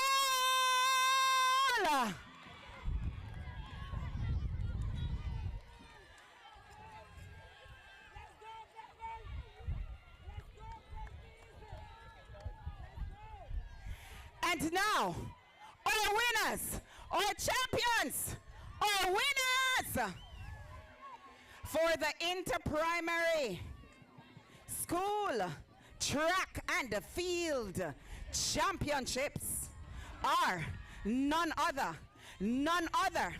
They come, and who is better to give the, oh Lord, the Honorable. Of course, she was a former principal of this school. Yes, they are from 5 Keys, the great Enid Capron Primary School. Ladies and gentlemen, give it up for the Enid Capron Primary School.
course, I love the school pride. I love the school pride. Congratulations to each and every school that participated in the inter-primary school championships. As we come to the end of today's championship, I'd like to thank all of you for being here to support these incredible athletes. Congratulations again to all our winners and participants. Let's continue to cheer for the future of track and field in our country. Thank you and have a great afternoon.